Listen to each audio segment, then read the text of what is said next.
Yes. Okay, there we go. Welcome.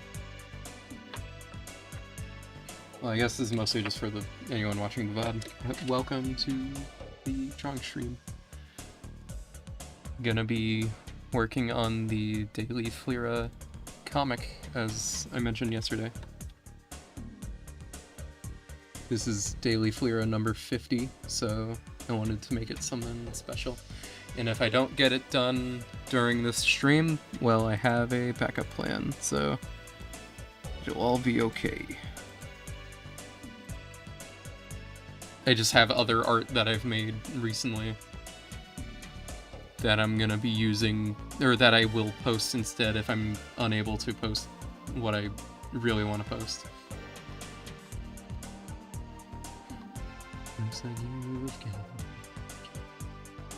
Baby penis, baby penis, baby penis, baby. Looks like you've got a baby penis. Okay. Alright, I already have it open. And since it does say that I'm taking requests, I will be opening the Stream Doodles page. Here's what we did yesterday. Edward Elric and Robert Zombie. But I gotta get started on... Here, I'm actually gonna... I should probably name these layers, actually. Skit. I'm good at typing.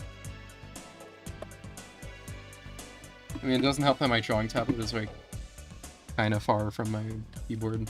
Or actually, no, it's not even that it's not even that it's far from my keyboard, it's just that it covers up my keyboard and I can't see the keys. Yeah, I'm an old man who looks at the keyboard while I'm typing. Alright, next song. Ba, ba, ba, ba, ba, ba. Oh, yeah, let's start with that nose.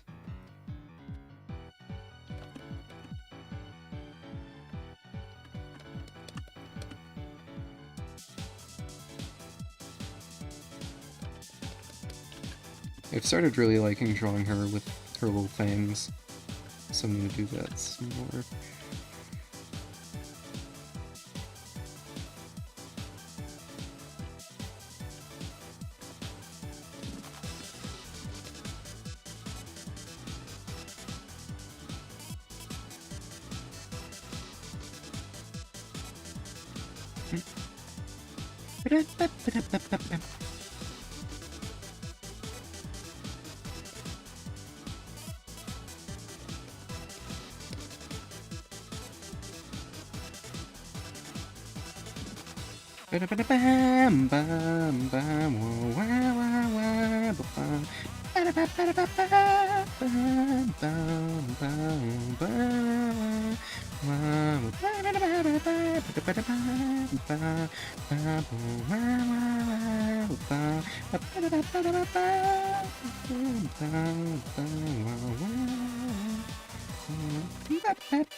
I think I might want to increase the brush size, maybe.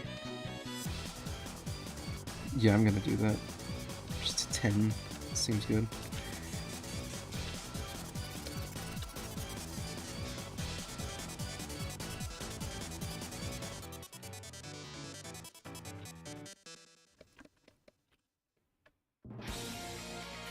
Wait, I just don't want to listen to this song.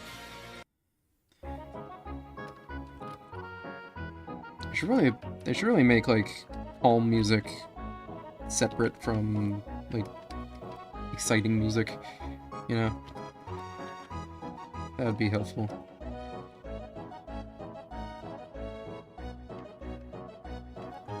Alright, so yeah, Flyra, yeah, Flyra's a really important character to me. She is I mean, she's my favorite of all my OCs. And the second favorite, this Tiefling Warlock named Alcoa, is, like, not even close. I mean, like, I still really like Alcoa, but... Gino through here, Gino through here, Jalapeno through here. I'm a gaming god.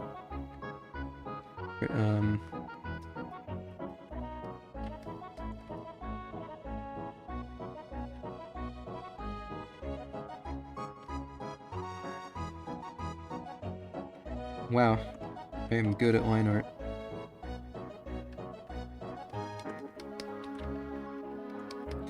Pikmin Fortnite, Pikmin Fortnite, Pikmin Fortnite. Pikmin Fortnite, Pikmin Company, and Pikmin Zen, Pikmin Adventure, Nintendo Land, Pikmin coming to Super Smash Bros. Brawl, new sport I made where you throw Pikmin ball, Pikmin on the GameCube, where you play it, love it or hate it, you will find it, on the GameCube, where you play it, love it or hate it, you will find it on there, Pikmin on the GameCube, Pikmin on the GameCube, Pikmin on the freaking GameCube. Pikmin... Fuck. Pikmin 4 and 5, Pikmin 6, Pikmin 7, Pikmin 18 billion and 11, Pikmin 11... Never mind. Pikmin on your iPad is called Pikmin Doom. Brand new crossover, it's Pikmin and Doom. Ba-da-ba-ba, ba-ba-ba, ba-da-ba-da-ba, ba-ba-da-ba.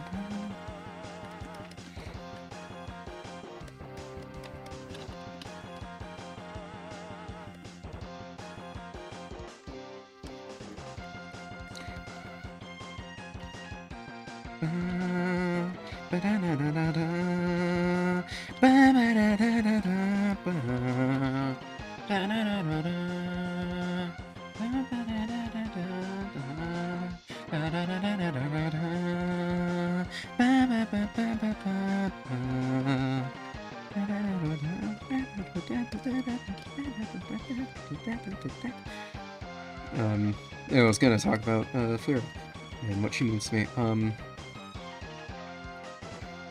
Now, this was kind of unintentional, but Flyra's current design was created the day after... Not a personal friend, but just someone I knew who was trans passed away. And so, I want Flyra to be just a trans icon for people like her. She deserves to be remembered and respected.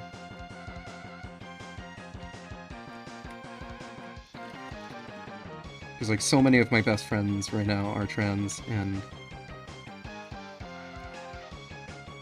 Or I say trans like that's... Or I say right now like it's an impermanent thing, but... You know what? Never mind. I care a lot about trans rights. That's all I'm saying. And if you don't support that, then get the fuck out. Like, genuinely, I do not want you here if you do not support trans rights. Not like anyone's watching the stream right now.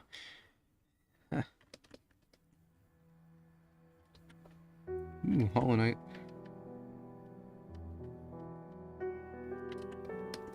But yeah, that's just like one of the reasons why Flyra is really important to me as a character. I mean, I made a daily Flyra when this happened, but it's been 2 years since she was designed. Or I mean, this was back in October, but still. And she's gone through some changes. She's a lot chubbier, first of all. Or that's the biggest design change. Like, she used to be skinny as fuck. And I feel like I remember, like, trying to, like, think, like, do I want her to be chubby or do I want her to be skinny? And I ended up going with chubby just because, like... Yeah. There doesn't really need to be a reason. She's just chubby. you know?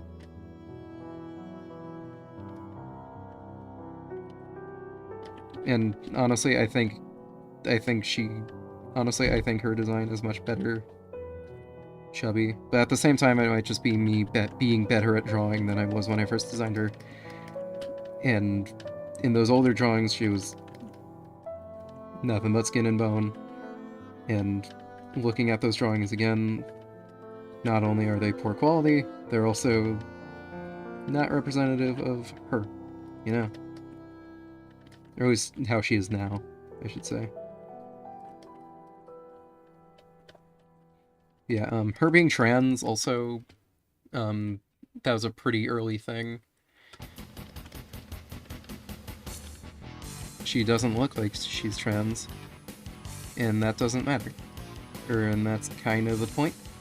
Or I mean, like, the actual reason is her transition was done magically, because she lives in a magical world where that can just happen.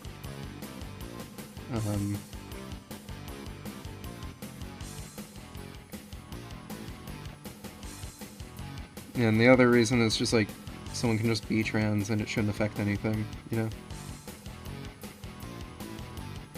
You don't have to ask anyone, you can just be a girl.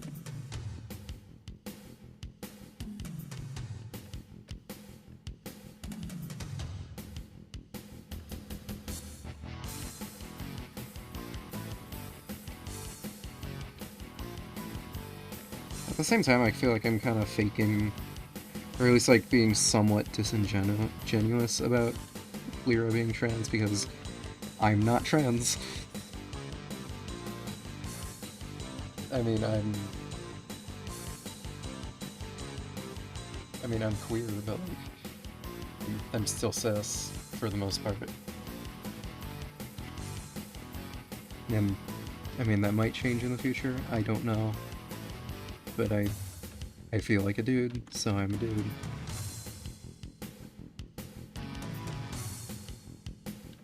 I should do this hand on a different layer. Hold on.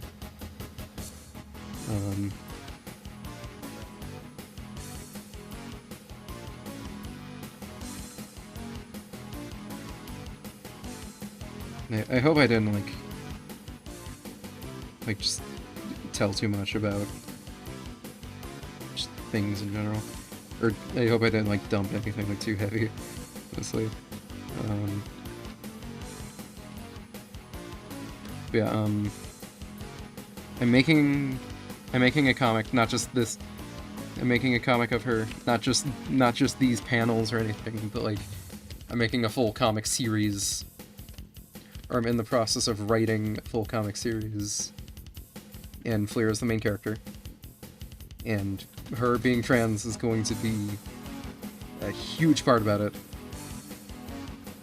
And in the process of that, I am talking with one of my best trans friends, and just like asking about like just the trans experience, and if I'm representing that well in like the little bits I write, because it's nowhere near being done. The Flyra project, as I've started calling it the Flyra project, like it's some top secret military operation.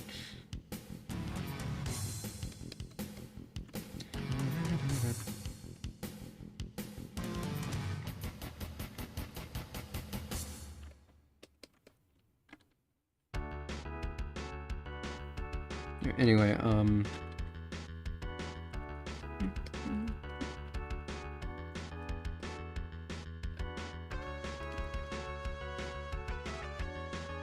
yeah, just for like a quick synopsis of just like the overall story. She suddenly learns magic. Like, it just manifests suddenly. Or suddenly figures out that she has magical powers. It just like suddenly manifested after so many years of wanting to be a mage.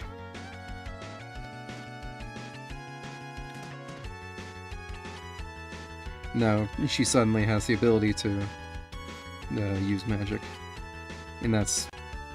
I haven't read haven't written too much aside from that, but like other than that, like just basic synopsis, but that I don't think I mean, like, I think it's enough for just like the basis for a series. I've written some things. She has a mentor named Zani, who's like just like this very like not show offy, but like everything they know about like a lot, like their most powerful magic is like illusions and stuff. So like they do a lot of like theatrical magic, kind of. Like they're not a bard, they're a wizard, but like, and you get it. And they die very early on. Like it'll be like.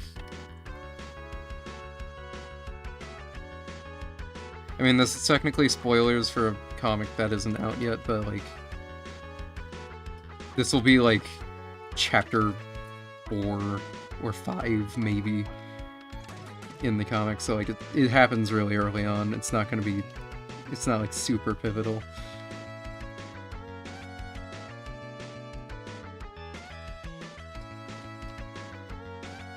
Or it's not like super like, what? Oh my god. But anyway, like, it's revealed that they are actually like really old. Like 80 years old. Or like 80 or 90. But Fleera didn't know this, because she thought they were 20 or something. It just turns out that they had been using like a magical spell to appear at a much younger age, because they just feel better looking like that, you know.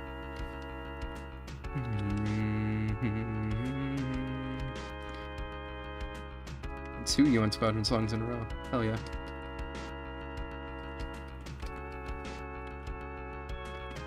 No.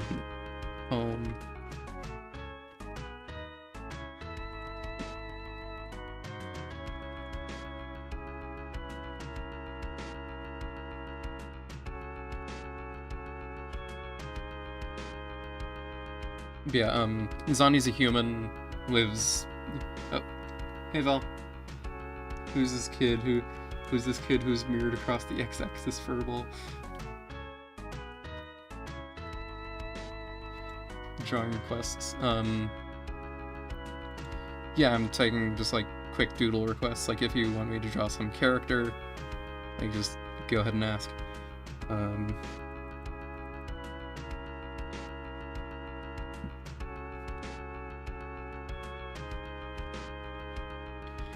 Alright, yeah, I think that's... Or let me disable those sketch layers. Let's take a look at those. Yeah, this looks good. Draw a pentagon. Ooh. I'll try.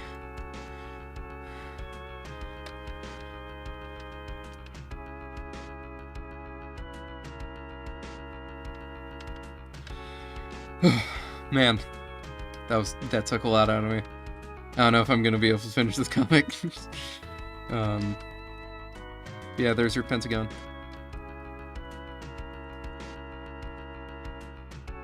I forgot how to write P's in cursive, actually. Wait. Is that an R? Hold on.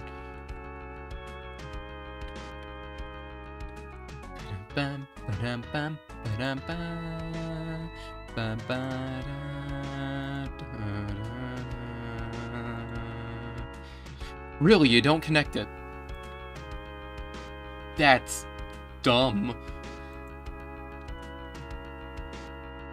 Unplug your Ethernet. No, I'm not using Ethernet.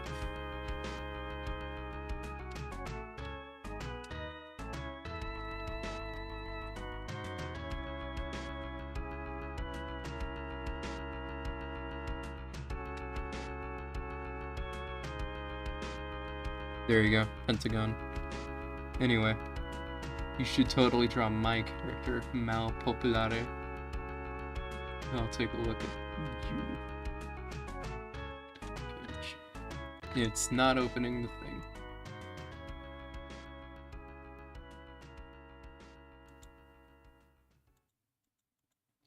It's not letting me open the thing.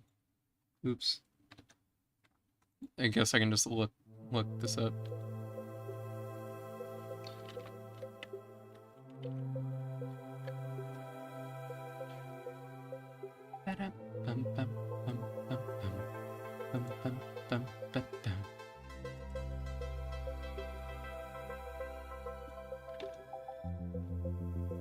In all seriousness, can you low-key genuinely pretty please draw Doodle Gear 5 Luffy? I'll DoorDash you a fucking gyro! Hell yeah! I love gyros. Let me just get reference for what Gear 5 Luffy looks like.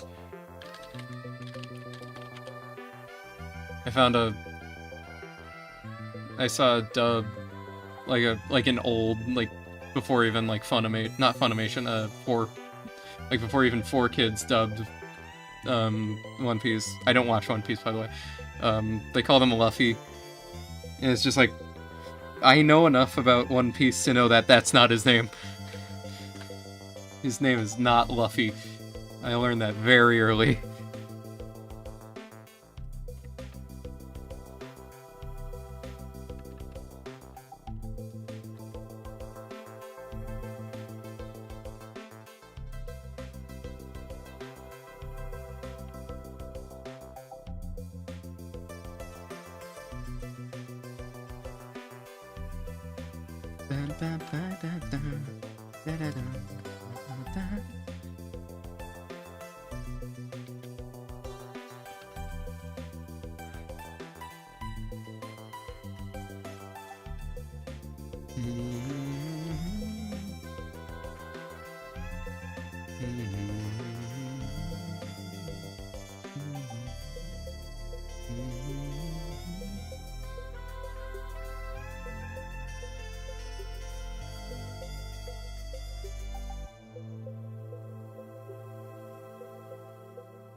I'm sorry if this looks like shit. I don't watch One Piece.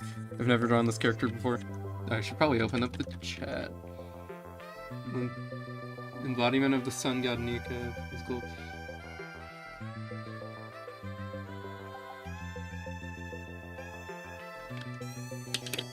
Here, or Malpopulare, I'll try to copy your tag.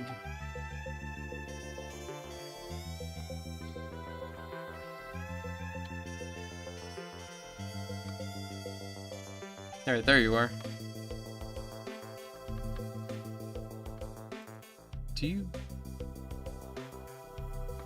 Do you have a character? Looking at your channel, I don't really... Wait, let me check posts. Oh!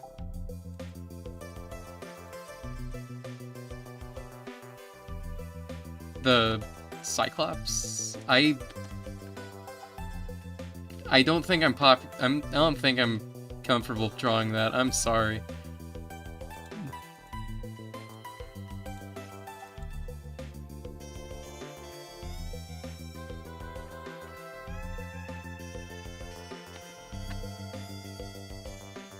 Anyway, a mythical being who would pray, who the slaves would pray to, and who would bring laughter to all, as he represents freedom. Honestly, I don't plan on watching One Piece. Sorry if that's a disappointment to anyone.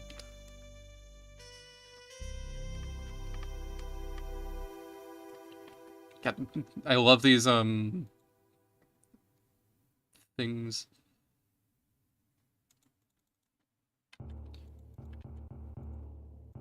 Or I love these, like, high quality versions of fucking...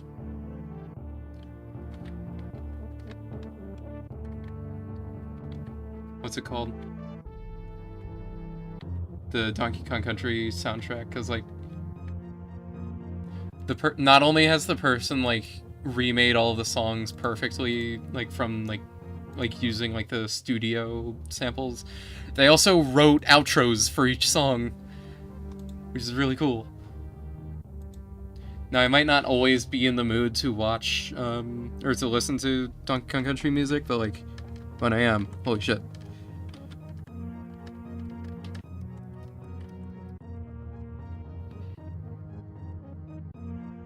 His hair is kind of weird.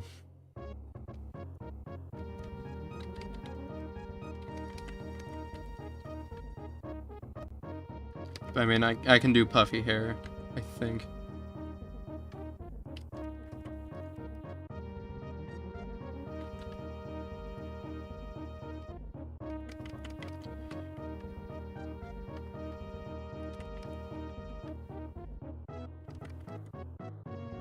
This looks awful. I'm so sorry, Paul.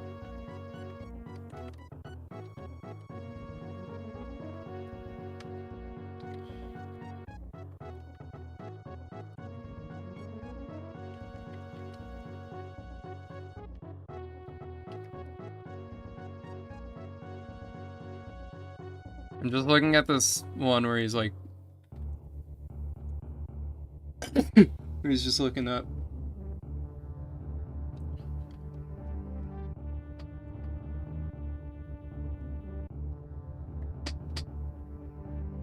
I don't care if it's the manji or not, he's wearing it on his armband. That's Nazi shit. Anyway, have I watched the movie Redline? I have not.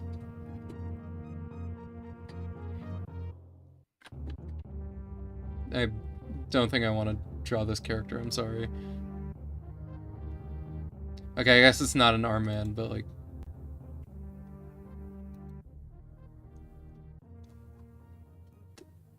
I'm not drawing that, I'm sorry.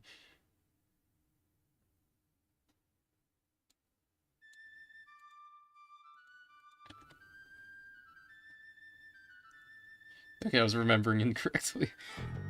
Anyway. Man, I am not happy with how this Luffy thing is turning out.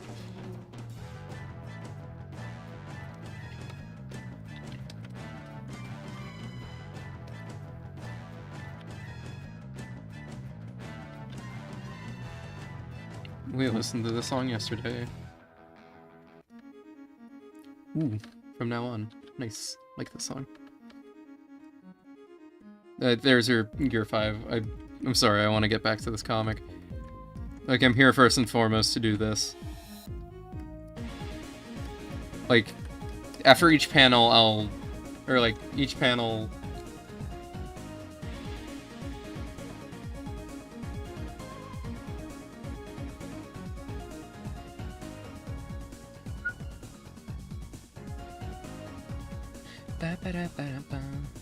Like, each panel will be, like, essentially, like, a request credit. So, like, for each panel, I'll do one request. So, like, let me get done with... Once I get done with the second one, we'll do another request.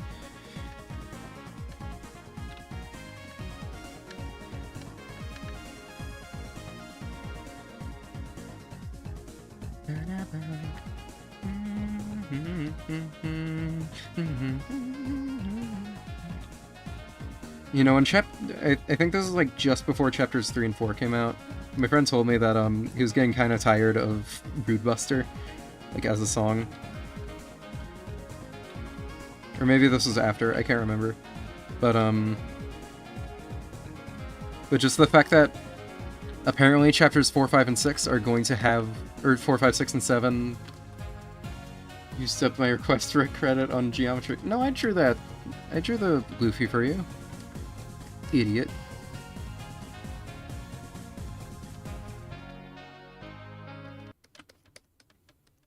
I'm sorry for calling you an idiot. I did not mean that. Ooh. No, I feel like this is the song we listened to the other day. But, man, it's so good, I want to listen to it again. It's a song from Tunic, you gotta listen to it.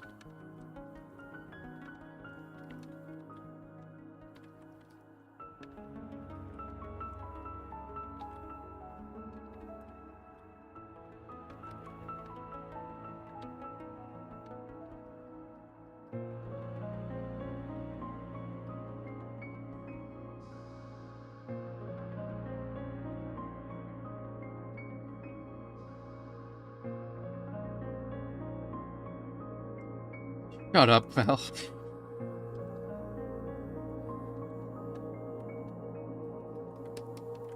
Anyway, what I was saying about Rude Buster, you said it was just, like, tired of Rude Buster as a song just because, like, it plays a lot in chapters 1 and 2. I mean, like, it's just informational pamphlet for children. Fair enough. I mean, Fleur's a librarian, she does a lot of reading for children, so... Like, that's one of the things that she likes doing is...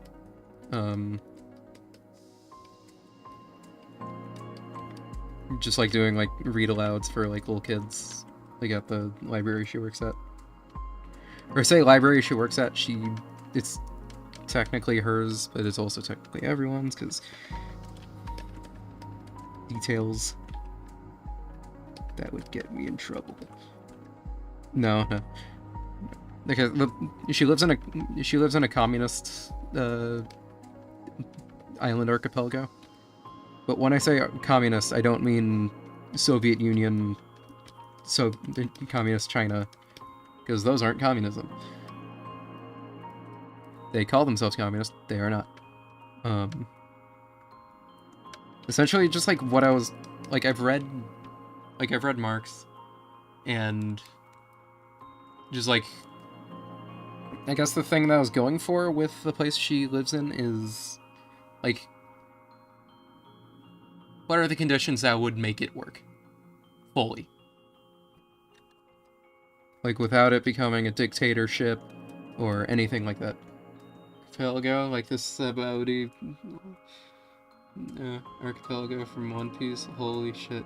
Shut up.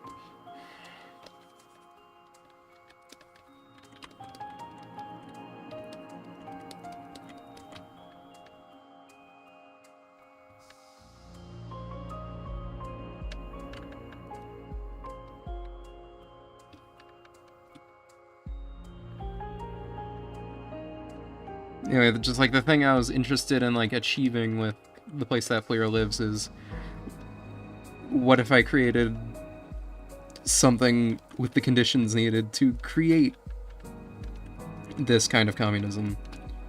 The one that isn't, like, entirely evil. Because, like, reading Marx, like, the form of society that he details, like, it's good. Like, it's very good. But I'm just, like, not completely sure, like, how feasible it is. Especially with how capitalism is right now. You know? But regardless, she lives in this place. She doesn't like completely own the library in the sense that she pays workers. She owns the library because she's the person who works there. She's the library lady. Anyway.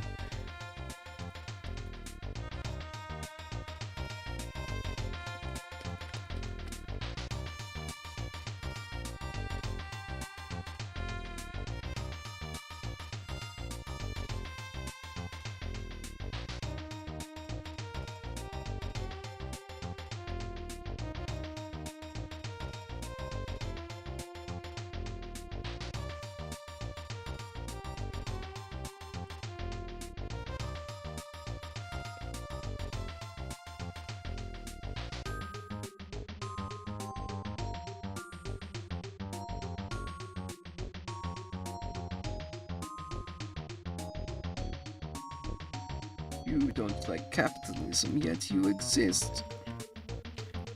Would Fleera prefer softcover or hardcover books? Hardcover. Absolutely. They last longer. They're better to hold. More durable.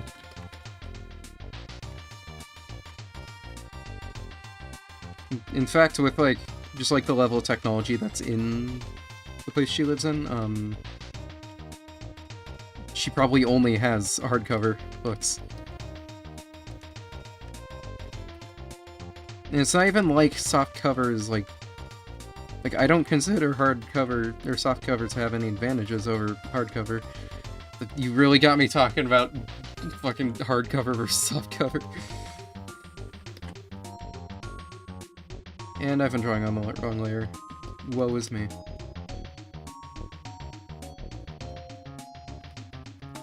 You mentioned some woes there. Whoa! Yeah, like, with the level of technology that is in both the Broken Veil and in Ciel Moyale, I think there would only be hardcover books. And also, because, like, I'm thinking, like, I'm pretty sure softcover was, like, kind of made to be just, like, a cheaper method of bookbinding.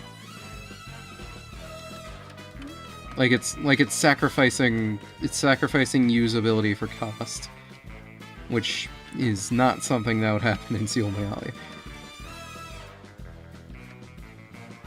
Because cost isn't a factor. I'm also not sure, like, how much easier it is to make, like, manual labor-wise.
Wait, is softcover different from paperback? Because that's what I'm thinking.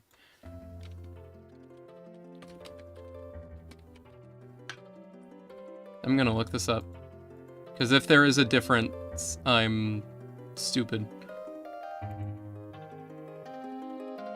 Okay, yeah, softcover. Hold on. Is softcover the same as paperback? Okay, yeah, it's the same. Yeah, she prefers hardcover books.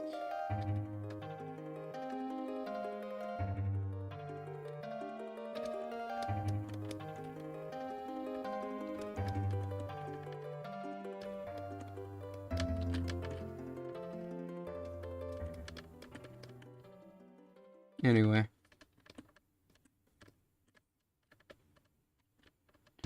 Let me go back to the stream. Oh, another Kirby song.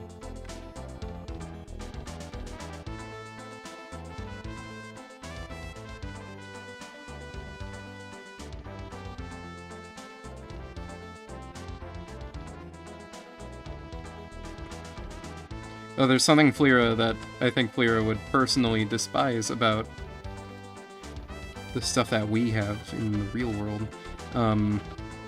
Those fucking books with like the slip-on covers. I hate those.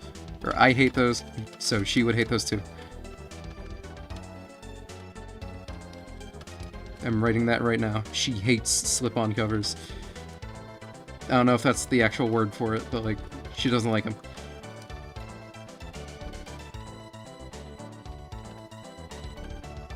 single paw pad right there.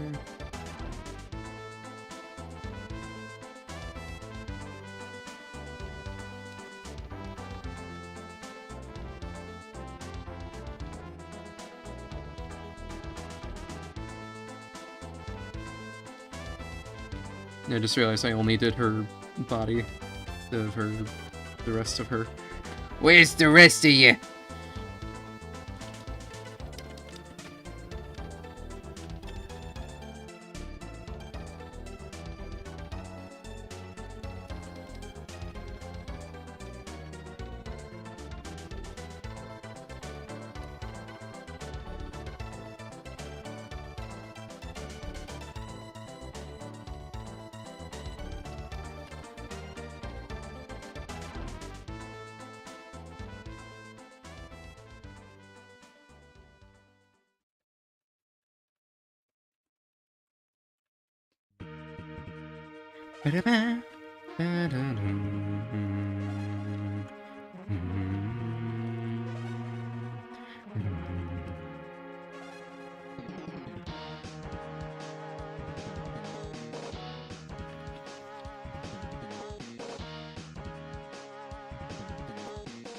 Yeah, that face looks nice. Wait, sorry, may I tell you an incredible story that occurred to me yesterday at work? Yes, you may, Beltec.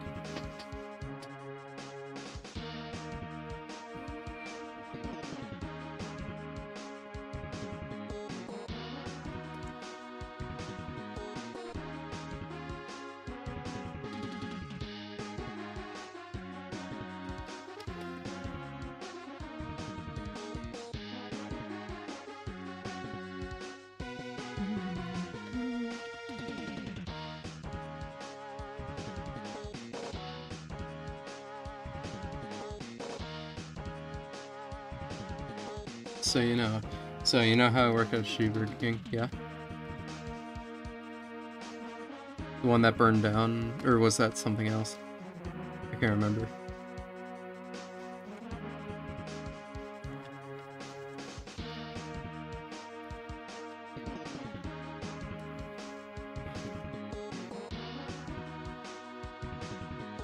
Don't wait for me to respond, by the way. There's a lot of delay between me talking and it getting to you. Anyway, recently we got a new terminal system, so everything is different and the online service is different, so it's stupid. The one that we're done yet. Okay.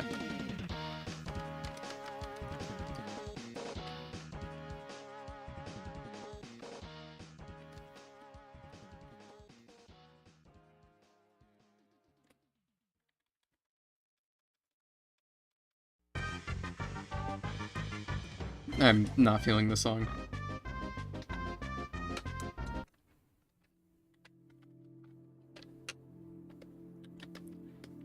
Another song from Tunic.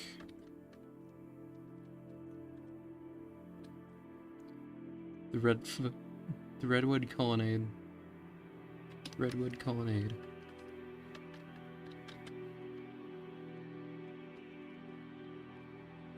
Or I guess just Redwood Colonnade. What is Colonnade? Like, what does that mean? Long sequence of columns joined by their entablature, often freestanding or part of a building. That is a fun way to refer to that. You know what, that suggests that the trees in that were placed there.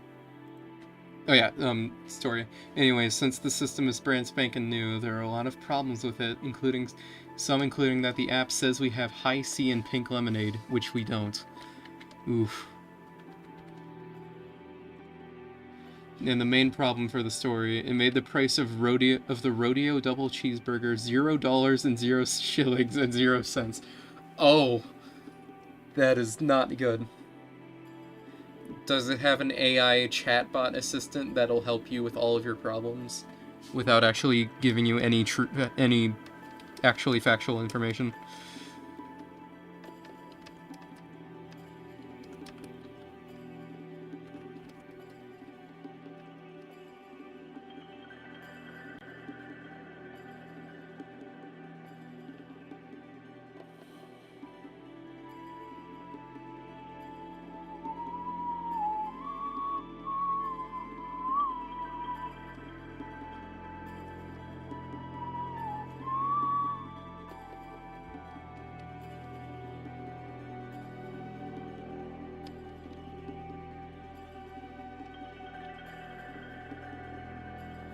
On the app, they were also free.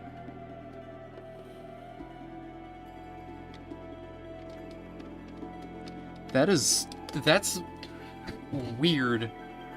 Or some people tried to ordering them in the store, but since they were free, we had to do some fuck-ass workaround. But that's for in-person orders. On the app, they were also free. Apparently, some people found out and they started submitting a fuck ton of orders for 9 rodeo doubles. That sounds like shit.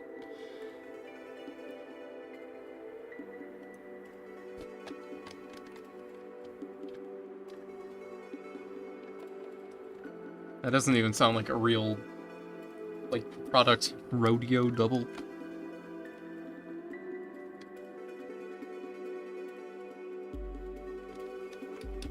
Alright, that's one more bit of line art done. Oh wait, glasses. She can't see without her glasses.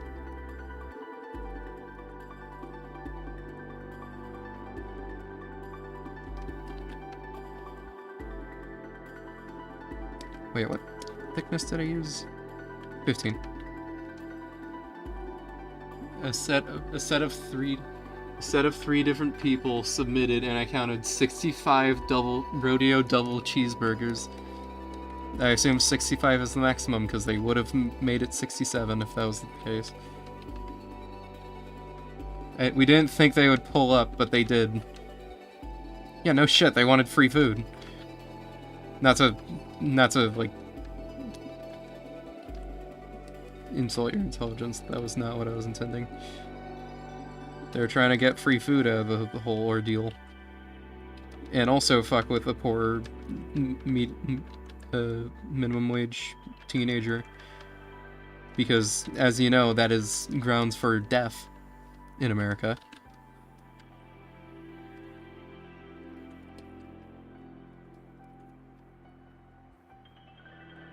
If someone had enough money, they could just fucking kill you and get away with it. And not even like, if the crime gets reported, then they'll get in trouble. No. They can just get away with it in every facet of the law. That's what capitalism's all about, baby. Love class structure. Anyway, it was a pair of 2 high school kids, so obviously I dropped the customer service accent and told them, poor person, I respect the hustle, but you're not getting shit.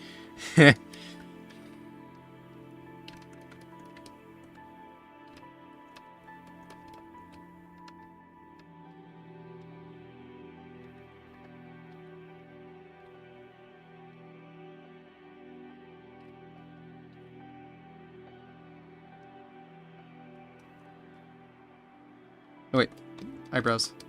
Almost forgot.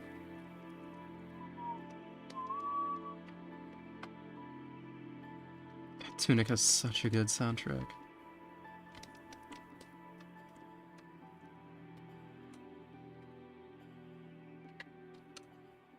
If I give them to you, I will lose my job. You can get the fries on your order, but you're not getting any burgers. I assume they still had to pay for the fries. I was really thinking about this song earlier when another Mega Man X song was playing. Like, this is the best song in the game. Or one of the best songs. Sorry to, like, not pay attention to your story. It's a really good story. I just love the song. You hear that fucking dueling guitar? Or those fucking, like, duet, the fucking harmonizing solos. I love it so much. I guess they were proud of their little stunt. They showed me their fucking ID to prove that, in fact, they deadass handed me, or I guess they were proud of their little stunt, and they showed me their fucking ID to prove that it was in fact them. They deadass handed me their school ID and their driver permit, so I took a picture of it. Oh?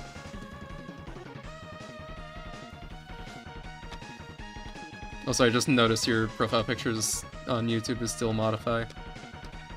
That's awesome.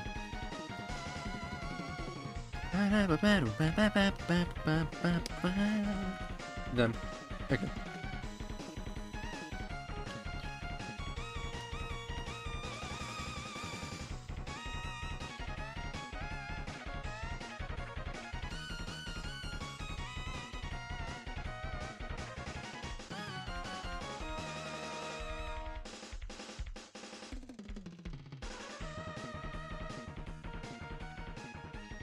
Is it illegal? Maybe. Is it funny? Hell yes. Hell yeah. It's all that matters in this stupid baka life, baby. City of Tears. I think we listened to the song yesterday. Or maybe not. I just feel like I've heard this song a lot just because, like... Not even because I go here a lot in Hollow Knight, but because for a little while this was like the first song on the playlist, so... Or like the top song on the playlist, so... Some lady tried doing the same thing. Since she was an older woman, I told her kindly, "I'm sorry, but you can't get the food. You technically didn't pay for it, and it's not supposed to happen."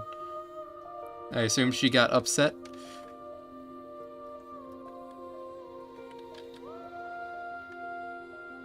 She said she was planning to give it to the homeless down the street. Yeah, totally.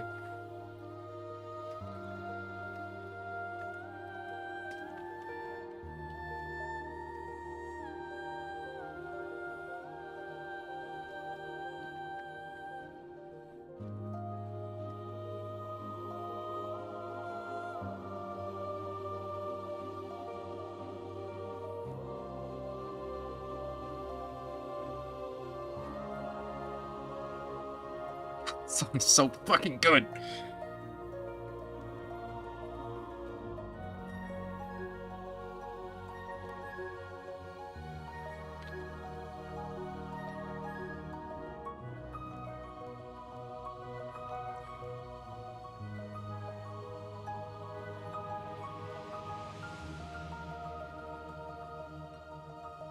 I tried not to laugh because I remembered the video of the guy that said the same thing, and the pizzeria gave him like 20 pizzas on the house and immediately cuts them up. And it immediately cuts him up. Cuts him fucking up them pies. Cuts to him fuck him up them pies. Okay. I can't read. I can't read.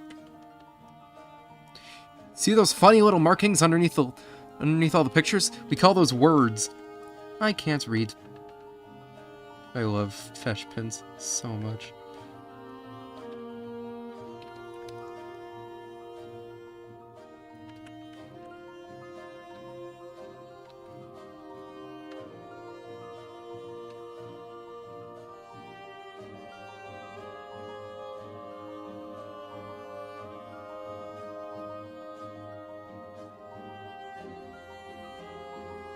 Anyways, I have a video and picture of the receipts. Let me send them to you via the cord.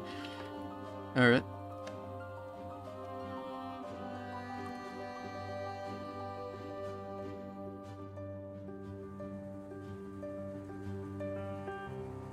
God, I love that part of the song specifically. Just the way the kind of like harp almost sounds like it turns into the piano. It sounds so fucking good.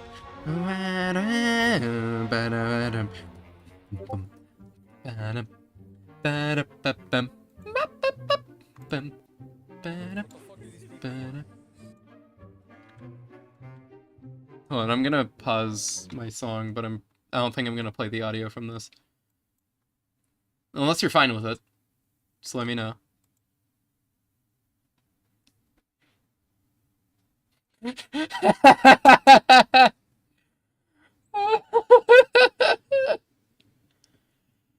Oh my god.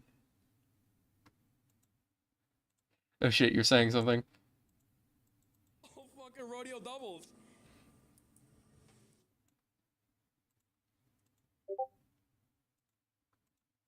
Fine with it? Okay. People want Just want to make sure. rodeo double, rodeo. It's all fucking rodeo doubles. What the fuck do they? That's a real order. It's all fucking rodeo doubles. What the fuck do they want? You're not getting shit.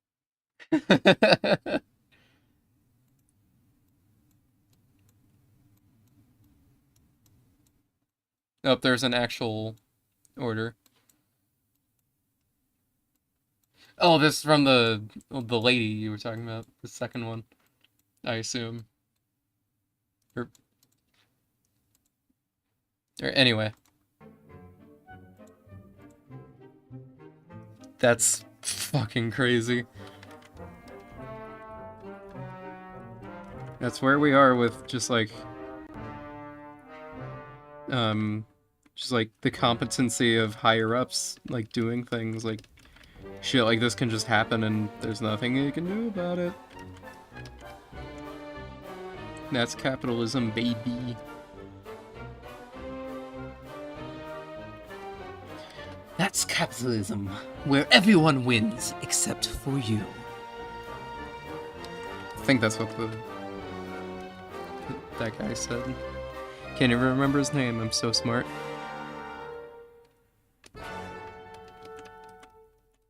Character from the Owl House, you know, that thing that person likes. And I like, because it's a really good show. I say person to Voltec, if anyone else is watching. Just a mutual friend that we share. Anyway, more Tunic. Hell yeah.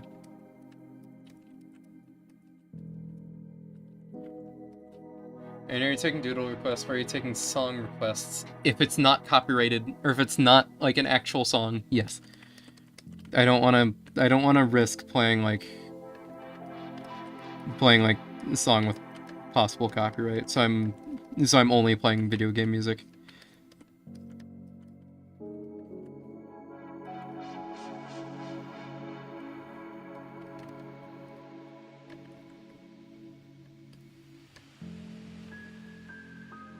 It might be useful if I actually turned off the glasses layer. Now she can't see. Whoops.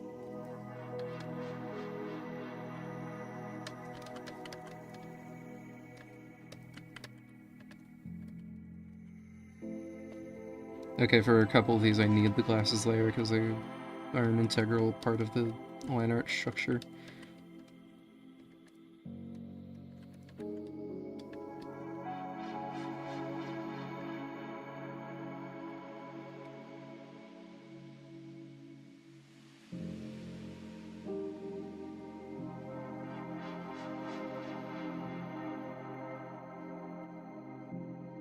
Oh, whoops, I never...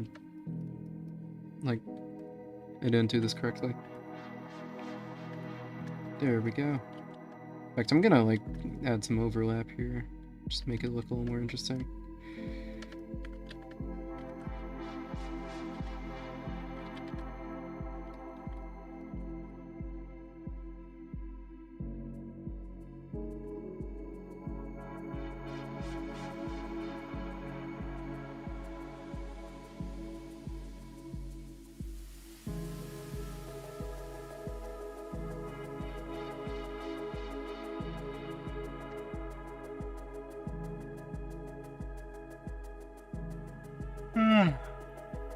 Okay.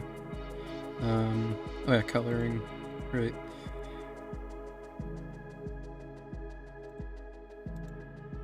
I love making my pencil slap.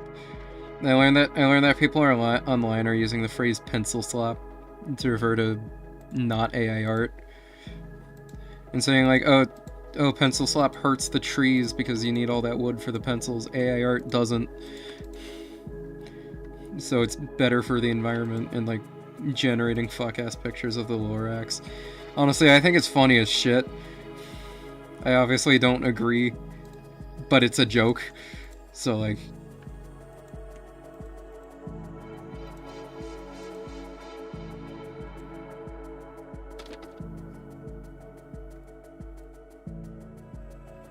Wait, oh shit.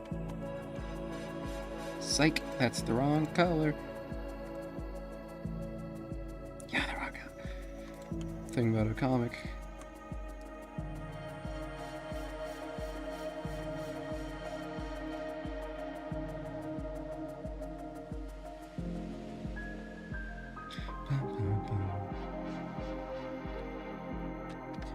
Val, if you haven't played Cat Swing, I've been obsessing over that song. I do have that song in my playlist. I will play it for you. Just for you. Just once this song is done, it has like 40 seconds left. It's a song from Tunic. I have to play it.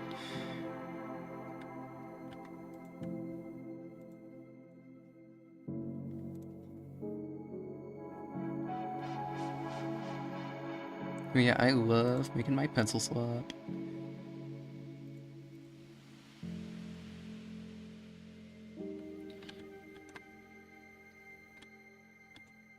Alright, it's just about done. Okay. Alright, I'm pretty sure I have Cat Swing on this. There it is.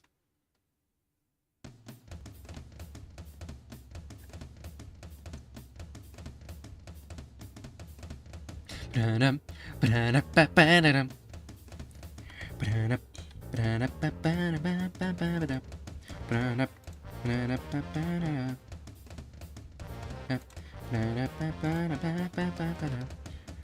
meow, meow, meow, meow, wow, wow, wow.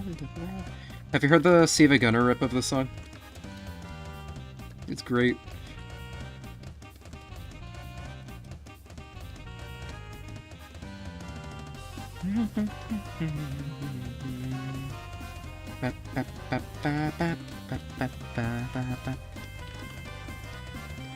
I love what this says about, like, Spamton, kinda. Just, like, the fact that this uses the, like, one of the motifs in his song, you know? Makes me wonder, like, what other songs, you know? What other songs has Spamton stolen? Or, like, what other motifs did Spamton take in the divorce, you know? That's interesting to me. You know what, I'm just gonna make this, like, opacity at 50. I'm not gonna do much shading on this piece, but that just doesn't look... Oh wait, hold on. She is missing the rest of her arm. That's why it looks so weird. It just looks like a floating hand. Paw. My apologies. My apologies. Laugh. Laugh! Anyway, yeah, I'll play the Save a Gunner rip of this song once it's done.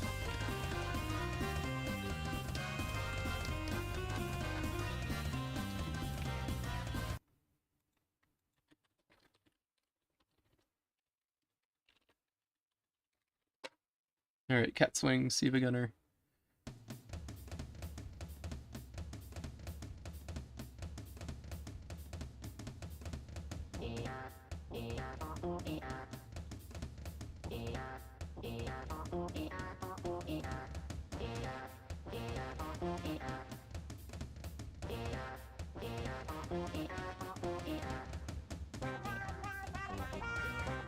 Does Fleer partake in recreational catnip?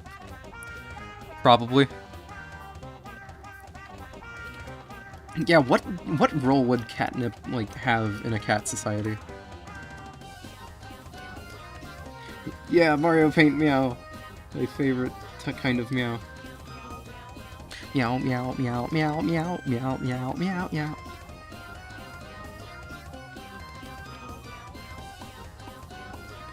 Fucking Popcat.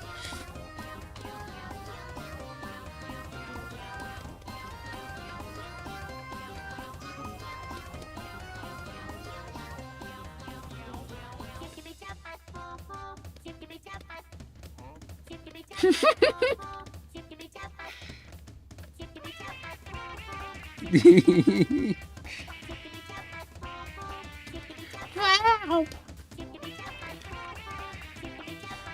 That's my favorite cat noise ever, is meow. Same Rosemary Jane, but, like, to my understanding, catnip has a different effect on cats than marijuana has on humans. Like, it would just be like... Just, like, isn't... Not too harmful, might be condemned by some. Well, there's no reason to condemn it, honestly. Here, I'll just look up effects of catnip on cats.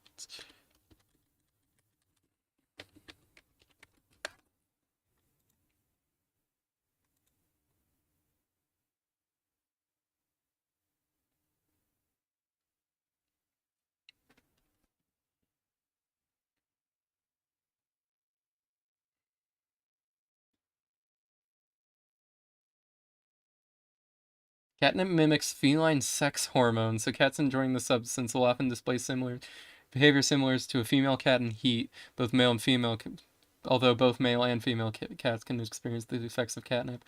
These behavior often include overt signs of affection, relaxation, and happiness. So it's an aphrodisiac. Huh. I'm not playing the cat swing again. Sorry.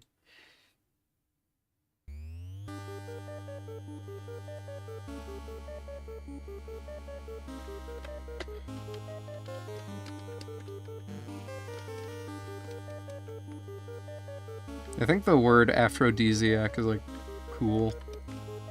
Because I know what it means. Aphrodisiac. Or the afro comes from Aphrodite. Oh, hey Doorknob. The cat expert. You're probably much more informed on what catnip does to cats than I am. Some people call catnip catweed because it's funny. Yeah.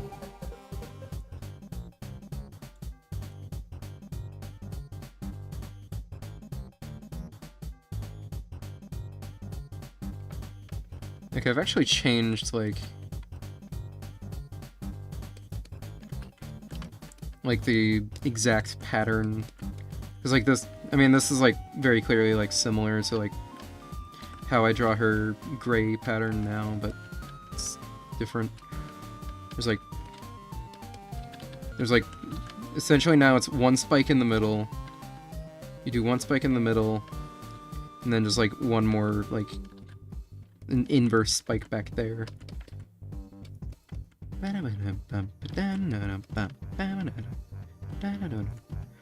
Oh wait, I forgot the bridge of her glasses. Hold on. I'll get that soon.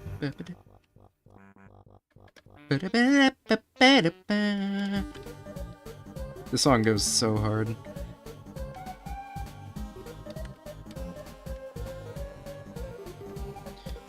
I wonder if there'll be like a second boss fight like this that's based on Christmas. Probably when we fight Noel in the weird route, which might happen. I don't know.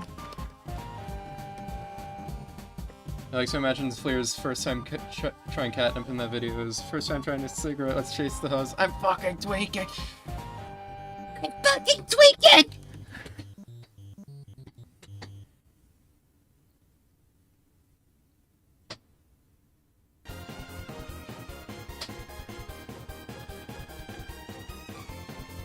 Oh yeah, this is the extended version of the song. And that's why it started halfway through, because I listened to this yesterday. Yeah, I'm down to listen to this again. It's a good song.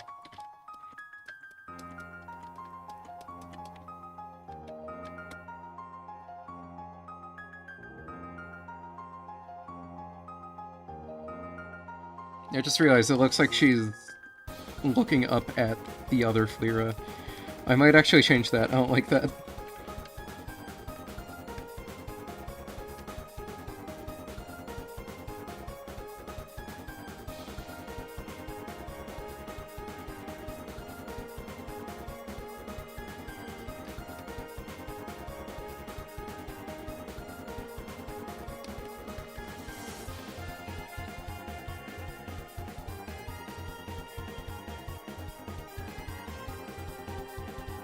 I like that really like echoey strings in the background. It sounds really nice.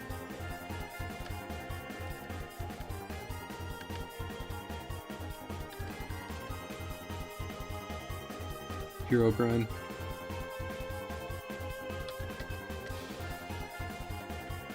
Yeah,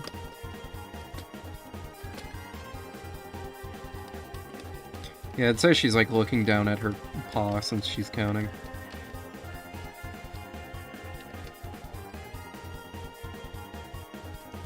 I mean, like the original intention was she was looking up, like in thought, like,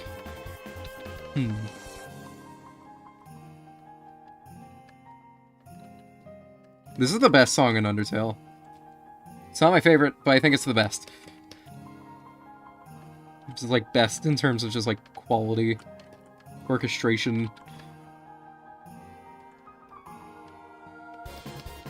It's certainly up there in terms of like actually being my favorite, of course. I wouldn't think it was objectively the best, if is the other thing. Anyway, that must be a pain for optometrists, knowing the average eyesight is... having to know what the average eyesight is for a specific race. Yeah, yeah.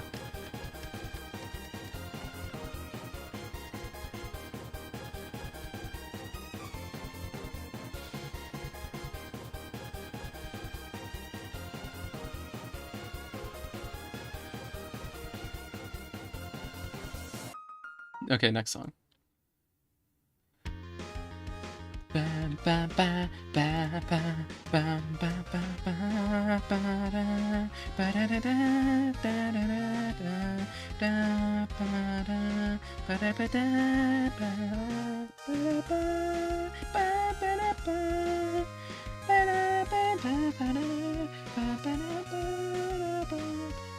Would they be able to use magic into their procedures, or do they still have to hit that number 1 click or number 2? They probably use magic, but like...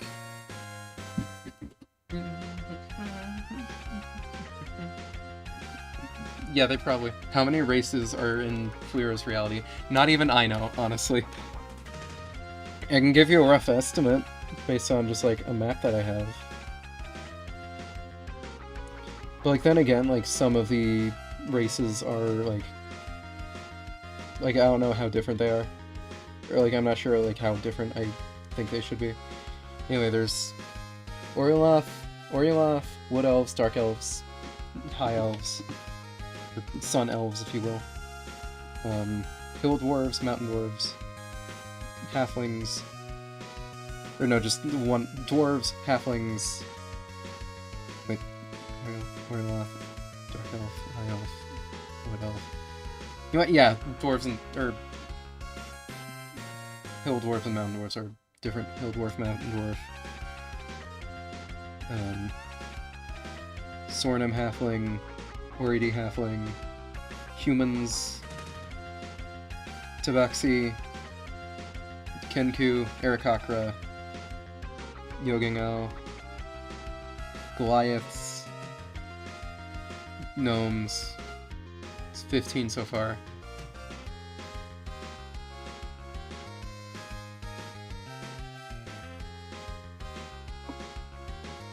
Oh, Elephant Folk, or Loxodons. So that's 16. Are there any more that I'm forgetting? Oh, Dragonborn. So that's 17.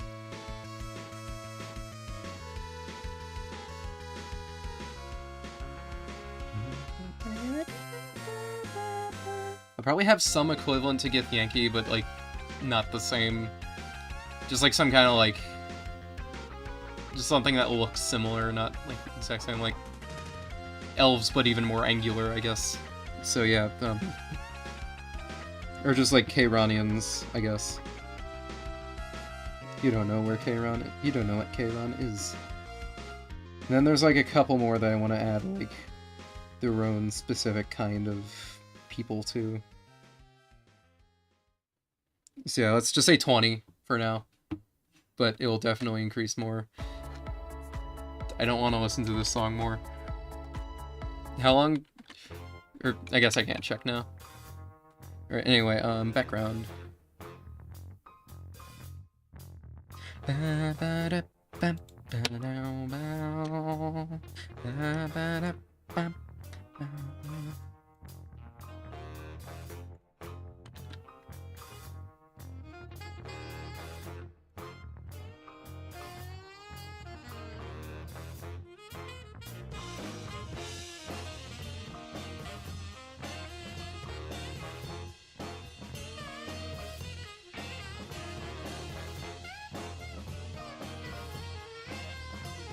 Weezer.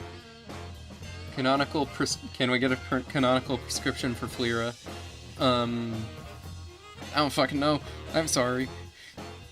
Oh, fuck. Her tooths.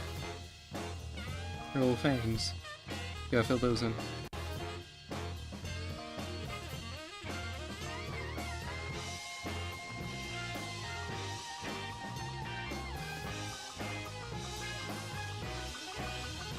Val, I feel like you really like this song. She's an into smoking that's bad. What brand does she chuff? I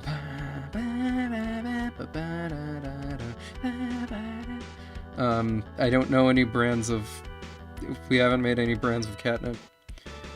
In fact, they probably don't have brands of catnip. They probably just have catnip, you know? Communism and all.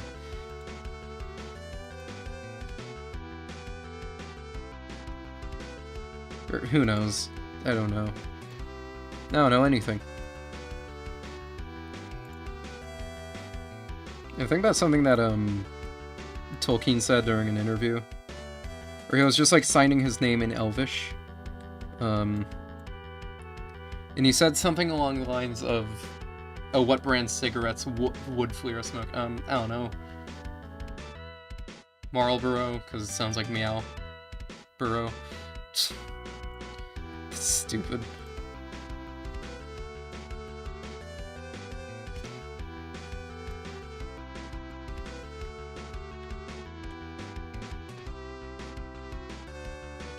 I don't know any brands of cigarettes other than Marlboro and Newports, so I cannot answer. Oh wait, also a Zyn, but those aren't cigarettes, that's just another form of nicotine.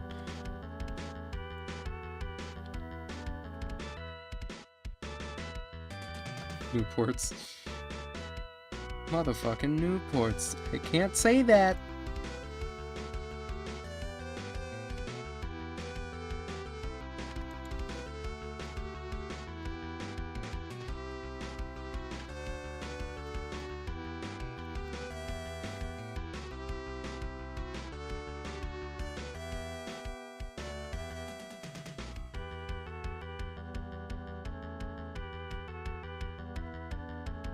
Alright. Here's... Oh, Camel. Right, Camel. Lucky Strike. God. American Spirit.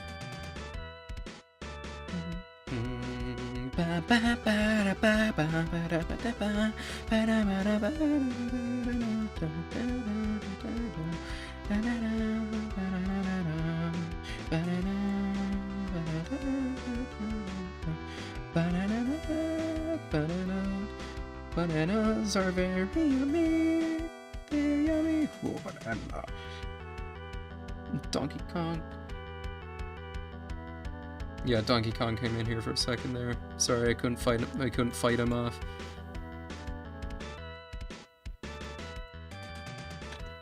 It's the forest. Yeah. I was checking what stage of UN Squadron this song is from. It was the forest stage.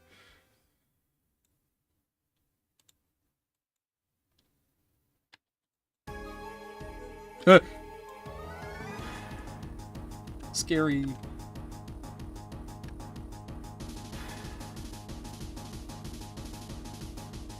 Alright, anyway, alright, let me get the text in here. And that'll be part 1. But to be fair, this is also... I've been here for an hour and a half already. I'm just, like, trying to think, like, how long will this take me? Because, like... This by far is the most simple of all the things. Like, this entire map, all of these characters, there's more map here, this whole background here. And then there's also, like... And then part 3 just has the most panels, I think. 7. This has 5. I really like this one. Like this specific drawing of Fleera.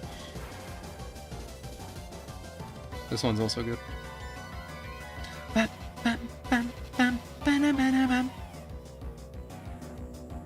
Oh yeah, all these are characters that I have made.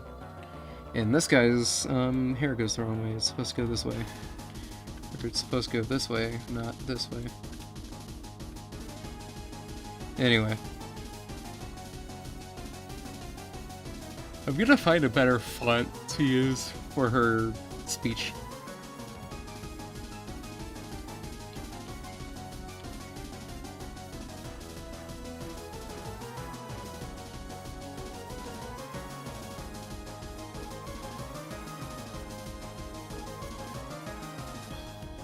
I want something readable that still has character.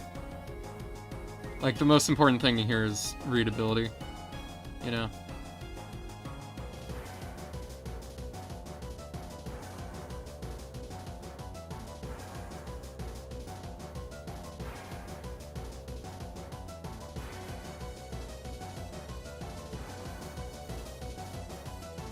Ooh, this works.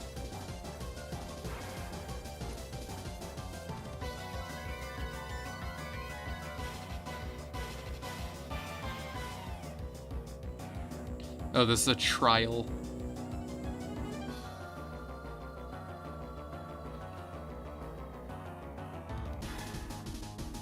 I'll see what tags this has. Cute.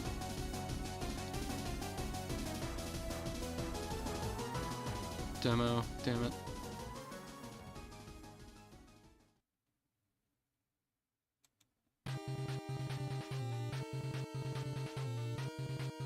God damn it! Every font I think about using is fucking a demo.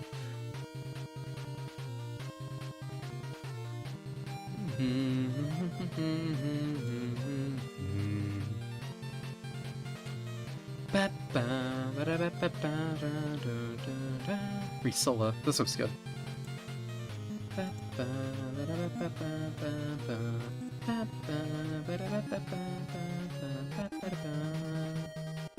Alright, I'm gonna have to start or restart Krita. Hold on. Save this too.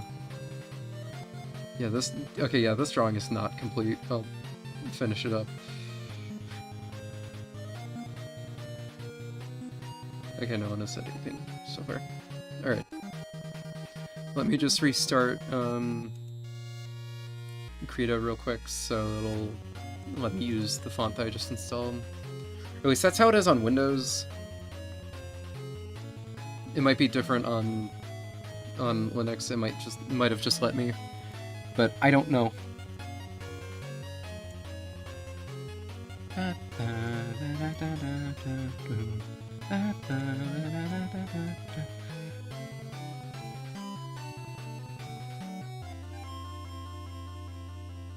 Okay. Okay, let me get this back up. Oh, shit. My little guy disappeared for a second there.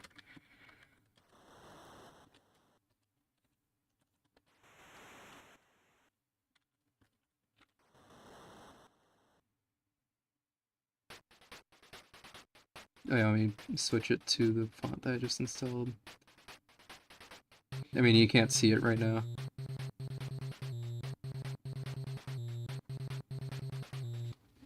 Or, I have a text thing open, you can't see it.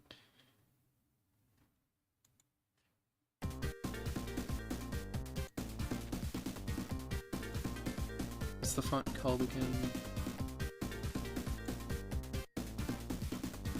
Risola. Okay.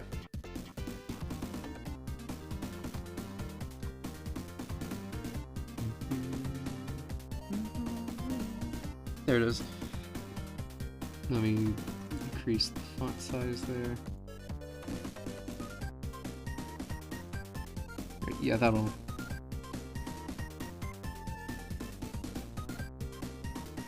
This isn't gonna be the font I'll use in the comic, just because it doesn't seem like very comic-y. Or at least not for, like, actual writing. But it's good enough for this, for the purpose of this.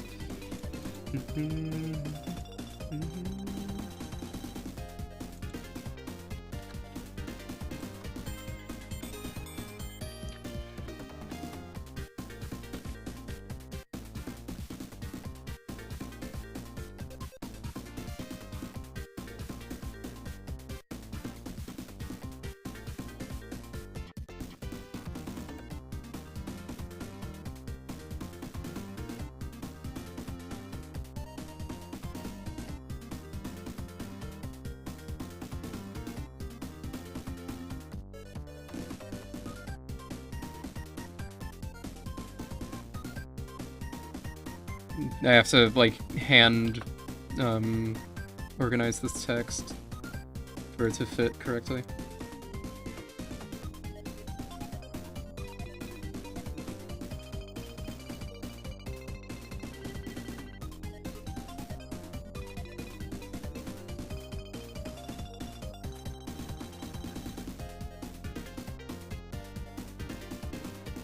Oh wait, the ultimate test for a font for me is how good does :3 look?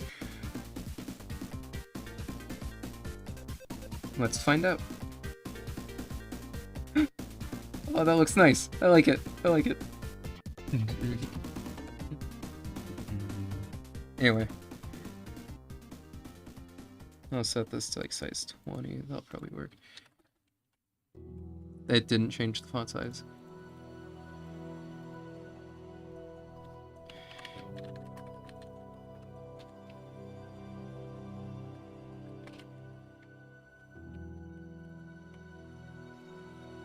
Sides, a few cantrips.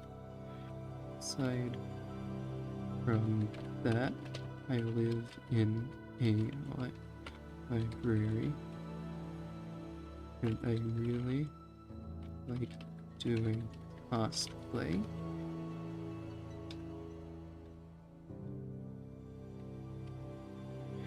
Collecting hats and watching arena battles.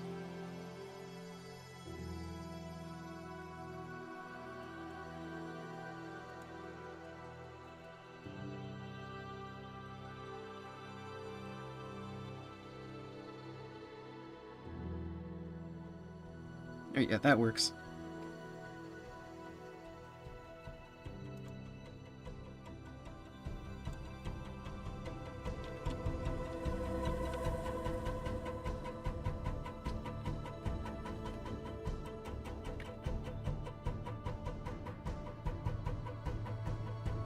I'm not streaming my whole screen because I don't want to.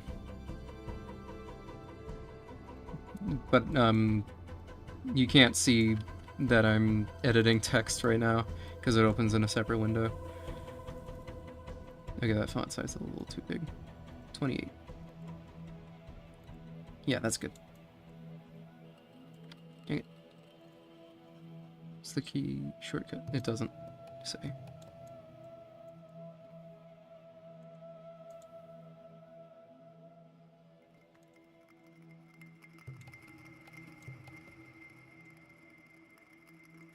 Now let me get a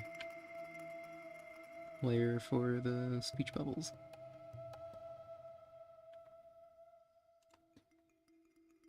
I think for the speech bubbles I'm just going to use like rounded squares.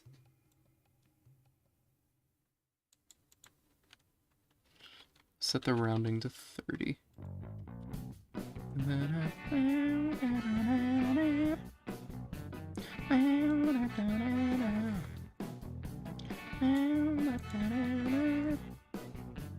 Dude looks like a lady. Dude looks like a lady.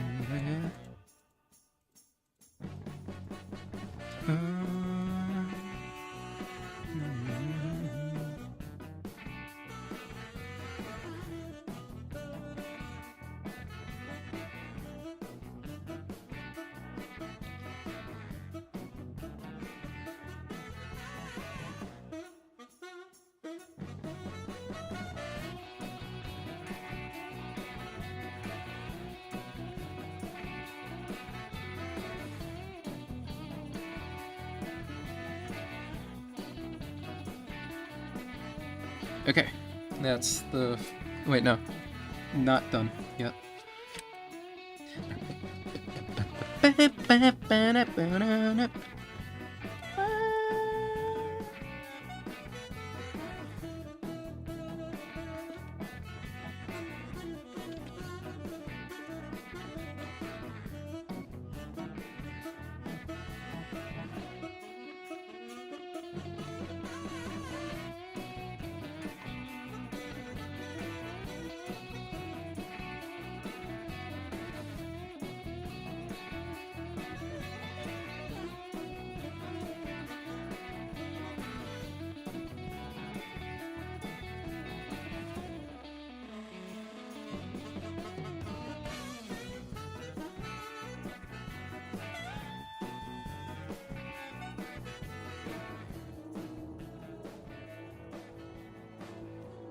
You know what, Val, as a fan of, like, just jazz band type stuff, what's your opinion on the TF2 OST?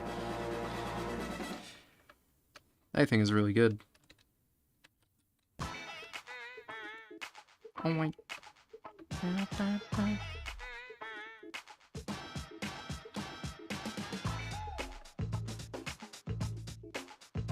Where's that pig? Oink, oink. Oink, oink. It's a pig. The sound a pig makes. Oink. Anyway. Yeah, that's panel 1. Alright, nice.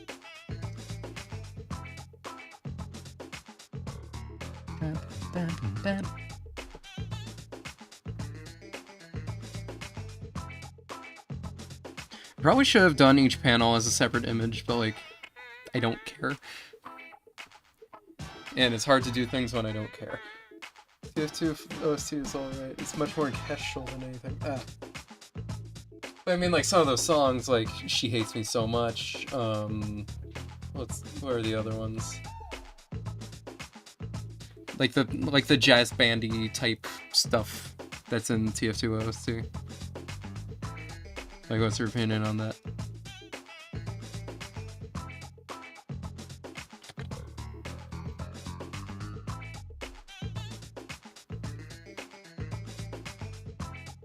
Alright, part 2. I'm gonna take a break, actually, before I get started on this. So, yeah. I'll leave you all with the music, and you can look at the... I'll let you look at the comic for a little... Or actually, no, I need to have the AFK thing open. Alright.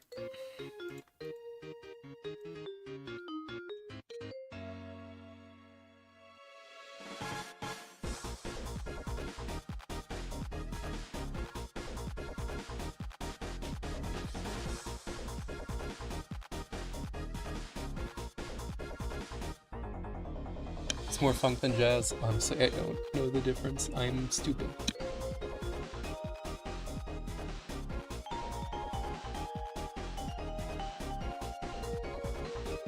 But yeah, what am I thinking? That is not jazz.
Okay. I've returned.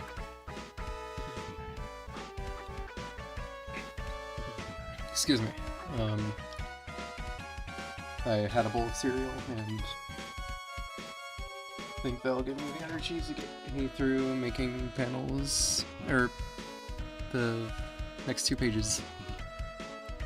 I'm not excited to trace out this map again with even more detail, you know?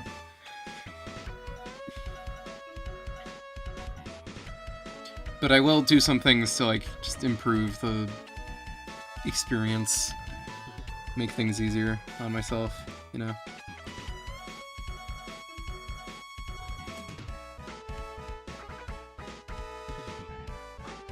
In fact, I'm gonna make a line art group.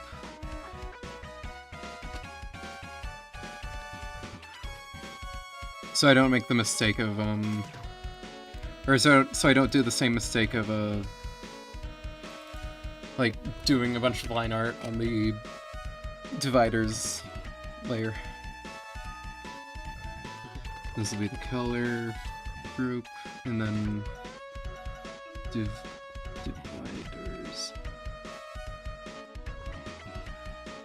Let me just check what size I use for these dividers in the first place.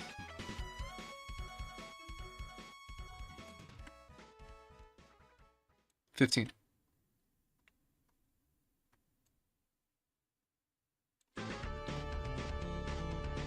Actually, you know what? It's nah, it's 15. It's 15.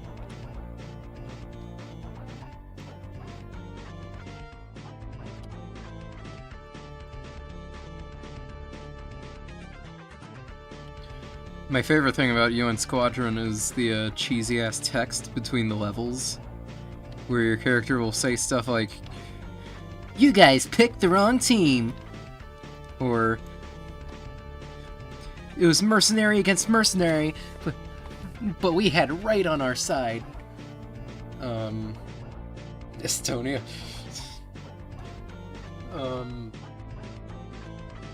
Just find an entire list of, like, the between the level dialogue.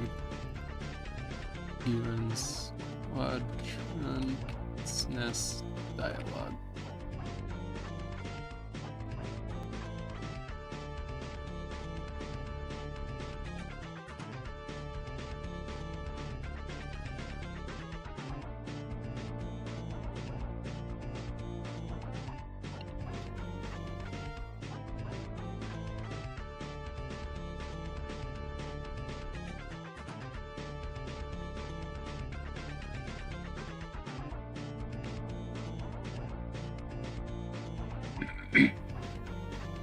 Wait, in UN Squadron, you're... What second?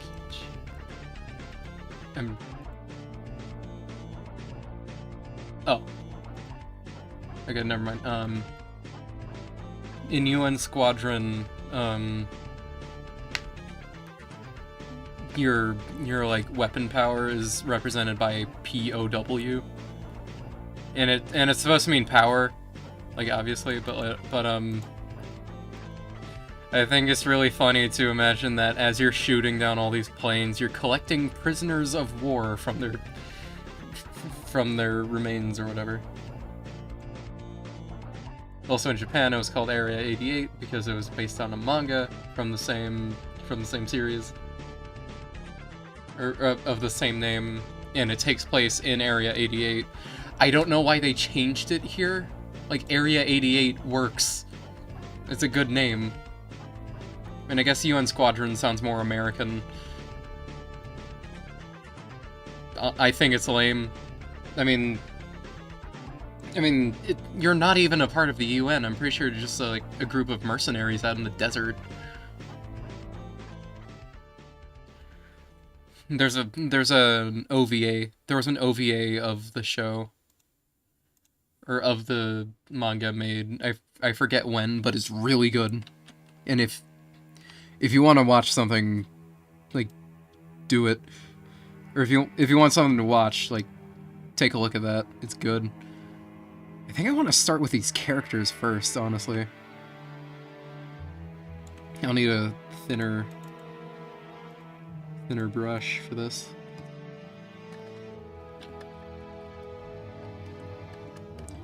Oh, I'm also gonna have to change the color for each guy, because not everyone is pink here.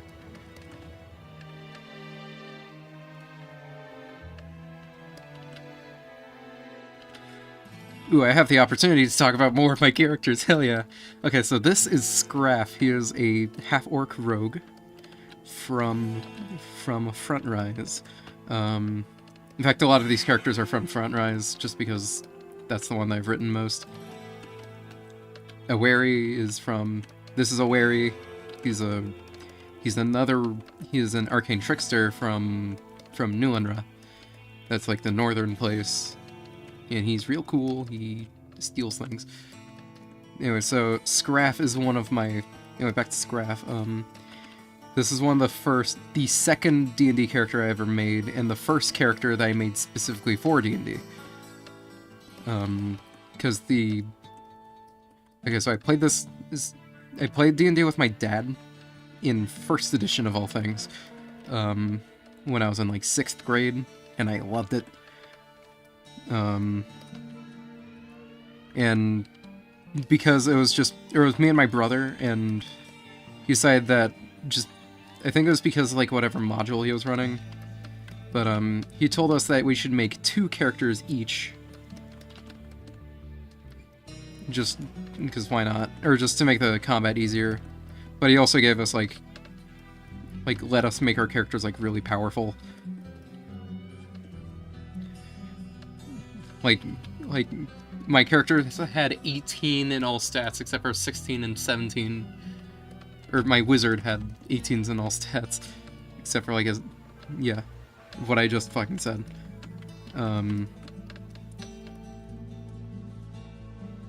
Yeah, Scraff was my thief character, and he's still a thief to this day. I didn't change him to an assassin or something stupid like that. Not that assassins are stupid. But anyway, his whole thing is that he just collects shit.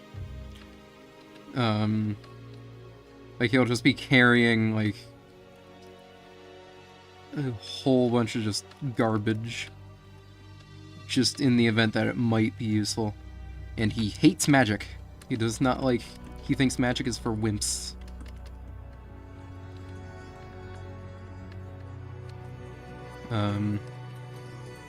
He thinks why use a dagger, or why use magic when a good dagger will do the same thing just as well. Like that's his whole ideology.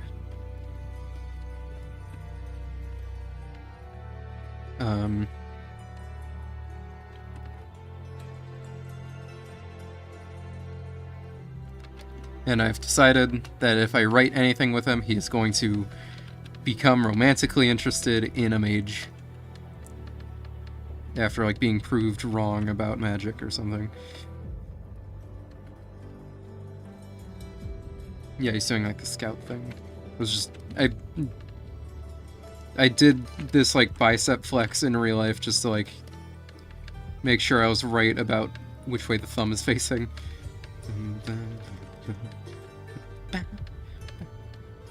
Alright. Alright, that's the line art for Scraff done. Let's see. I should probably turn down the opacity on that.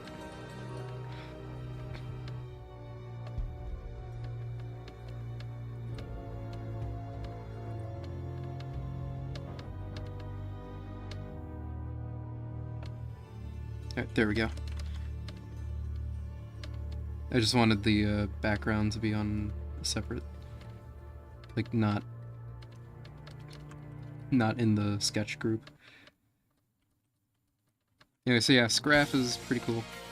Yeah, this song again, I don't want to listen to this. Whoops.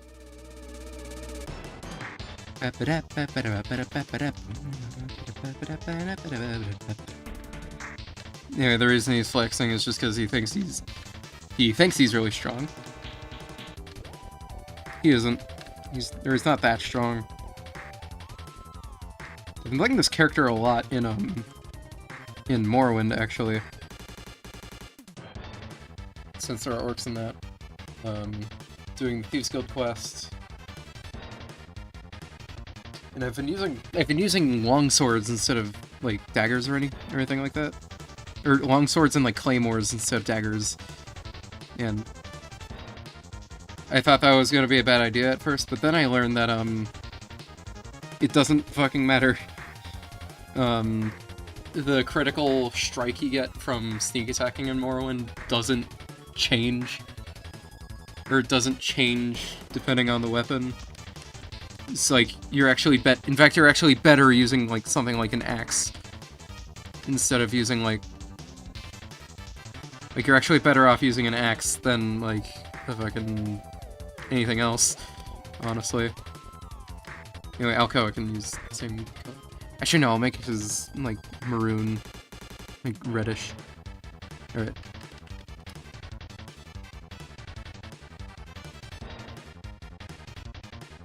Alright, this next character is Alcoa. He's another one of my, like, older characters, and my second favorite that I mentioned yesterday. I designed this character when I was in middle school, and he holds the honor of being the oldest character I have that hasn't had his design change in a major way. I've changed some small things, like the shape of his horns, or stuff like that.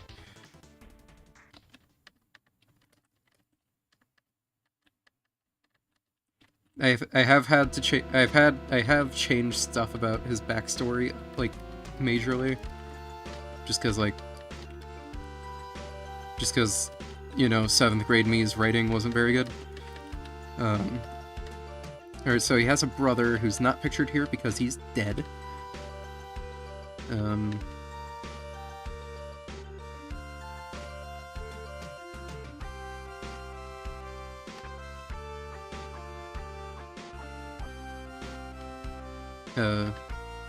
Okay, so he's probably he's the edgiest character that I have by far. I'm gonna have to do the patterning on his mask on the color layer instead of line art. Same with the fire in his hands. So he grew up in Frontrise, same places as Scraff. But, okay, so for context, Frontrise has an issue with, or is ruled by a theocracy, a theocratic government. And the king under which Alcoa lived under hated anyone who, or was like especially like cruel to anyone who didn't practice magic under Orenethi, which is just the official religion. These practices were like always a thing in Orenethi, but after he came to power, or after this king, Kaimor Enroth, came to power,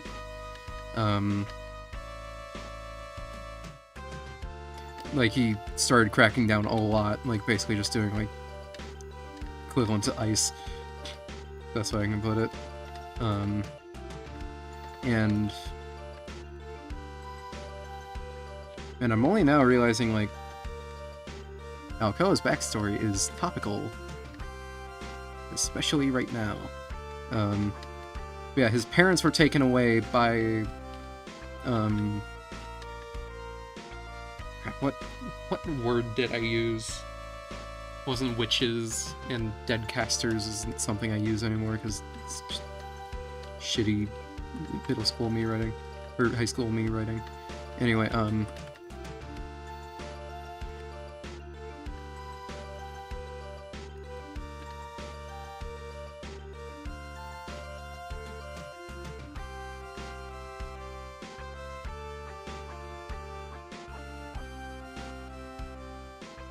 okay, so his parents were taken away by that group, or by the Imperial warlock catchers, basically.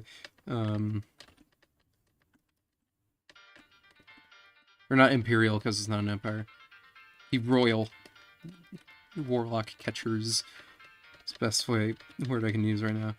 And in his desperation for them to, you know, not get fucking killed, burned to death, is the official method of execution.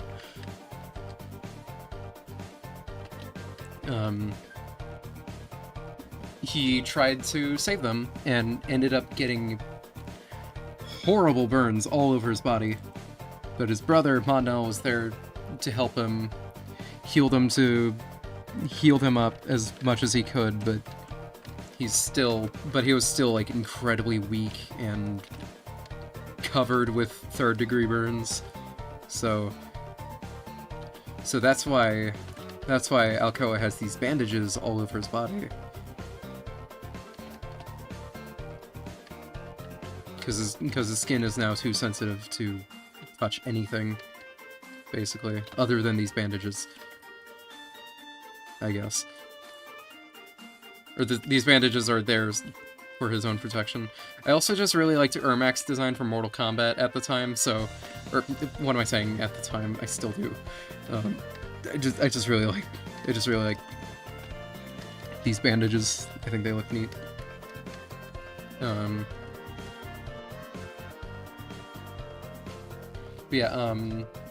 So yeah, after Mondel helped Alcoa get back to health, they started a little, like, freedom fighting group and started just, like, literally just, like, attacking, like, rescuing other people from these dead casters. Joshua Graham, I forget who that is.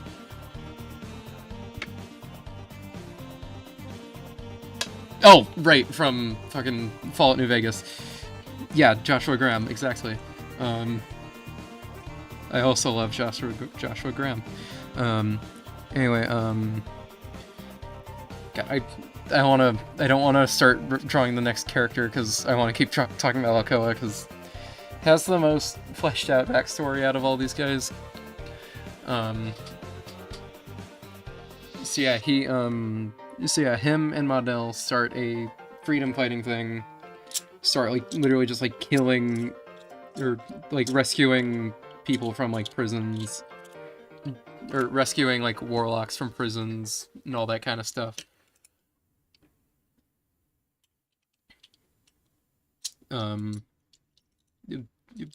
Like, just like straight up killing the warlock finders.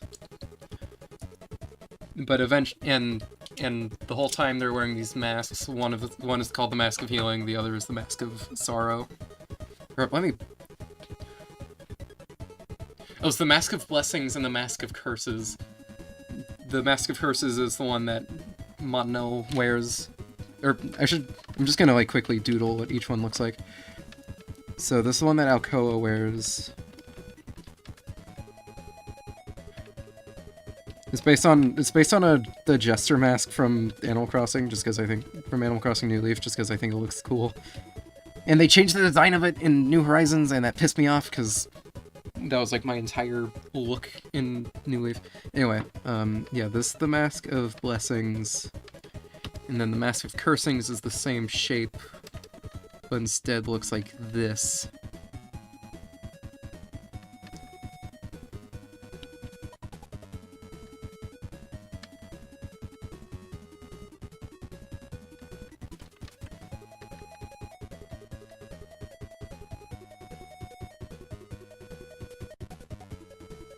I'm just showing that they're both, like, half and half.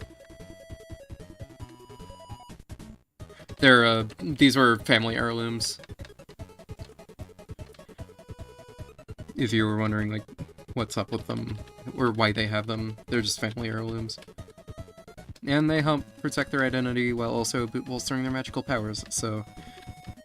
But yeah, that's their whole backstory. Eventually, Mondel gets found and killed, like, immediately for being what they would call a terrorist.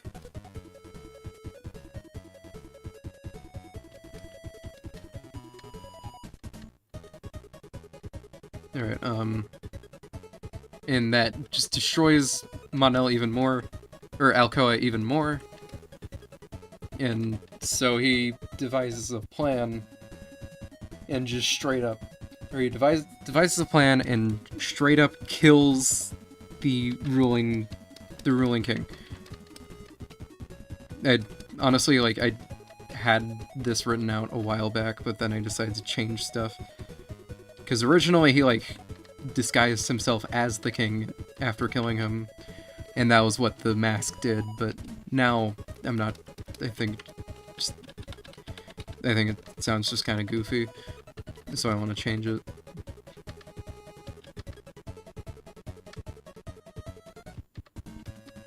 Alright, now, Kiela. She is a barbarian from around here in a country called Bauval, or I think it's called Bauval, or I think that's Bauval. Let me check, actually. This is like the side of the world that I haven't written as much for, so. Not Bauval, Gewid. Lives in this kind of area, and she is a part of just a nomadic barbarian clan, but they have a rival clan, or she's part of a nomadic clan called Clan Six Finger, because they all have 6 fingers. It's pretty simple. I just thought it would be cool if she had 6 fingers. So.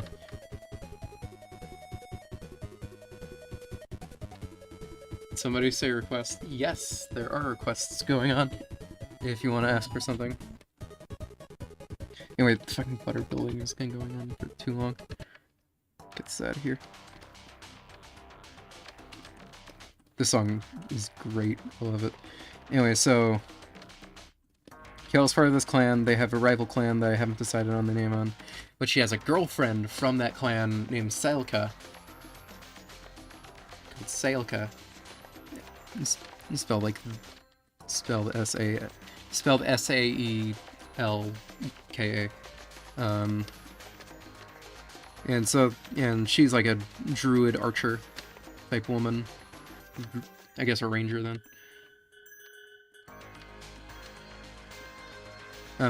Yeah, I can draw your OC. I would just like to get done with this. Just this character real quick.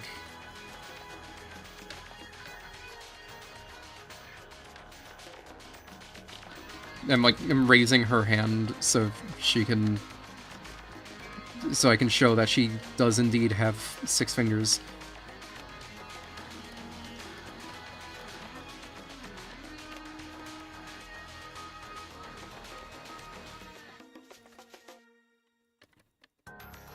Wait, that's 4. Or that's still 5. There we go. Here, let me make it smaller. Alright then, looking good so far. Thank you. Yeah, but eventually her family learns of this forbidden love, and they kill Saelka. Her family kills Saelka. The other clan gets pissed, and Kiela gets framed for Saelka's murder. And so now she was ostracized, or she was expunged from her own clan for bringing the enemy to them, essentially.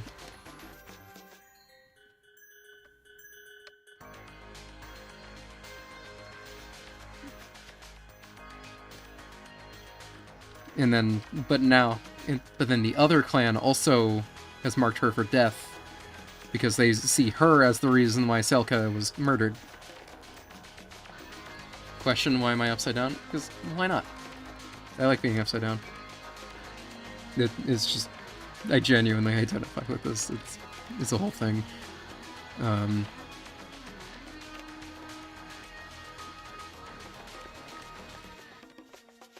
Yeah, I'll make it. Now I'll be one. I made the shape of this furrow specifically a one-handed. If I wanted it to be one-bladed, if I wanted it to be two-bladed, I would have made it like just completely straight. But no, it's like that kind of shape, like Susie's axe from Deltron. Anyway, all right. Let me open up the Stream Doodle thing. Should have had this open before. Ooh, another Tunic song. Love Tunic. Right. Yeah, it is very silly. I love being like this.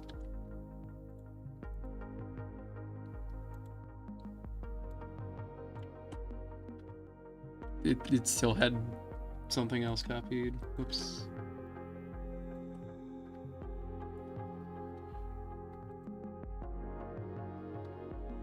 Aaron, I'm looking on your YouTube channel. Let me know what your... Just like which of these characters you want me to draw. Jangle? Jangle X.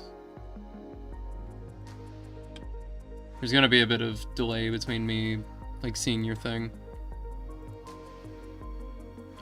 And, yeah.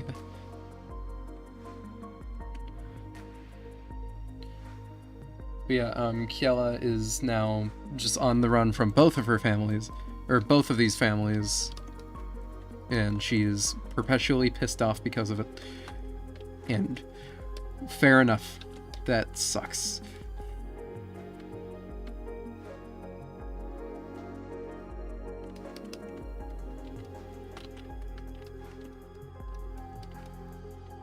I totally didn't make all these just as an excuse to draw all my OCs again. Alright, I'm just gonna, like, start on this, because, I mean, this guy's just a human.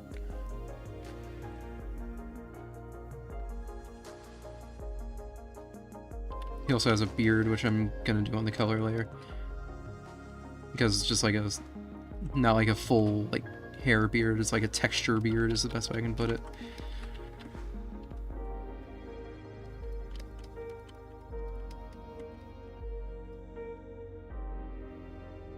Alright, so this guy's name is Tariq. He is a human ranger, as I said. Or he's a human and a ranger. And he got his love for, like, just, like, scouting in, like, woods and stuff from his mother, who died when he was at a very young age. And it's like... And... it made him sad, but it wasn't, like, debilitating like it was for Alcoa and his family, his parents dying. But the thing that fucked him up was one day when he was going to, like, the mausoleum that held his family, or that held his parents, or that held his mom. I kept making too big of groups. But yeah, one day when he was going to the mausoleum that held his mother, he found that it had been raided by necromancers, and they were currently using her corpse for whatever. So yeah, now he just hates necromancers. His entire thing is like I guess like D&D gameplay wise, his thing is like just tracking down magic. Like magic users, specifically necromancers.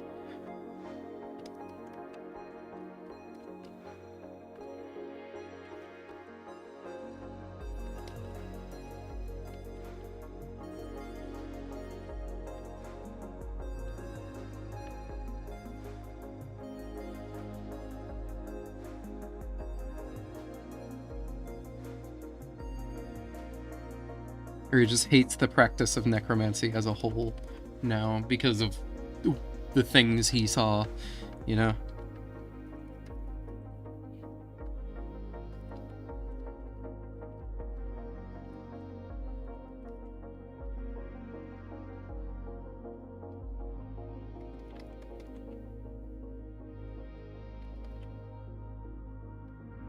You're gonna have to erase that bit of Killa later. It's like the Sokka cut. It's the best way I can put it.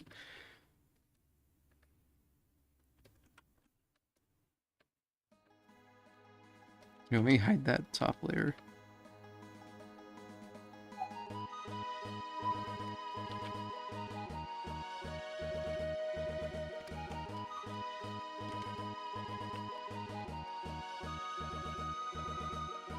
Yeah, all these characters are characters that I've made for this world and played to an extent, except for Sundidia down here. I'll explain her when I get to her.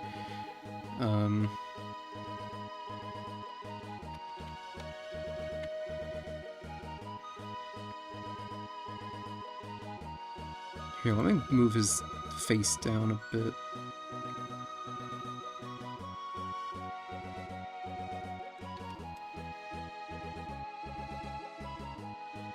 There we go.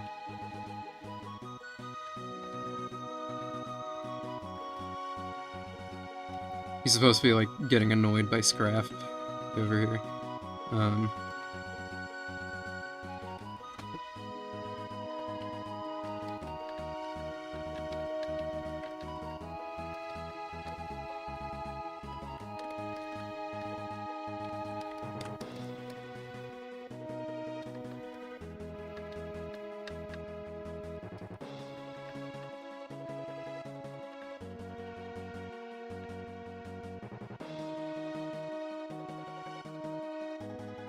Anyways, Anonymous NX Uzi, can you send me, like, which of these OCs you want me to draw? Because I think I see multiple. Yeah, like Hazi, Jangle, Jangle? Is it Jangle or Jangle?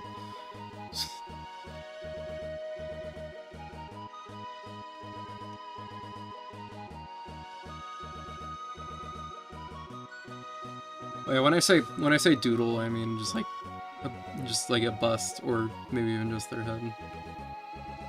Because, like, I'm mostly focusing on getting these comics done.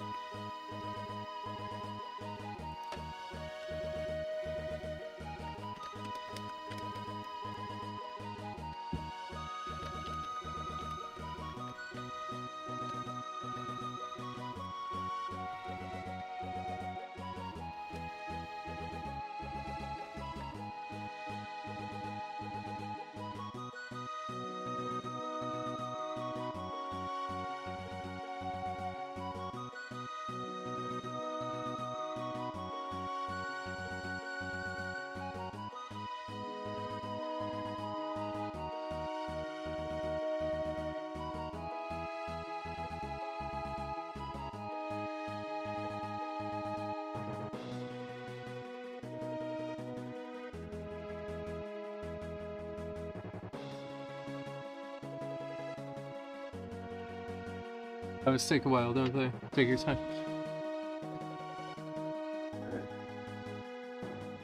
Stretching. Okay. It's time to continue. Wait, honestly, I think I kind of made Tariq just because I realized I hadn't made a human character in D&D before him. Because, like, this guy's an orc, this guy's a Orloff, this girl's a Goliath, this girl's a Dragonborn, this girl's a dwarf, this guy's a dark elf. I'm sure you know how it is.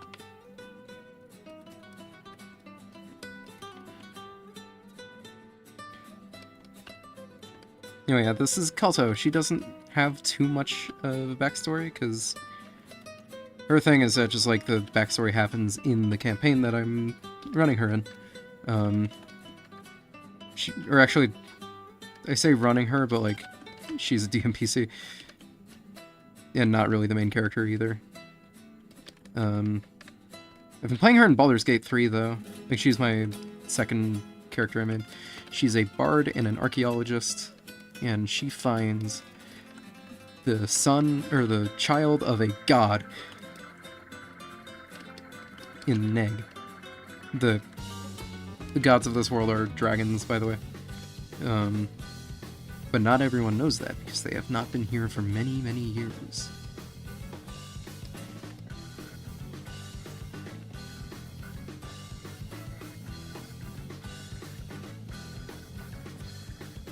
Like, the time of the dragons is not living memory for these people.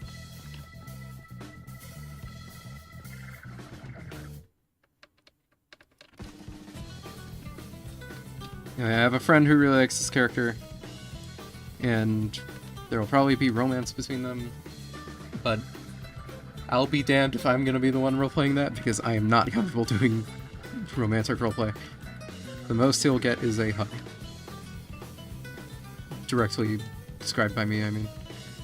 I'm fine with his character being romantically involved with one of mine. In fact, I'm all for it, honestly. He's not here right now. I could doodle his character real quick, actually.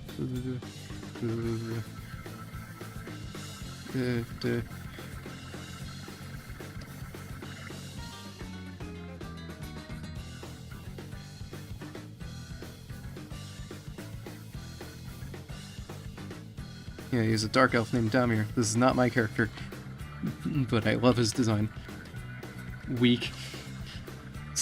Shut up.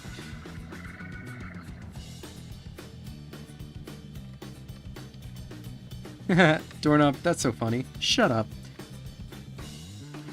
I can say that because I know Doorknob outside of this stream. In fact, he's not. They're not even using that account. They're using the Big Stewie account.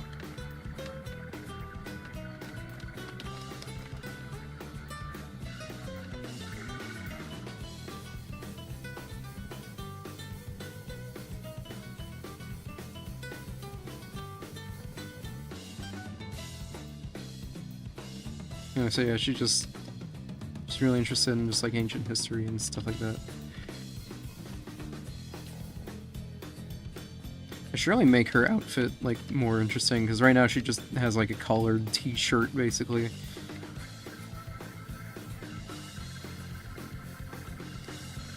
I was trying to draw something that an archaeologist would wear, and I just ended up just brown t-shirt. Brown's an archaeologist color.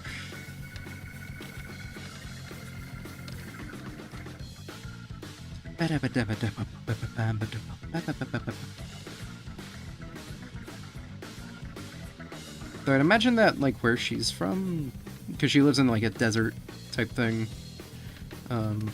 or, yeah, just a desert, so I'd imagine, are you streaming on something else as well, like Twitch, for example? No, I am not.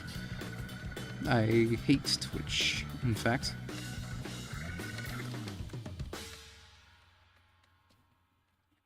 And I'm not a big fan of YouTube either, with just the stuff they've been doing.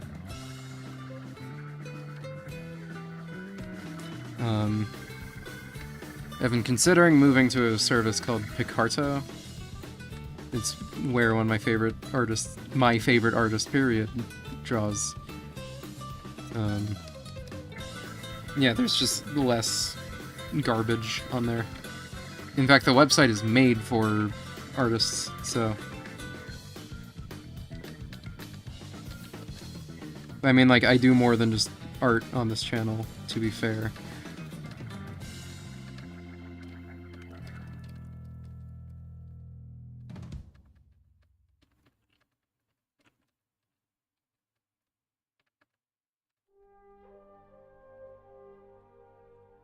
I can skip this one. I just listened to it. I have to go now. Have a nice rest of your day. Okay. Goodbye.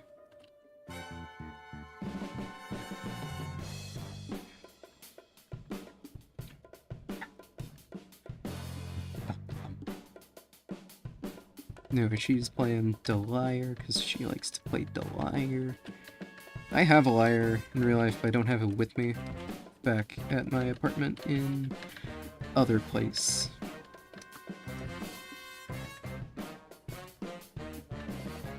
Yeah, it is fun to play. I like playing the lyre.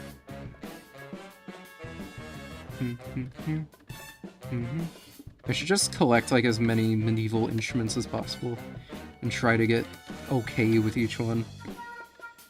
Cause I can play Lost Girl on my lyre, which is one of my favorite songs ever. Hello.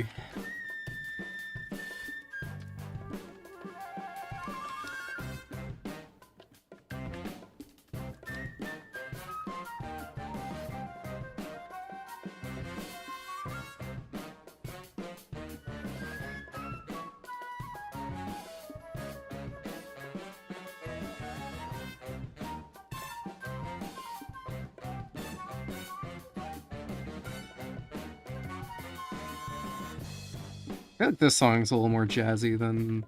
Or a little jazzy. Right, Val? If you're still watching.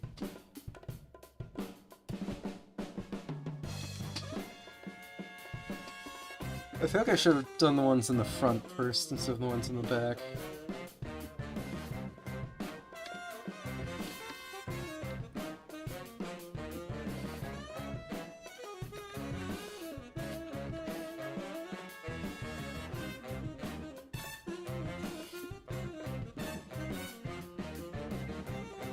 God, this character Kalto made the biggest fucking mistake designing her.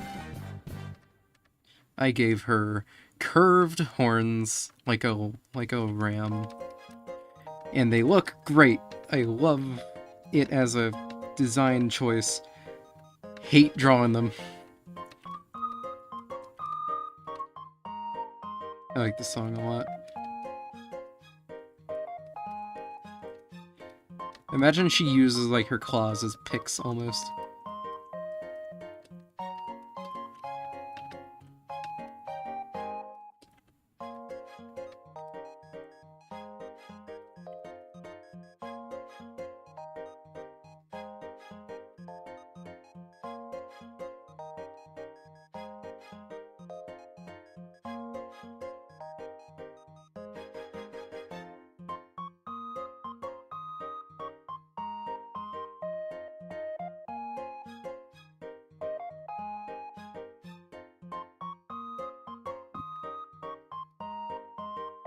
Alright, now this is Oweri.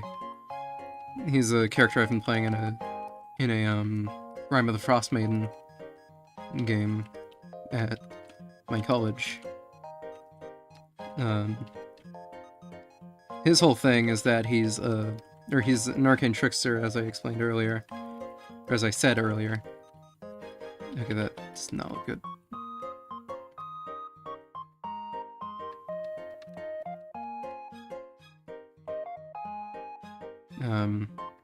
And his whole, like, motivation, like, as a character is, he wants to steal information to make it publicly available. In that means, like, books. That means, like, books, public records, spells, anything.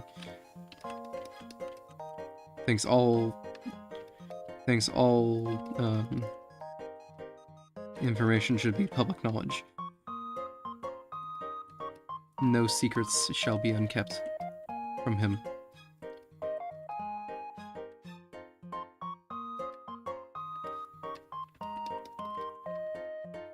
He has kind of a weird haircut. He has this big bang in the front. Big bang attack! Yeah, this goes on for 15 minutes. I'm changing the song.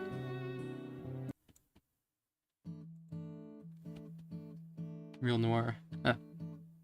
Okay,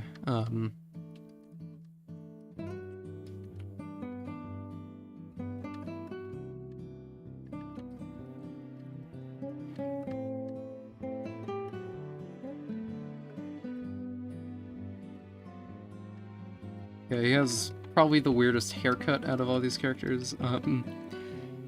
He has like this weird bang in the front, and then but the rest of it is tied into a ponytail.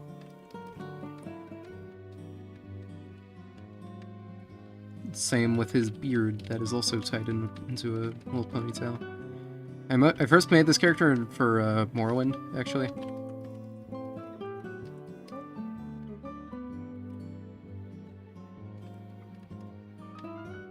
Hence him being a dark elf, I guess.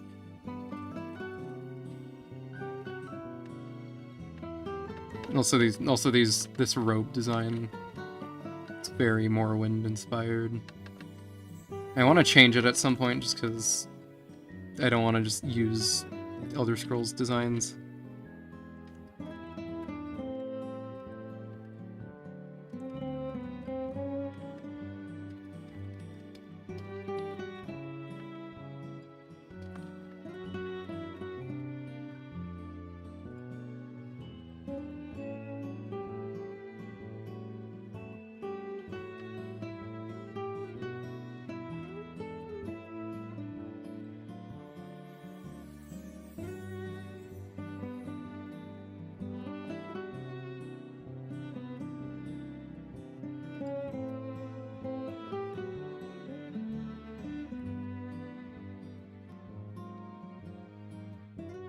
Yeah, he doesn't really have much of like a developed backstory, other than he used to. Other than one of my older like ideas for his story was that he used to go to a mages college, but then dropped out either because he wasn't amazing at it or he just couldn't afford the fees because he did not live in Seoul Alley. Or he used to live in, or I used to have him live in Front Rise, but now I'm thinking he just lives in Nuanra. He probably goes around a lot of places and has probably been to Front Rise because there's a very famous author there.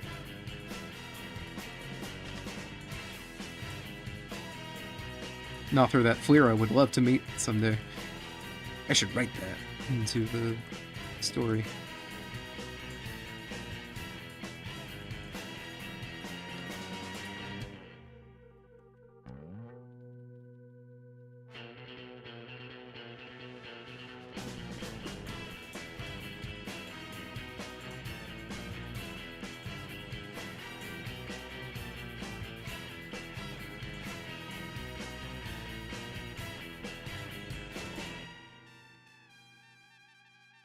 His whole like as like playing as him in D&D, my inspiration for him was just like, or not inspiration, but just like the idea for playing him was just like, oh, Spark Mandrill again. Anyway, my whole idea for like playing him was just like, what if I played an arcane sorcerer, but focused more on the magic, on intelligence rather than dexterity? I realized that was a bad idea, so I made him like equal in intelligence and dexterity. Like I could have a 20 in, or because I rolled for my stats, I could have had a 20 or a 19 in dexterity, but I decided against it and decided to have an 18 in dex and an 18 in intelligence. But I found that 18 in intelligence is very fun. I like knowing things, I like being able to glean information from magical artifacts. That is very fun.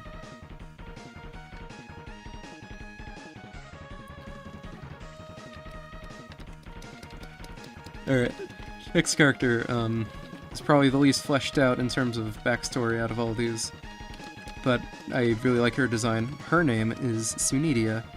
She is a mountain dwarf living in Tarmian with... In fact, she is in the same archaeology group as... Or she's like kind of like bunking with Kalto, actually. And the reason I like her design so much is because she has a beard! Everyone's like, oh, female dwarfs have beards. Yeah, and I love that. So where are they?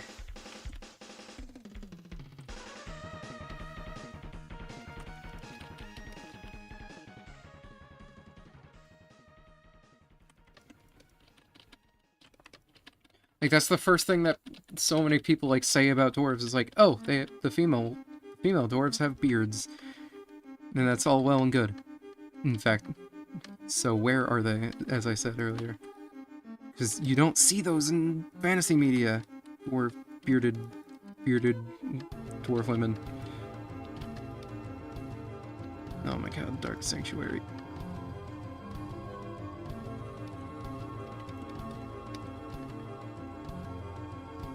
I mean, like, this song is just like, just when I thought that Deltarune couldn't harm my emotional state even more, this song, or not harm my emotional state, but make me feel even more emotional, alter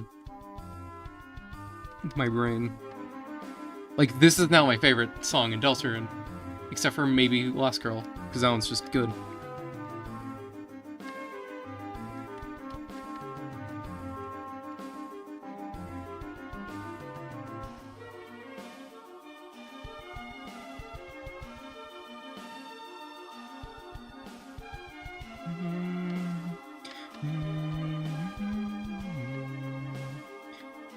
This would be a good song to make a cover of.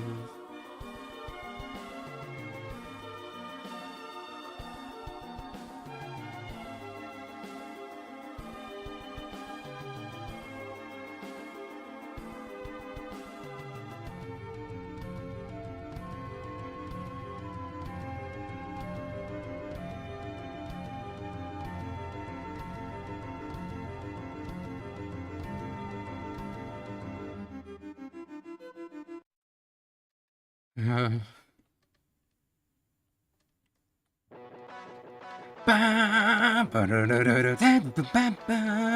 is that other song I was talking about earlier. When I was talking about songs from... Wait, no, I didn't mention this song at all. This is one of the best songs in the game. Right, yeah. Yeah, I did mention this song. I mentioned this as best song in the game number 2.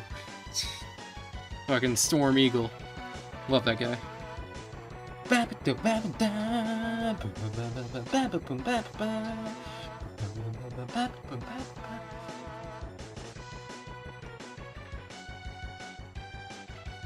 Need to stretch.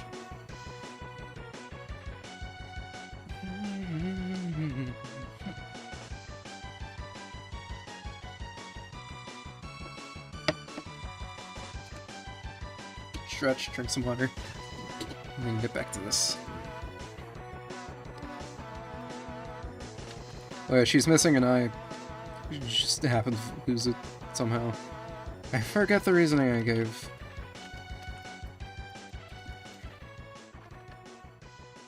I mean, I think at some point I did say, like... Or this is just the explanation for, like, a little side quest in the D&D campaign that me and my friends that I'm doing for my friends. Oh. I already listened to that song today. I don't want to listen to Swan Lesson. It puts me to sleep.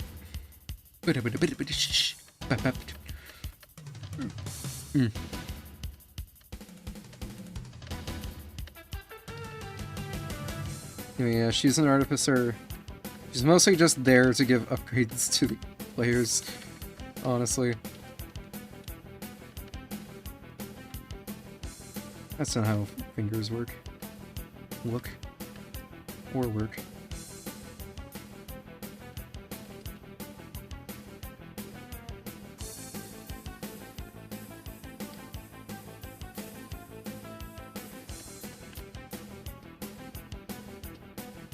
Yeah, she's not the most imaginative character other than her beard, I guess. I mean, like, even her just having a beard, like, it's not super imaginative because everyone says dwarf women have beards. So, and then when I go looking for dwarf women with beards, like, I get a lot of OCs, but nothing from, like, actual fucking media.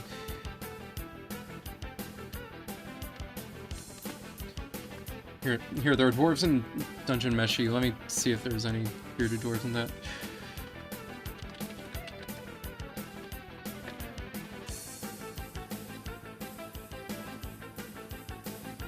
I have seen people make the joke that, Senshi is trans femme.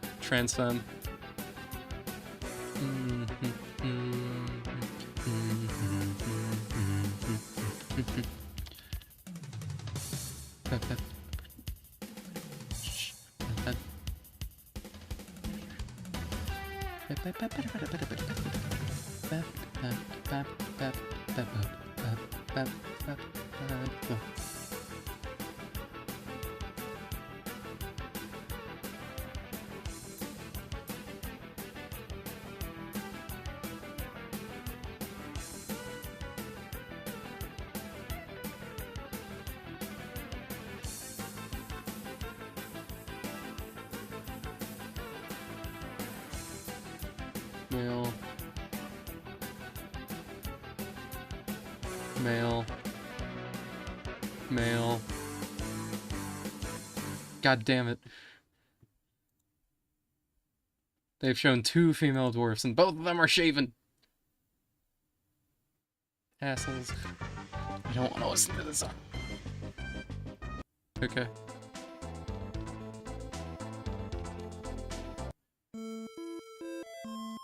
Wait, how long have I been streaming? 2 hours and 38 minutes. Okay.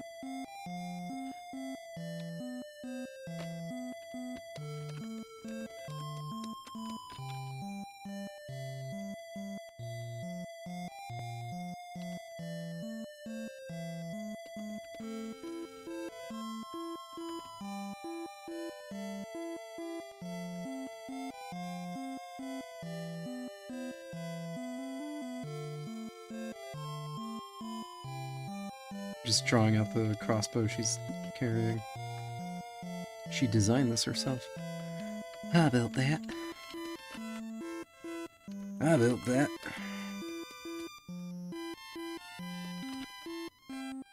There's like some runes or whatever on the side. Yeah, full on runes.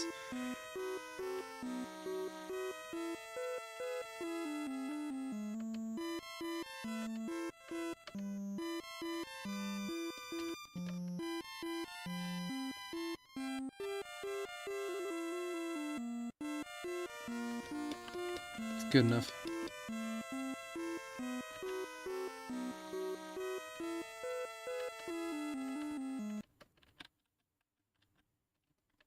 Yeah, that song is pretty short when it's not looping on my Homebrew 3DS theme. Wow.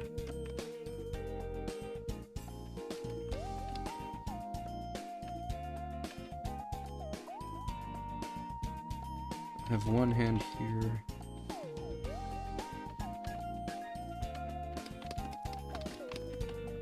And another hand hidden back here because I don't want to draw it that well. Tired of drawing arms and hands. I'm tired of drawing. I'm quitting. Alright, this is gonna be my last drawing stream, guys. I'm moving to new frontiers. AI art. You guys want that, right? Yeah, everyone wants AI art. Hear that, Google? Give me more slop in my slop brain.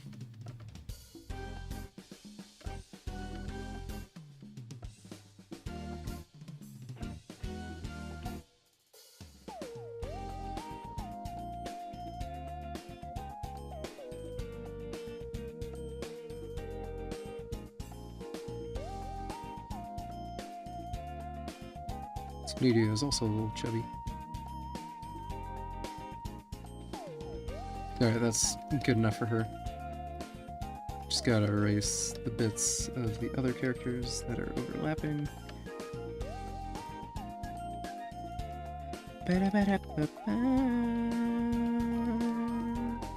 don't know how to describe this, but like, synth whistling sounds good. That's what that synth sounds like to me. Like someone whistling.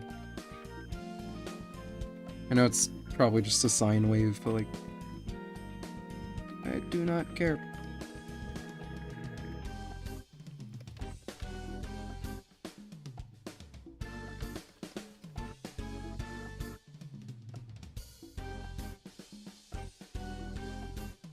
Fuck. No, you shut your out to us until your eye glaze over. Not saying that art hasn't already. Yeah. What's saying that hasn't already happened?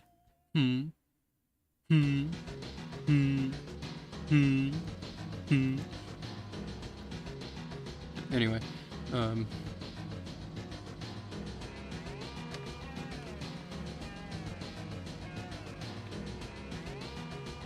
yeah.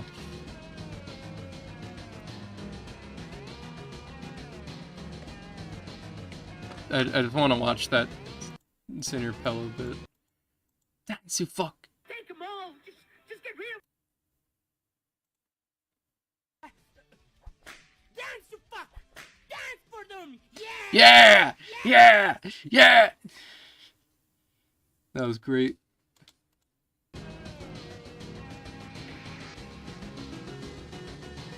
I always forget that there are actual differences between this song and the original Rude Buster. It's not just literally vaporwave Rude Buster.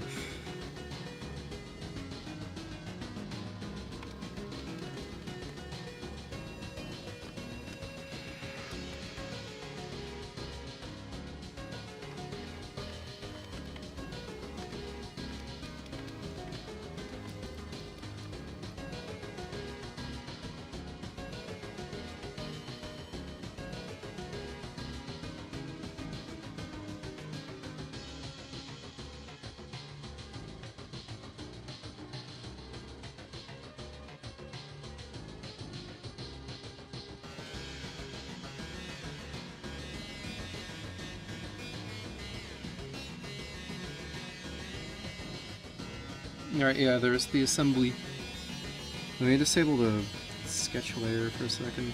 See how it looks. Yeah, that's good.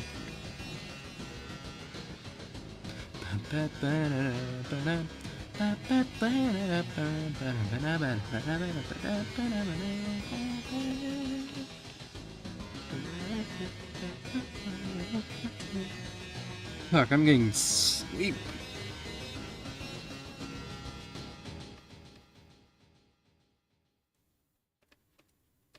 Alright, let's start working on the rest of the comic. Because all that was one layer.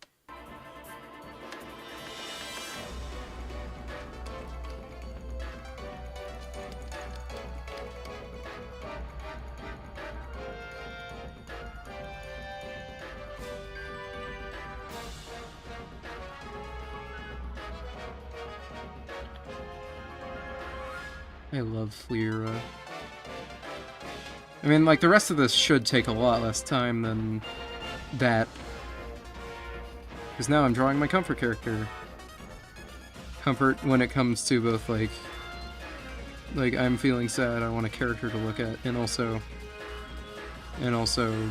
just like, this is the character I feel comfortable drawing. You know?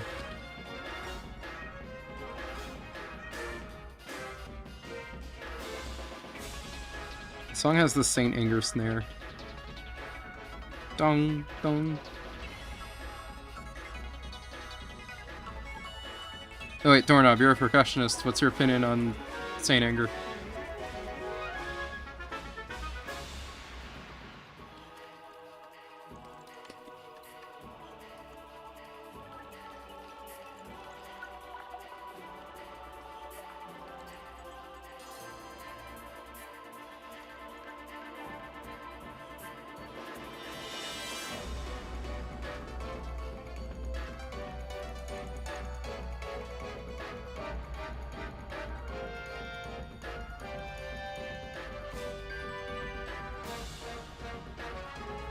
Saint Anger is an album. Yes, it is.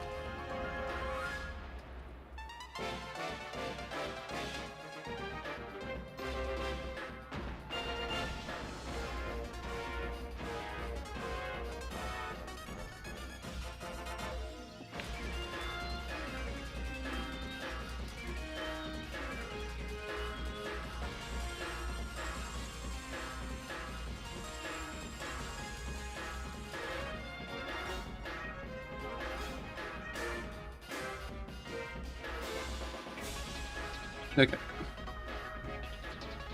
Might take another break at like the 3-hour mark. Because as I said, I want to get this done tonight.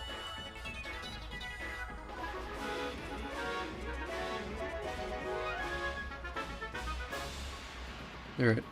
I'm just gonna draw like the rest of the Fleeras in this comic. And then I'll start working on them.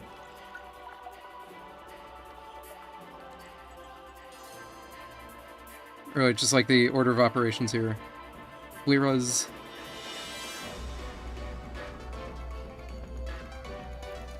Like Fleeras 1, 2, 3, 4. And then I'll do the background here, and her house here, and or the background here, then background here, background here. And then there's no background here. Or here. So.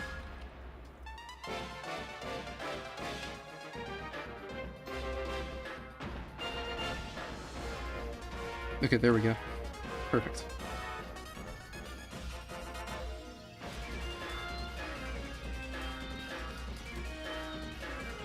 I forgot I can extend these lines because there's going to be different layers and I can erase it later.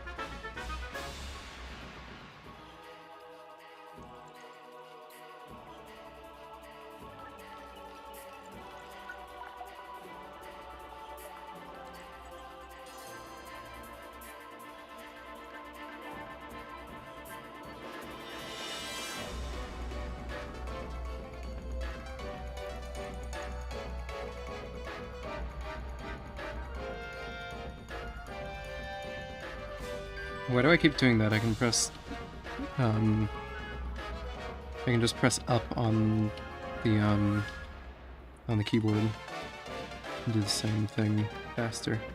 And faster!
Alright, next song.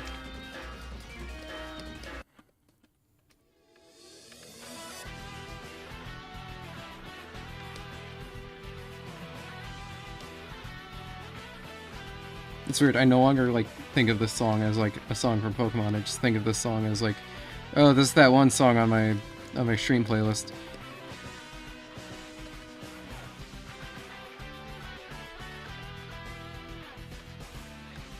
You wanna know why I don't think of it as a Pokemon song? Because it barely plays. This plays for one fight, and it's the easiest fucking fight in the game. Because Wally sucks.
Extended or...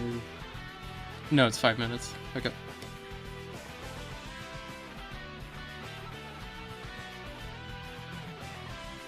Nah, I'm skipping ahead.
Nope, eyebrows. Right. Whoops. That was like something missing from this.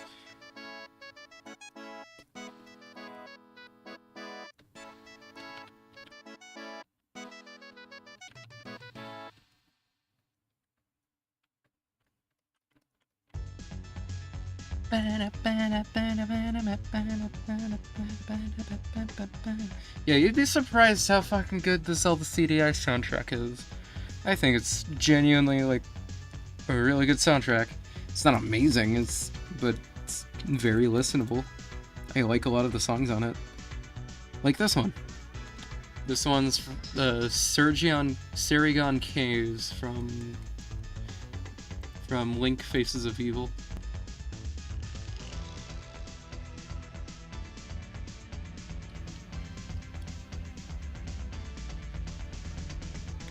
Surge Tankion Caves.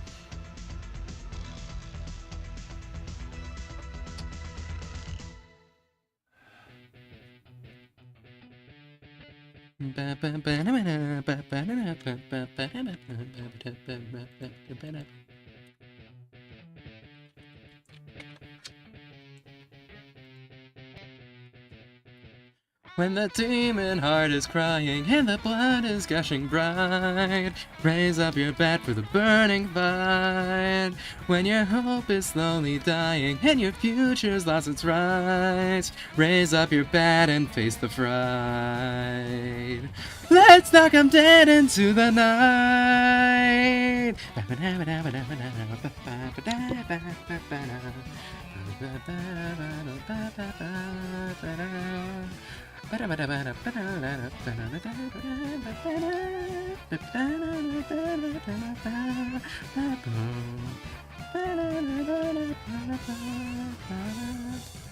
Come follow me into the dark with your heart as the arc that shall shine you the way. Because I'm with you in the dark, with your heart as my mark, which shall guide you the way through the waves. Come follow me into the dark, with your heart as the arc, which will shine you the way. Because I'm with you in the dark, with your heart as my mark, which shall guide you the way through the waves. Yeah, this song's good.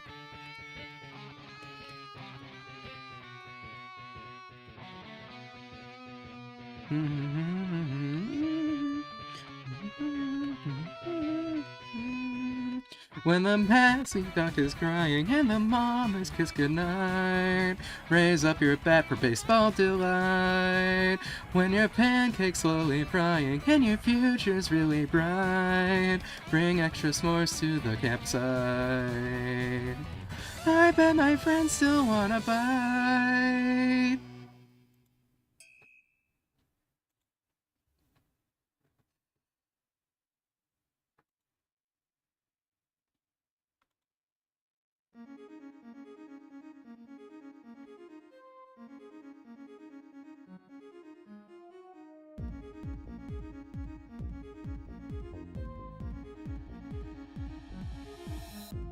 Wait. That's the sound effect at the beginning of Undertale. I didn't realize that until just now.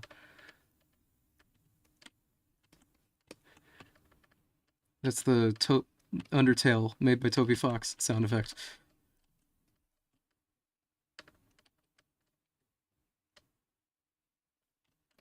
Or by Toby Fox, I should say.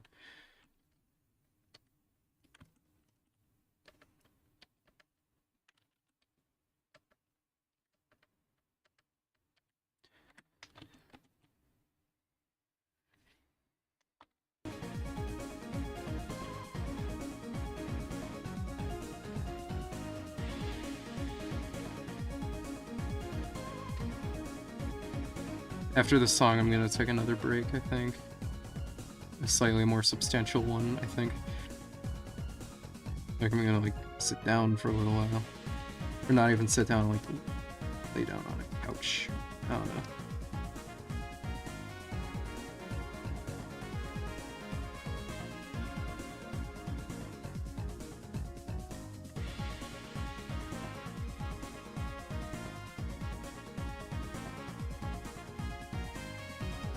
Ooh, I just have like text here that just says playmat or something. Like that's what she's laying on.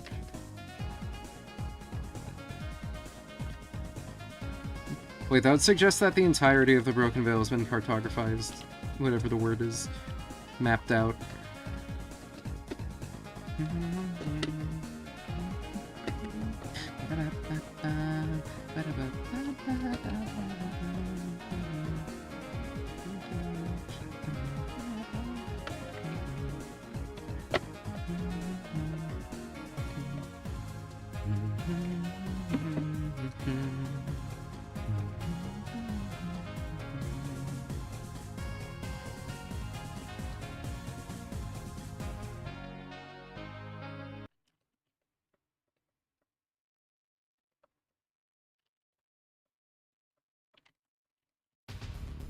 Bum bum bum bum bum ba-dum. Bum bum bum bum bum bum ba-dum bum bum bum ba-dum bum ba-dum ba-dum bum bum ba-dum bum ba-dum bum bum ba-dum bum ba-dum ba-dum bum bum ba-dum bum.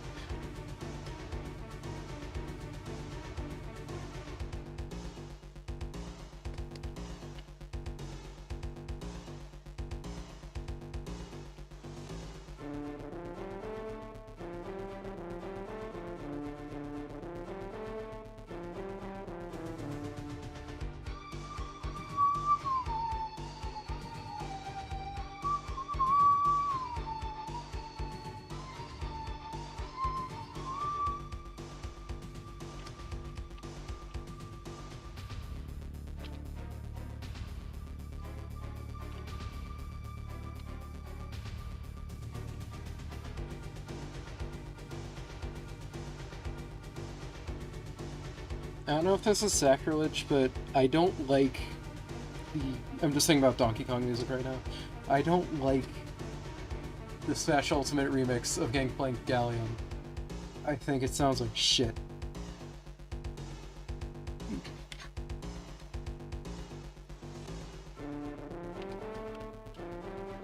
I hate the way it progresses through the song. No, because, like... The thing that I like about the original, I think, is, the thing that I like about the original is that it builds up over time. Like, it takes a little bit for it to get to that, like, 100 mode, you know? Where it's, like, at its full energy. But, fucking, the Smash Ultimate remix just starts at 100.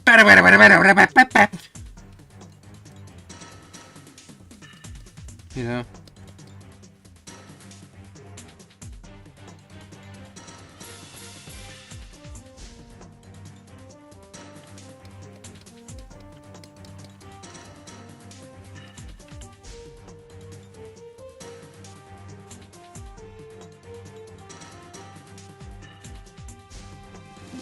Wait, I said after that song I would take a break. Guess I lied. Oops.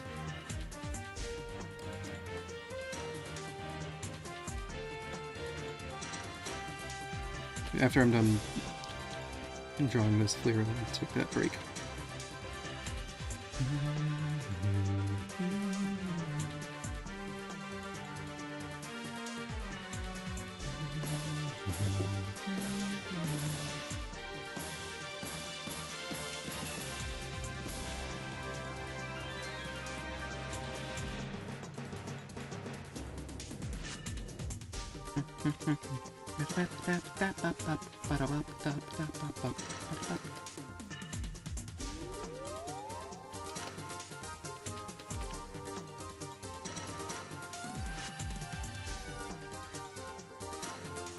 I'm just trying to sell this like downward angle a little better.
Hey, the Smash Bros. Melee version of that other song I played earlier.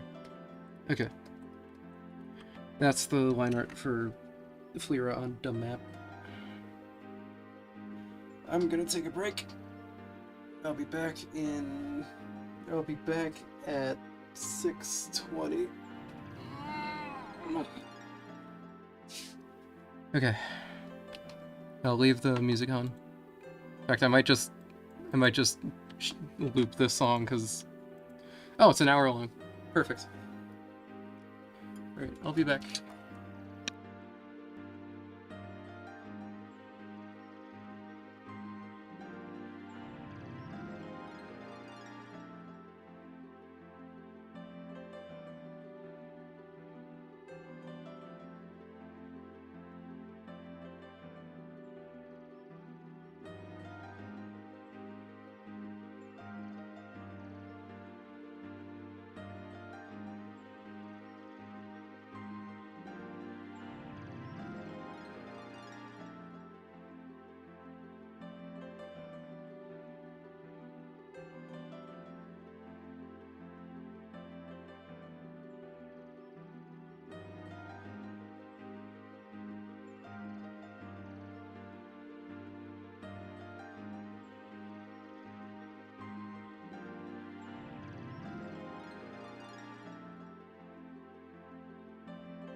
Okay, I have returned.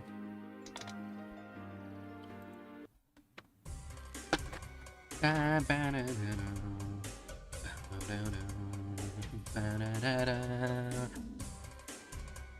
I might have made a mistake. I got myself pistachios with like some like salty pistachios, but no water to like not feel dry, I guess. So I'm gonna go get some water. I'll be back again.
Okay, now I'm back. For real this time.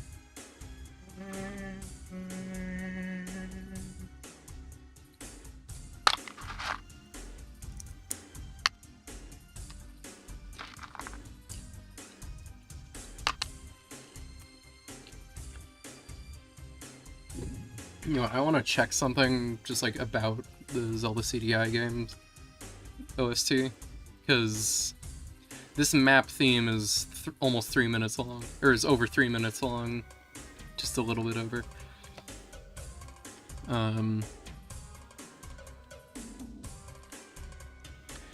Link Faces of Evil OST.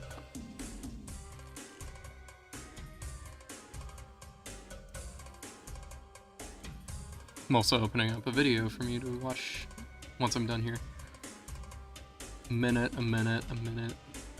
less than a minute, or less than half, less than 30 seconds. Yeah, the rest of these songs are a minute and under.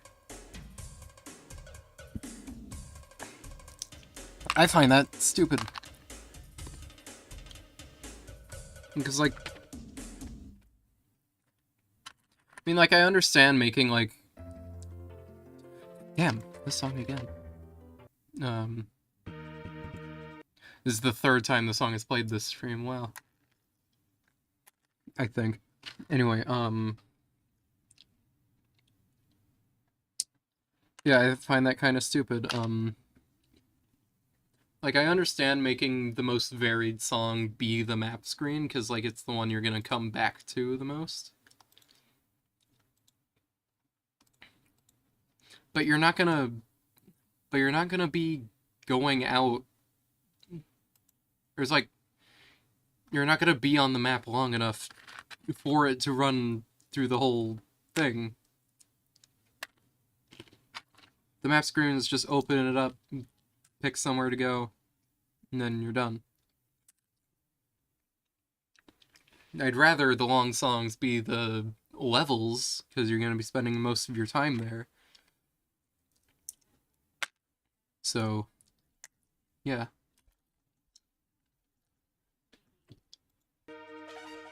I don't think I want to listen to this song again.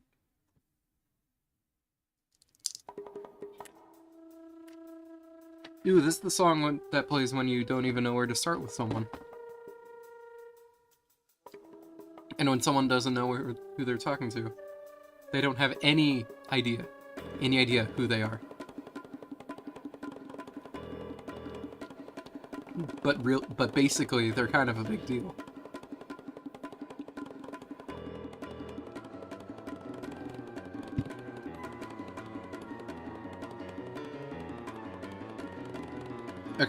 time to start drawing again. Whoops. All the songs to accidentally speed up. It's the Scout song. YouTube has a thing where if you hold the pause button, it'll speed it up by 2 times. And I honestly like it. I've heard some people don't like it. I've heard Doorknob doesn't like it. I like it. It's useful sometimes.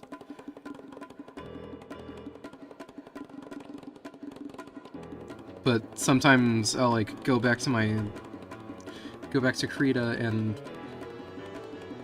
because space is the pan function, like panning the screen, I'll exit in, or I'll put on a video and then go back to Krita and then just like hold space because I want to move the camera or whatever. But then because it thought I was holding space on the video, it'll start speeding itself up and I'll be like, eh. Like, what just happened there? I guess it was pretty fitting that it was the Scout theme.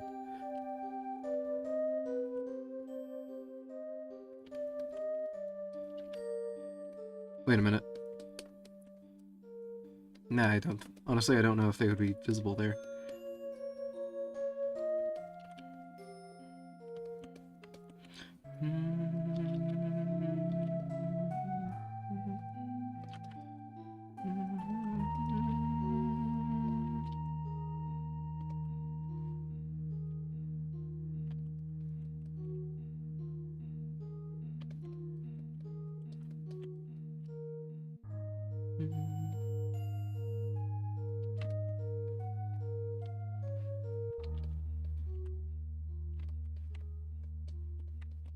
You know, I might just, like, lower the bitrate down by a lot when I go back to college.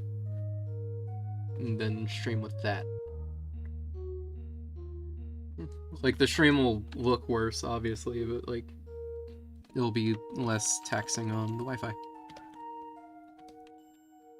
If I turn it down, it won't be as... It'll probably be as Wi-Fi taxing as, like, just streaming on Discord or something.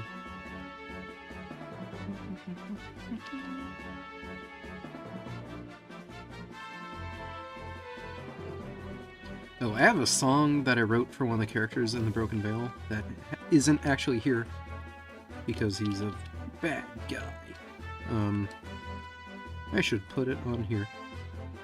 In fact, I'm gonna play that song right now. I just need to find it on my phone.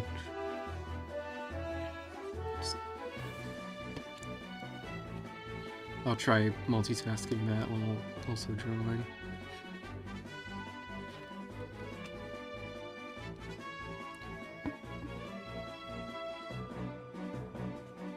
I don't like the speed thing. Oh yeah. Right, that's what I was talking about earlier.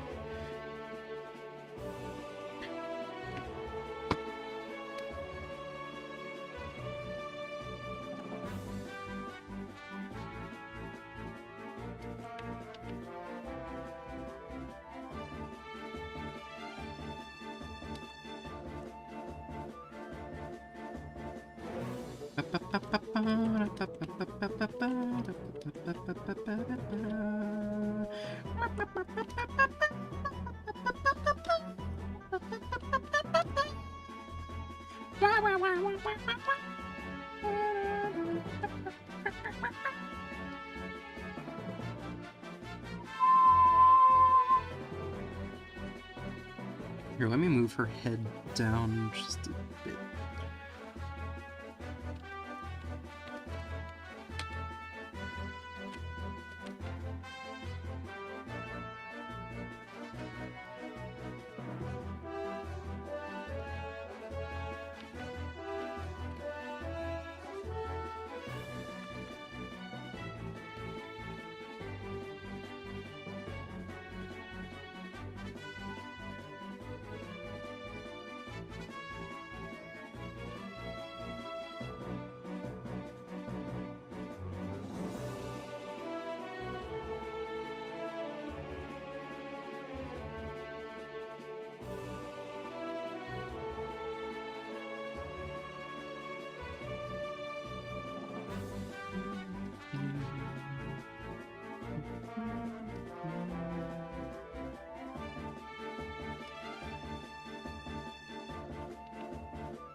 There's a game called Trading Card Shop Simulator or something like that. I really hope it has the mechanic where you have to break up fights over Pokemon cards.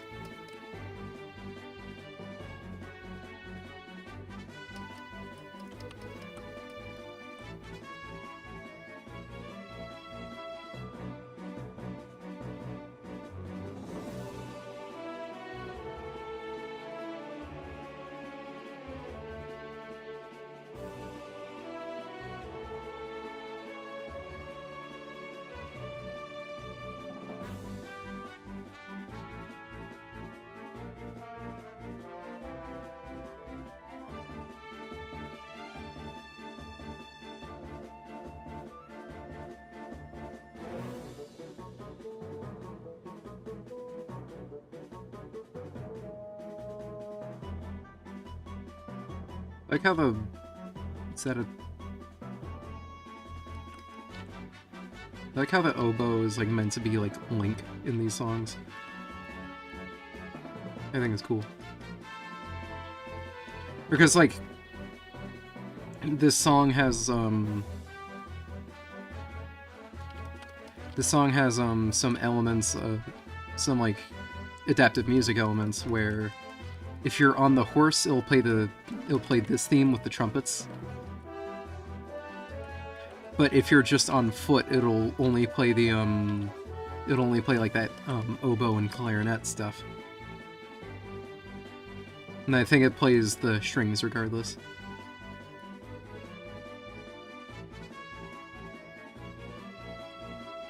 And then I don't know if it changes depending on if you're a wolf or not. It'd be cool if it did, though. I just don't know. I played this game so much as a child, and I somehow don't know. In fact, I'm actually gonna check.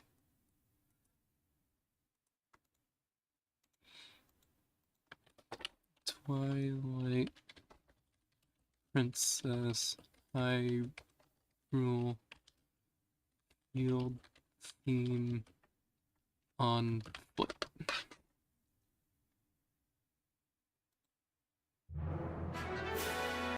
That's not it.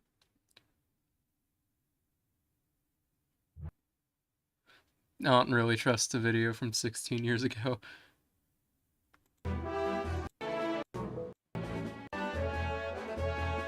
Oh hey, the Nintendo of America upload has like a bunch of cool information about this. Interesting. I actually want to read this. While this is a field background BGM, I arranged it to be more valiant sounding while riding Epona to match the stateliness of the horse. In addition, a certain majestic melody is played only at this time. I assume that's the ba ba ba ba ba ba ba ba ba ba ba ba ba ba. Wait, no, that's not it. Wait, no, that's the ba da da da da da da da. The latter half, around 114, is what is commonly called the advantageous theme. We created this tune to play during boss battles when Link is at an advantage, and as such, when he reveals the boss's weak point. Yeah, the da ba ba ba ba ba ba. Yeah, I think of that as like Link being victorious as a melody. Later in production, I appropriated this melody for the latter half of the Hyrule Field background music. It can also be heard in a number of other situations when Link is being given encouragement, so see if you can find it. Yep. About other tracks in the overall soundtrack. This is a secret, but while he said I created the lyrics for the title theme in Hylian, the lyrics don't actually mean anything. I just use a series of sounds that would sound good together. It's a secret to everybody. Koji Kondo, you little bitch of a man. I love you. Anyway, back to Fleera. Okay, yeah, that is not right. Hold on. Just that head is tilted forward way too much.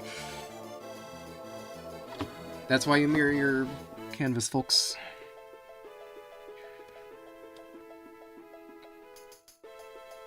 And it's because the sketch itself was wonky. Wonky.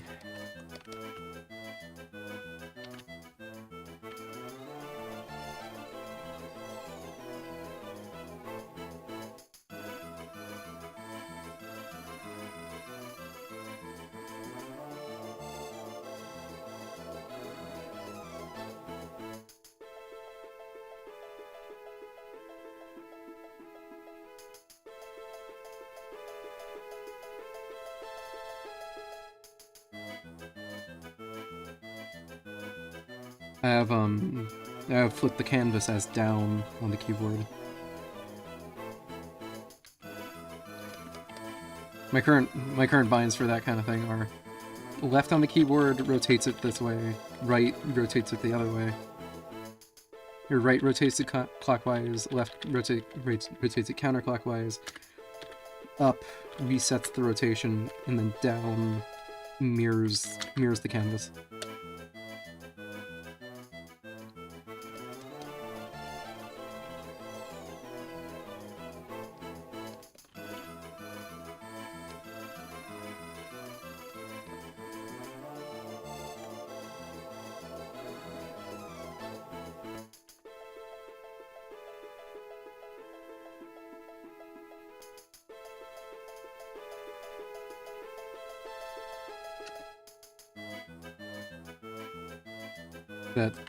Okay, this fur here just looks really like haphazard. Didn't put much care into it. Okay, this song loops really quickly. Next song. I know the song played earlier today. It's a good song though, so I'm playing it again. It's not like I chose for it to play, but.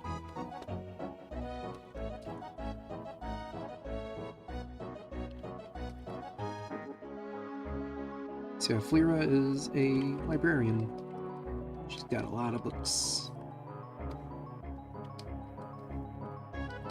And this actually plays into her character.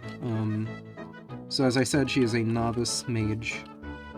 But she doesn't know, or she is a sorceress, but she doesn't know it just because sorceresses, or she is a sorcerer, / sorceress, whatever you want to call it.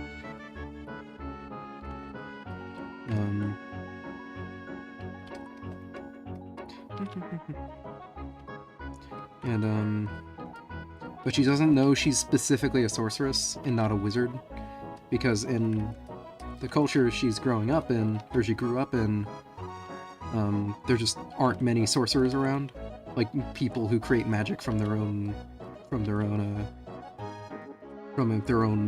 will, rather than like manipulating magical forces around them, which is how the wizards do it basically, which takes a lot more knowledge rather than just like will.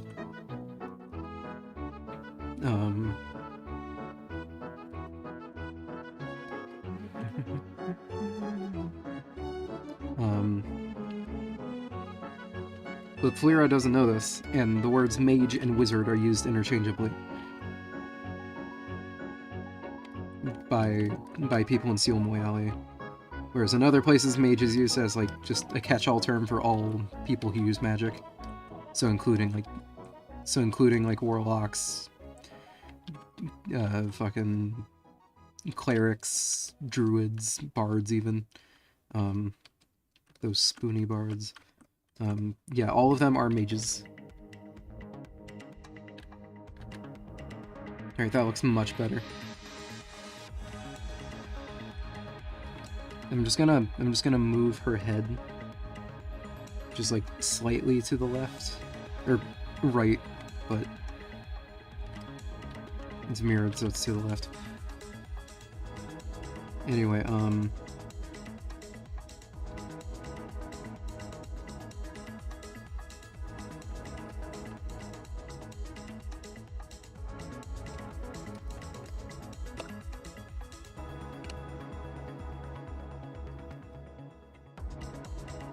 ah, shit, I did all this on the glasses layer. Damn.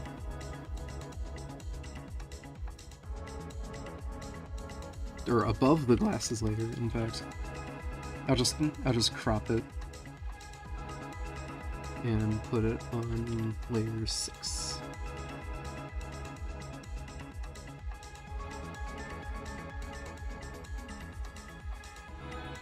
Alright, there we go. Now to do her glasses.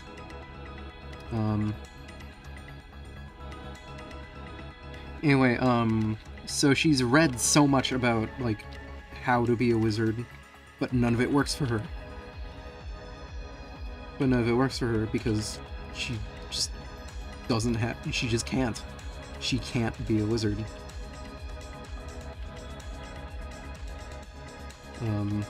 But she is a sorcerer.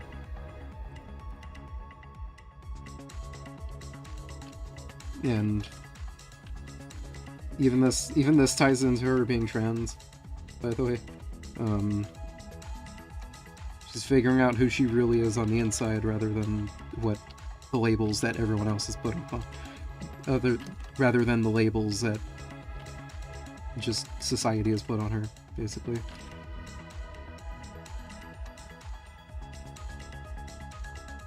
So I realize this could also be interpreted as you're born one way or the other and there's no other things. But fuck you. That's not what this is about.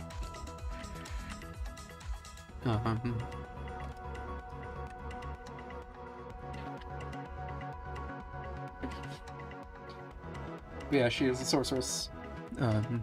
Not a wizard.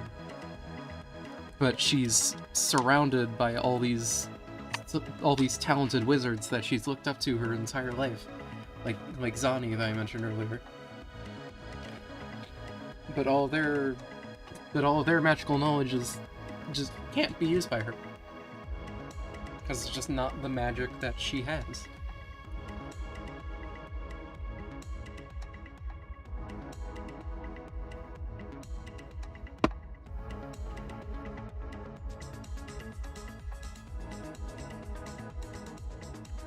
And there's nothing wrong with that. She just needs to learn what works for her and how she can be happiest doing the things she loves.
I think another thing that like kind of goes against like, oh, you're born one way and you're stuck with it and you just gotta live with it. Lyra doesn't want to be specifically a wizard. She wants to use magic. And she's just been brought up under this assumption that doing magic means being a wizard. But she learns it's not true. She can do magic the way she does it.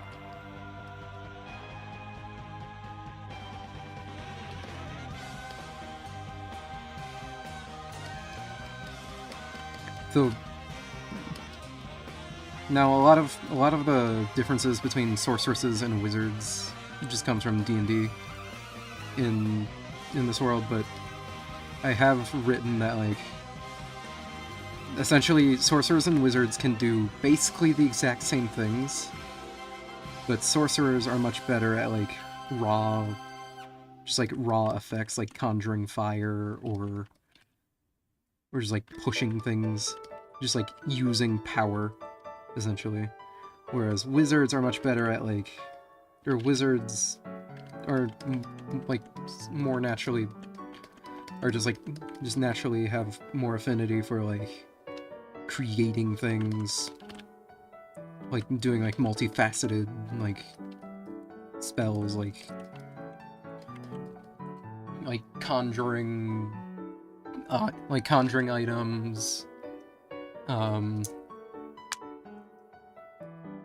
Essentially, wizards are better at all those spells that have like long ass spell descriptions, whereas sorcerers are really good at the ones that are just like deal 3d6 fire damage, but it doesn't have to be specifically like it doesn't have to be specifically fire damage or like just damaging spells. But they can, but with practice, any of them can do anything that the other can. But Flyra just has to figure out how all this works.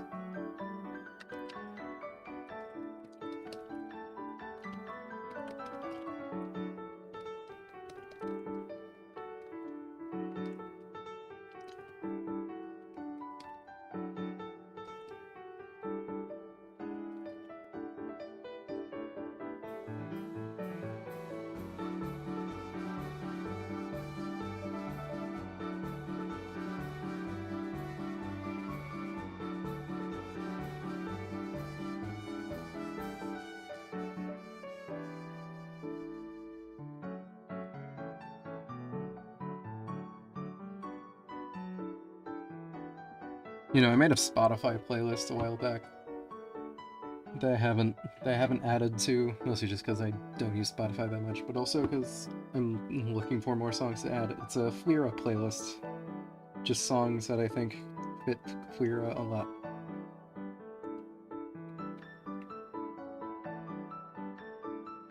It's just called Flyra type music.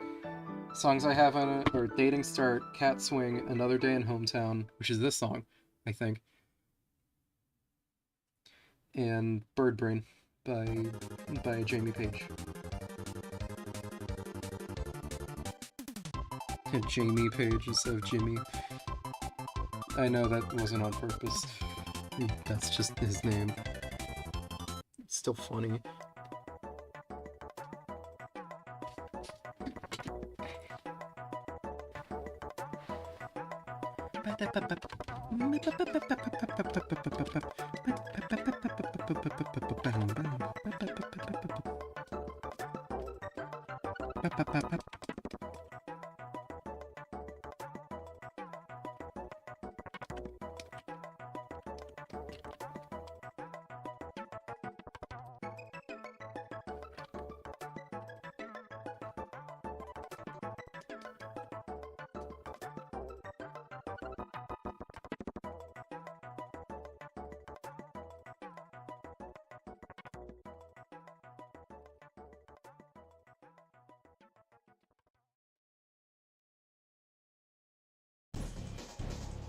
Ooh.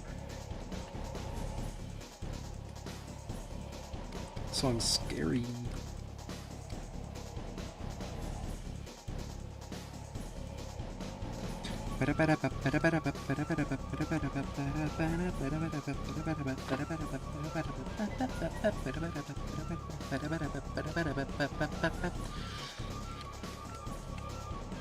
I'll stop now.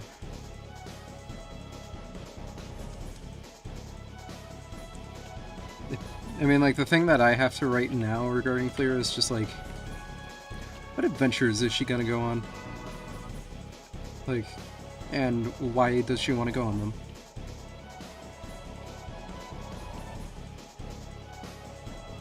Like, maybe she just begins, like, I'm imagining she just begins, like, doing things just, like,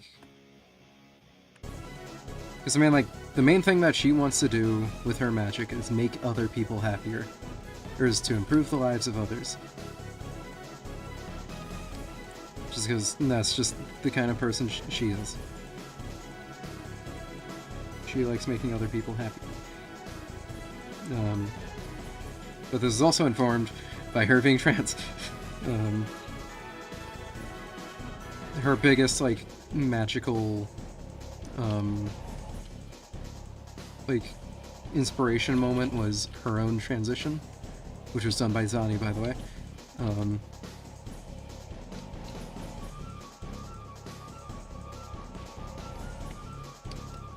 It was just a single ritual, by the way. It wasn't even awkward because she made it happen instantly. This is why every trans woman's desired superpower is shape-shifting. Anyway, yeah, everything goes back to her being trans. And it's awesome. Because trans people are awesome.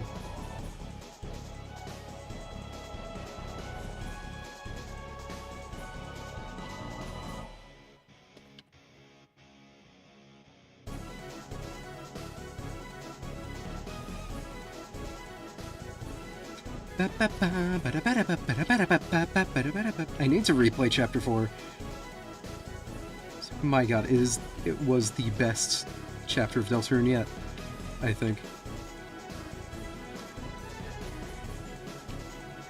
Like, the reason, like, that chapter made me so emotional, and the reason why is because the thing that it showed above all else, from what I could see, was, or from what I could tell, is it's only just beginning, you know?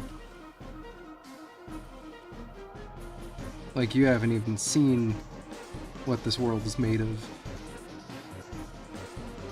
Like, the rest of the other chapters were just exposition. Except for Chapter 3, that one was just fun, and I still love Chapter 3. Also, I think we needed something like Chapter 3 being so, like, relatively unserious compared to, like, the rest of the chapters. Wait, that was the last Flyra that I had to draw. But yeah, it was so unserious compared to the next chapter, and I think that was on purpose, because, like, yeah, just tone. Tonal shifts are important in literature and other forms of media.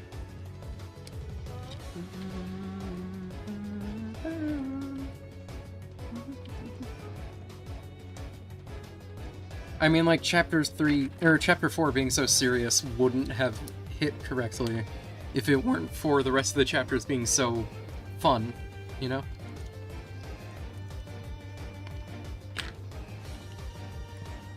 Because now it's just like, whoa, stuff's happening. And that's why it's all the more impactful. Because now there's stakes, you know what's going on. You've met all these characters, now what are we gonna do with them? You know?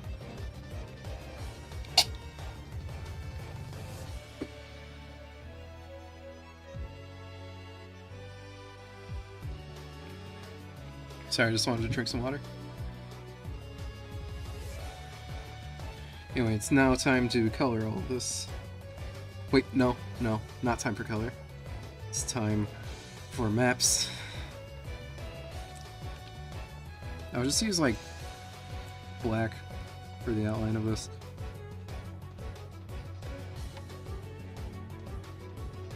Oh, this is a copy of background. God damn it.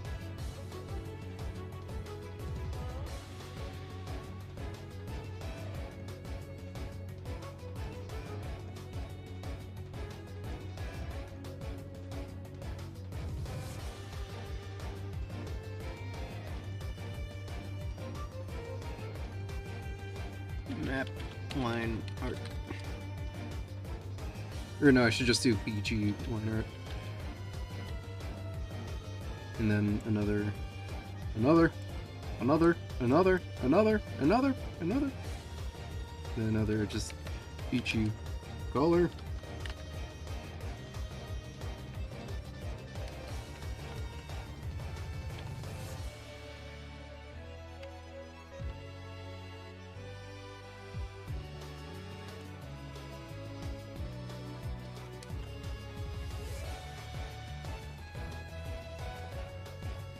And then for the sake of just time, I'm not even gonna bother like doing the stuff behind Fleer's arm or anything like that.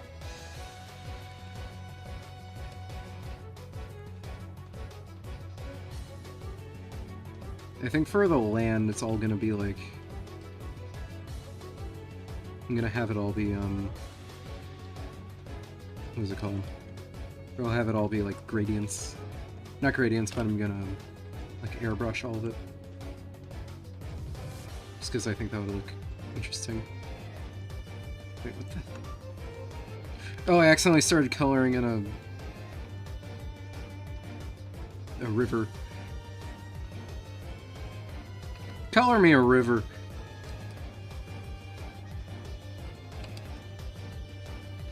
Yeah, the rivers are gonna be on the line art later. Now I'm just like discussing plans out loud.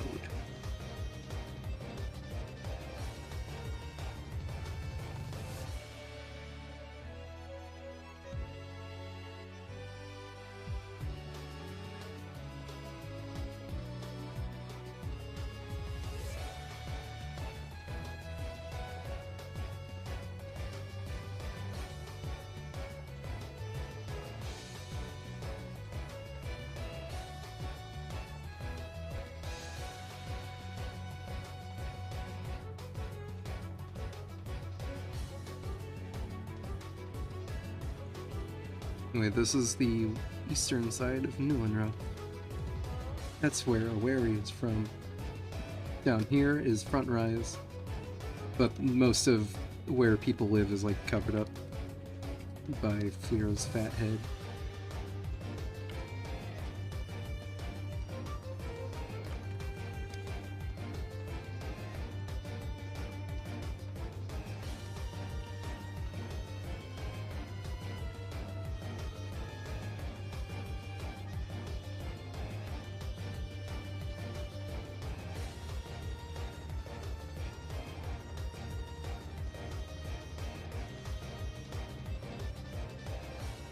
Lines, lines, and lines, and lines, and lines, and lines, and lines, and lines. Other guys will feed you lines, but I can take it in Mickey D's. Anyway, this eastern continent is called Tarmia, and this western continent is called Kairan. And Kairan.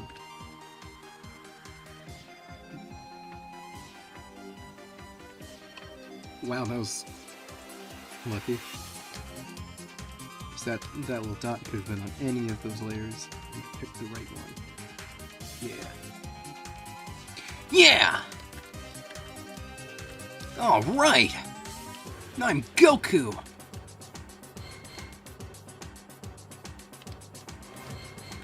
Anyway, right here is Lilo.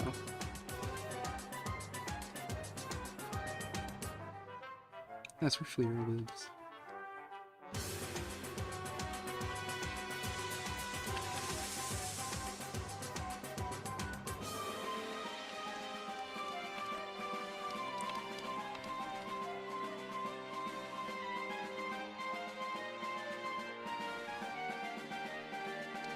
I made a human Fleer design a while back. I made her to be Filipino because I think that fits, considering her being from an island, archipelago.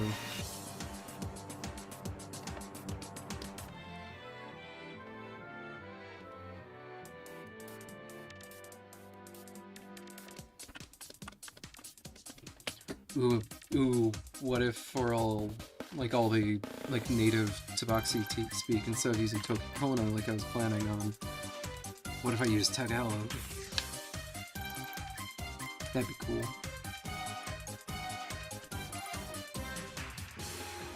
At the same time, I don't think I really want to use like any real world languages. Or at least none that people like actually speak.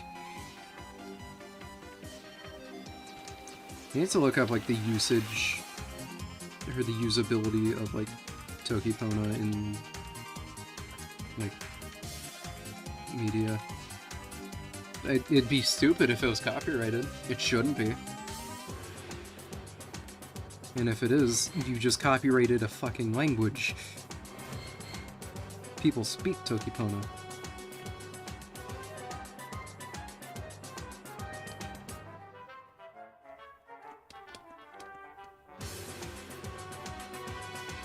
Better not be copyrighted. I think as if I didn't already hate capitalism enough. Or I should look this up, just to make sure.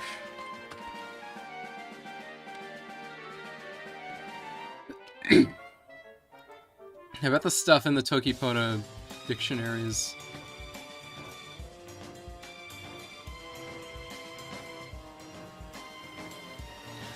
Look up the case of Oracle versus Google. Surprisingly, it mentions conlangs and how they can't be copyrighted. Alright, dope.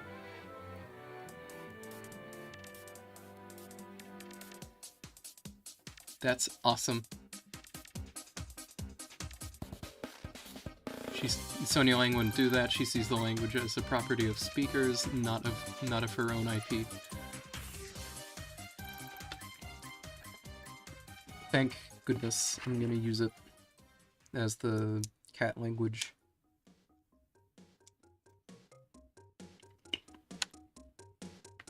Tokipona, Lipona, Mute, Talami.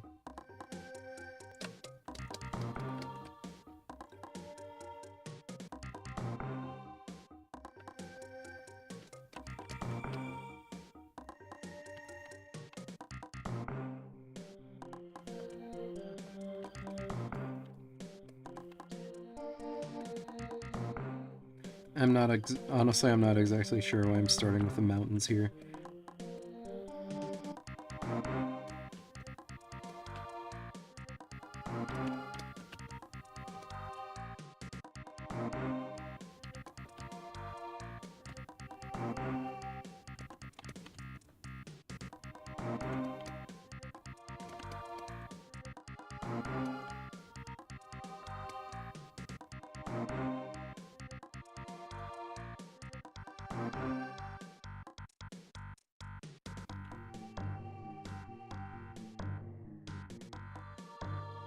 I'm thinking about like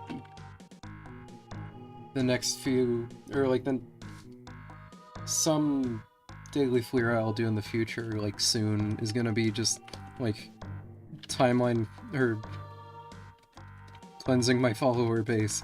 Fleera is trans. If you don't like that, get out.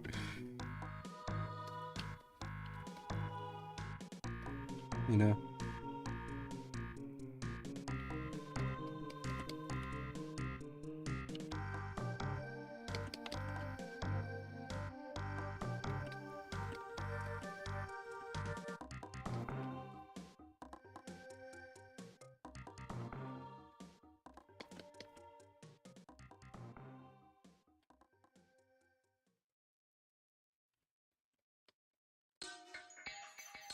Alright, here we go. Now I can start outlining the consonant.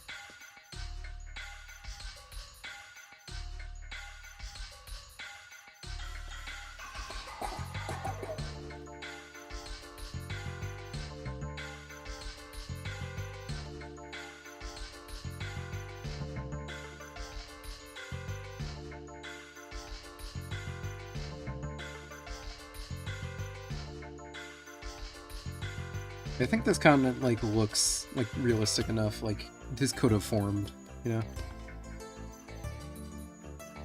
You know, me doing this literally started from me, like, watching a video, just, like, how to design maps, or how to design a fantasy land.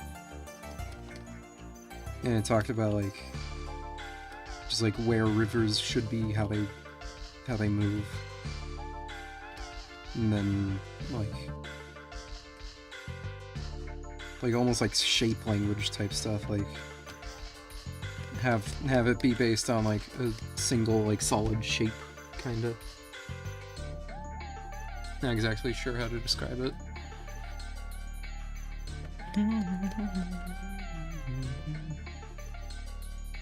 Yeah, this is like another thing that I'm like slightly worried about with this map. At least like when I post it, because this map is like this kind of perspective, right? But other people looking at it aren't gonna know that. And I'm hoping, like, this one right here will, like, show, like, yeah, it's sideways. But at the same time, it only... Whoops. But at the same time, it's literally just, like, right here. Out of all of this.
Alright, let's get this ocean in here.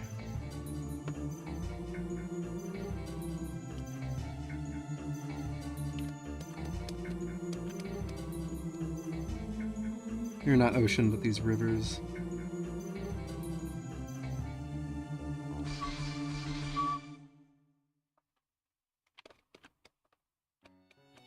Wait, aren't there mountains down in Taisanao?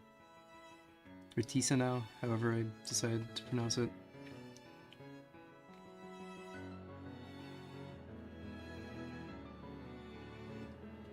Yes, there is a mountain down here. What the fuck? Why didn't I draw that in the sketch? Just gonna have to fucking freehand this. Damn it.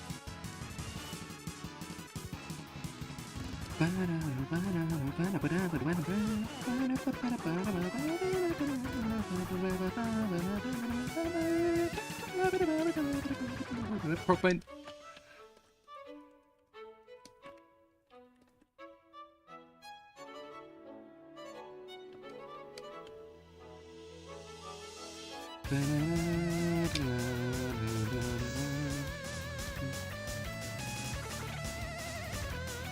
If I remember correctly, this song went unused. Oh yeah, it's a bonus track. I never read Homestuck, and I don't want to.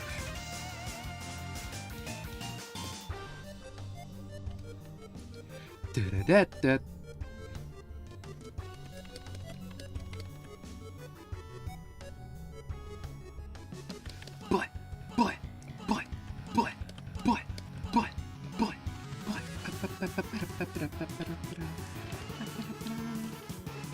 Optic Blast.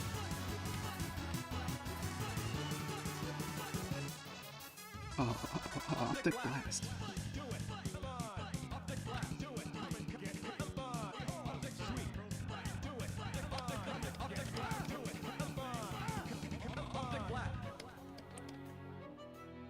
I like this song because, like, it sounds really good, but it's also a joke. Like that beginning melody, that's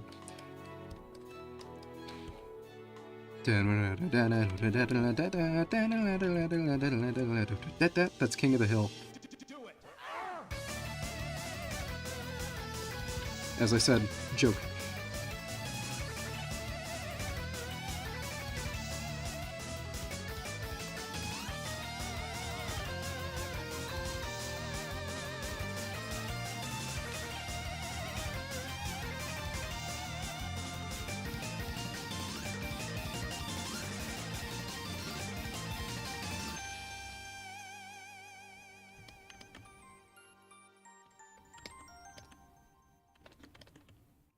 Dreams don't die. Bobby!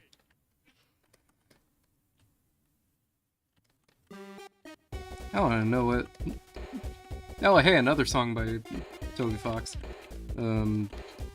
I want to know what Toby's inspiration behind all that shit was.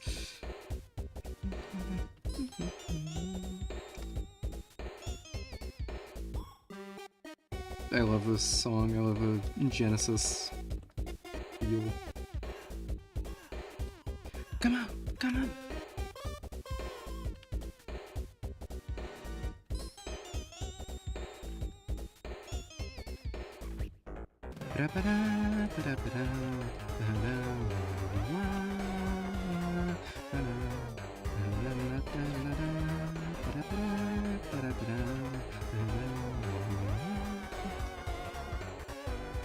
Hope you guys like my acapellas. Is that the sound from Super Punch-Out? Fuck, what was... the sound from Super Punch-Out? Oh. When? What song?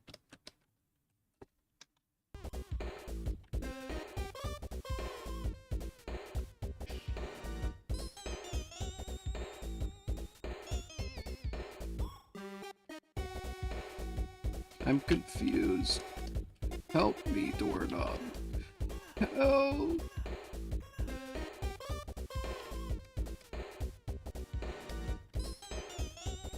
The fight! Oh. Maybe? Yeah. I mean, like, maybe, Shit, that's totally what it is.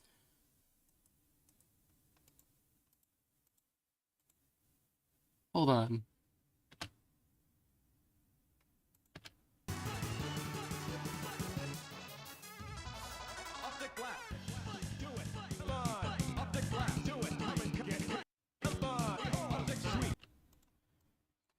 Super Punch Out fight sound. Gabby J!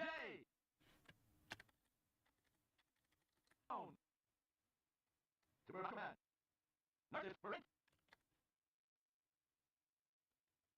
Brundar. Nick Brundar. 1, 7, 8, 9, turn. Fight. 8, 9, turn. Fight. I think it's either pitched up or it's not the same sound effect. That's probably what the sound effect was, but I read through the comments and someone said it was... What was it?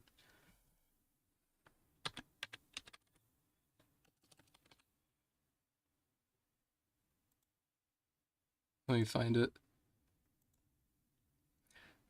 One of the comments said it sounds like Karkat is going butt over and over while Solix is going on about Optic Blast. I don't know who Solix is, but I know who Karkat is. Because he's Karkalicious. God, of all the things I know about fucking Homestuck, it had to be that. Anyway. Yeah, it's totally, yeah. I just read your comments, Doorknob. That's totally what that sound effect is.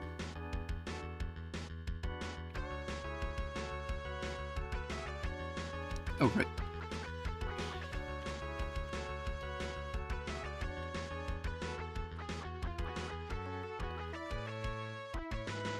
I love the Capcom guitar so much. It's like one of my favorite like MIDI sounds, I guess.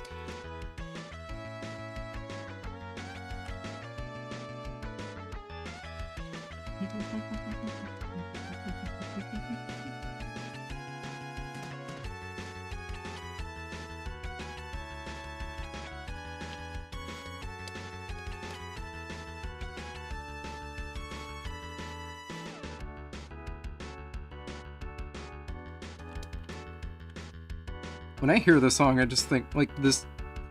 I don't know why, I think of this song as, like, the perfect, like, first level theme.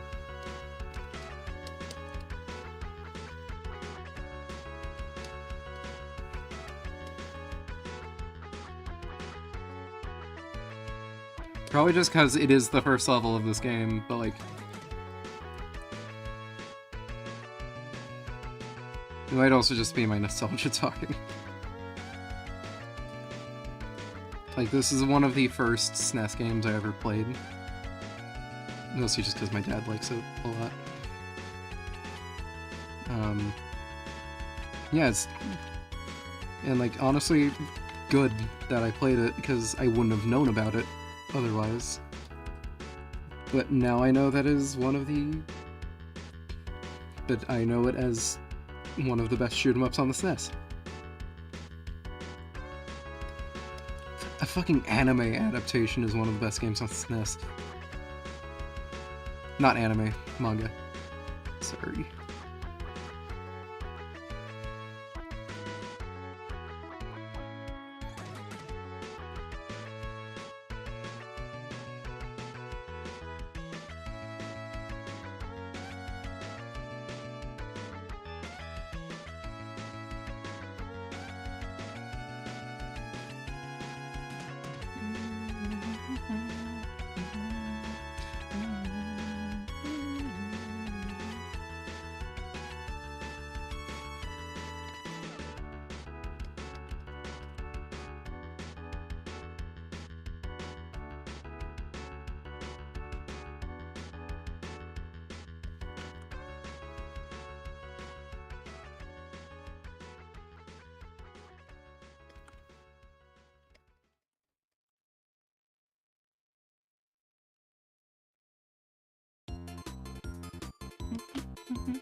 Anyway,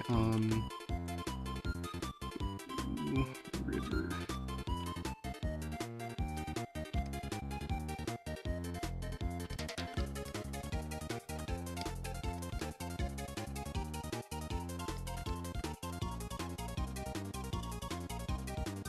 Downloading Frostpunk 2, my dystopia will be perfect. Hell yeah.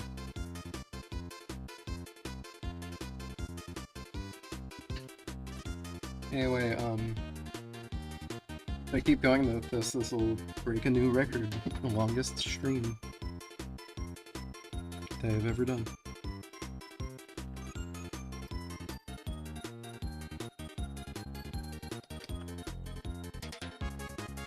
I saw BG line art and thought it said Big Shot.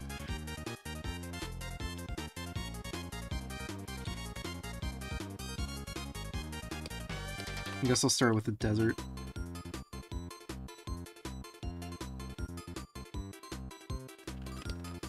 Desert's finesse.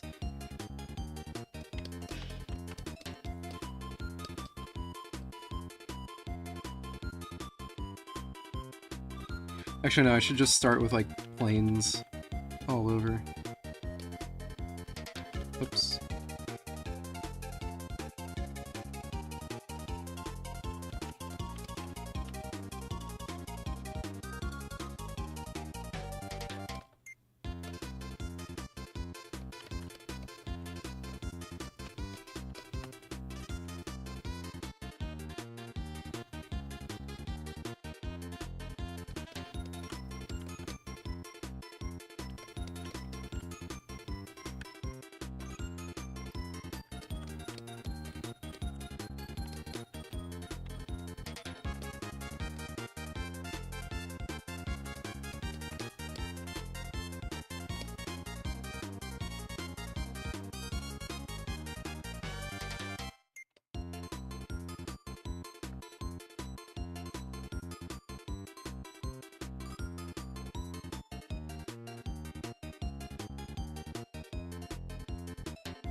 There we go.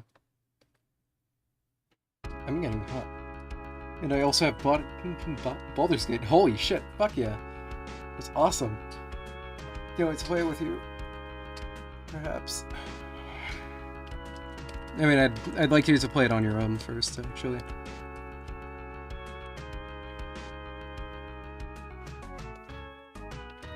It's getting hot in here. I should drink some more water.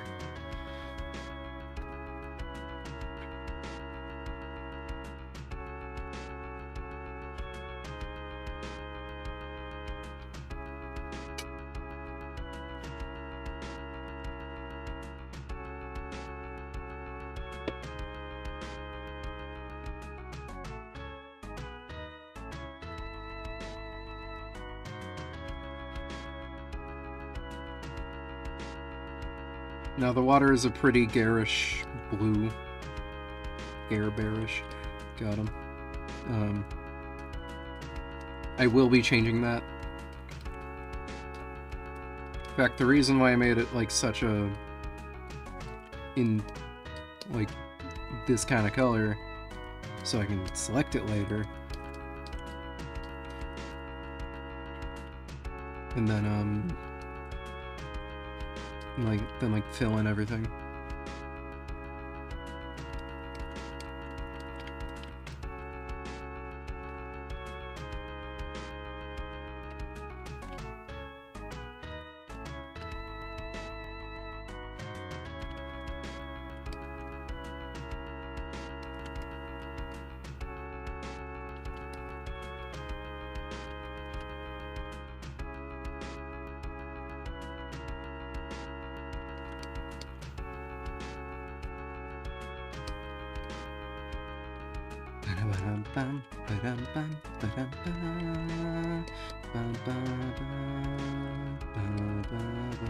No, I'm actually, you know what? I made a mistake. I should have put the water on. I don't have a fan to get.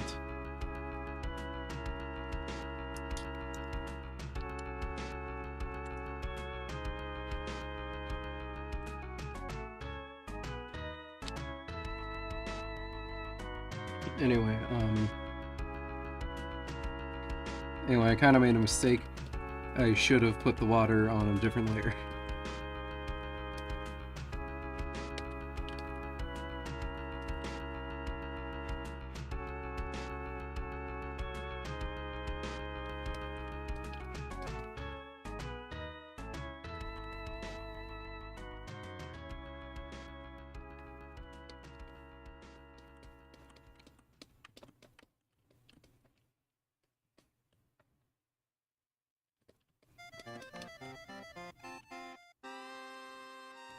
Oh hey, Gangplank Galleon. I was talking about this song earlier and how I don't like the Smash Bros. Version.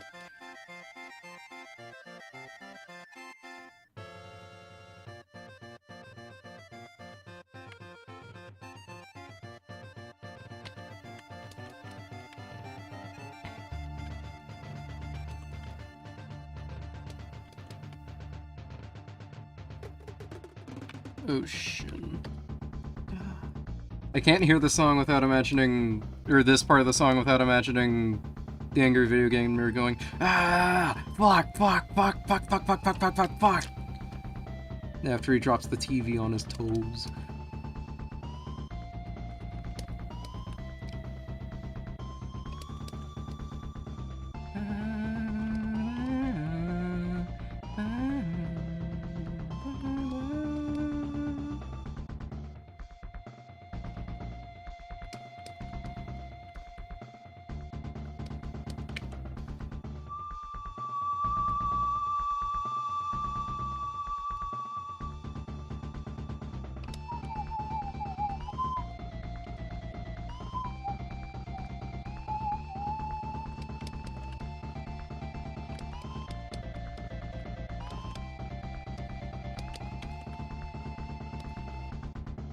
Oh wait, that's...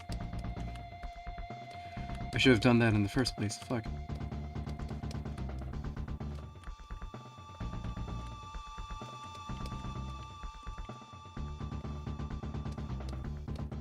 Just expand fill the green that's already there.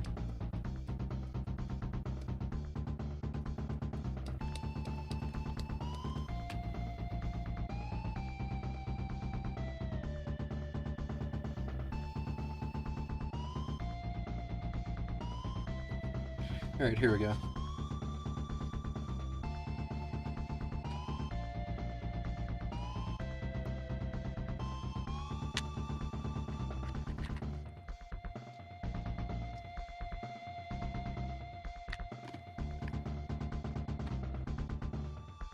Anyway, the reason why I want the ocean separate from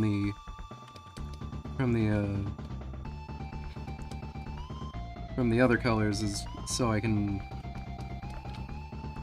use like this protect alpha function, and then use that to fill this stuff in. Because then I can do stuff like this, and it won't affect anything else.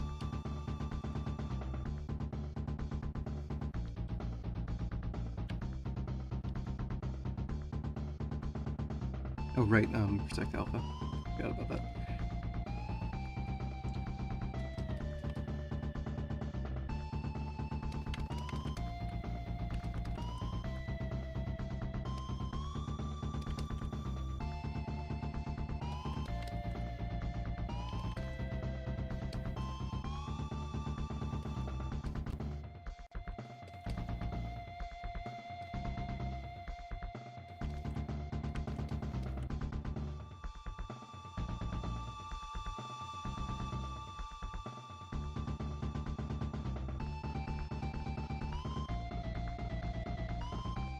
Oops.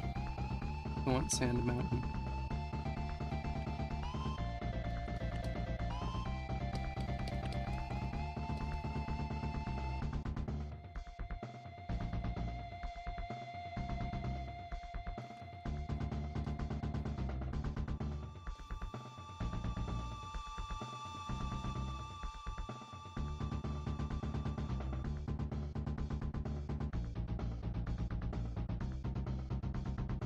Anyway, this is just like dry lands with less moisture, but not enough moisture for it to be considered, but enough moisture for it to not be considered a desert, just like dry plains.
Sorry I'm so quiet, I'm just thinking.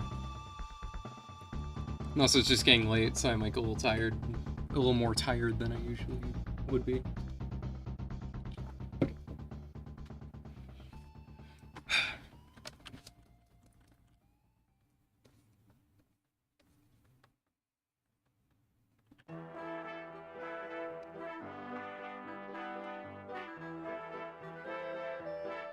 I didn't. By the way, I didn't realize that this is like one of the earliest songs written for TF2. Like it was in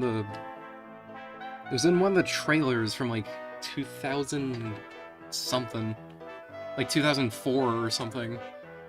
Let me check.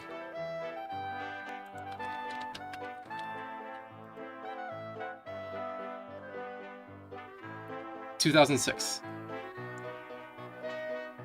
Okay, so that's pretty close to the time of launch, now that I'm thinking about it. Never mind. But it was just used in a part where just like all these soldiers are rocket jumping to show that you can rocket jump.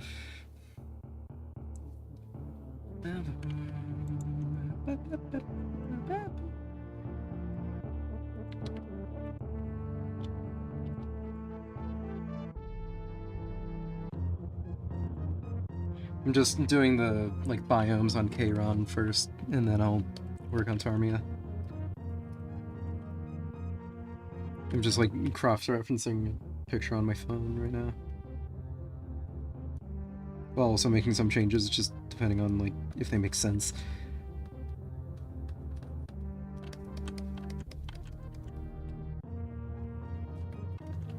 This darker green is jungle, then I'll have like a browner green, and that'll be swamp. Swamp. Not sunk into the swamp. So I built another. I'm not sunk into the swamp. And despite everyone else's suggestion, I built a fourth. Or I built a third, and that's the one that stood.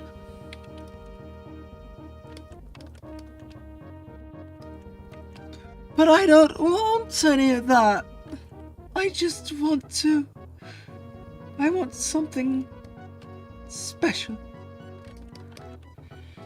I love Monty Python.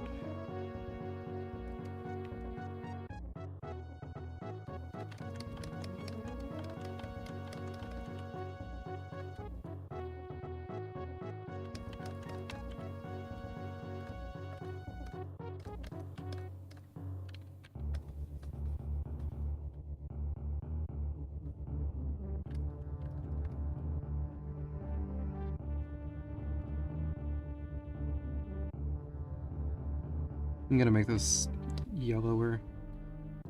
It just looks too similar to the jungle color.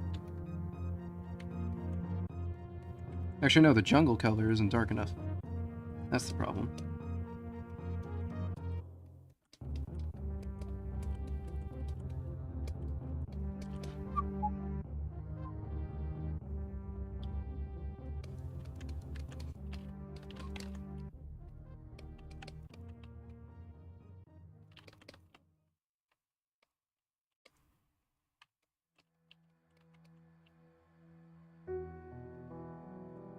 Song's already played today, but I don't care. It's a good song.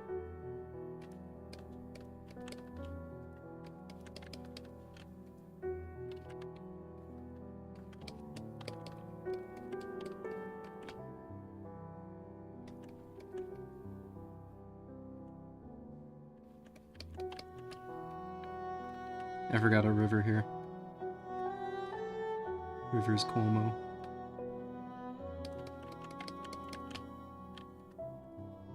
Cuomo River. Whoops.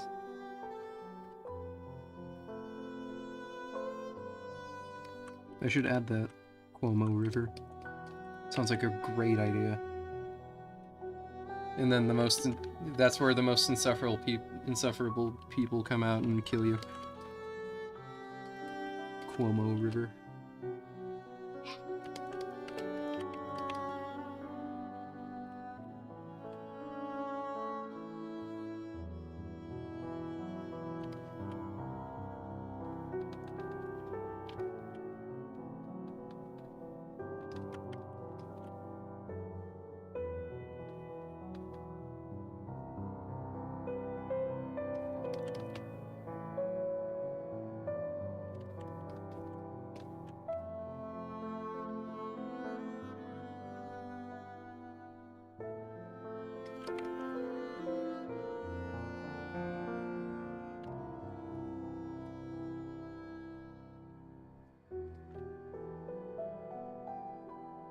Okay, yeah, that's everything for this side of the continent, other than the coloring on the mountains, which I'll be doing last.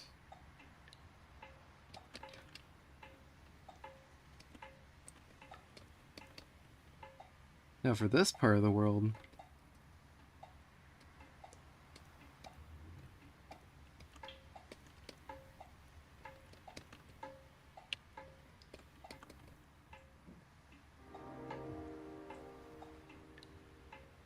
it's a little simpler. This song also makes me feel things.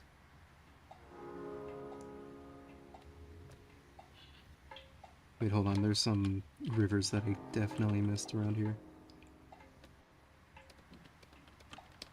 Yep, that's just what I thought.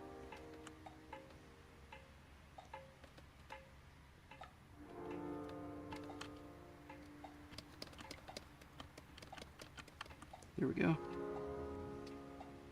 Background back. Or the color back, I should say.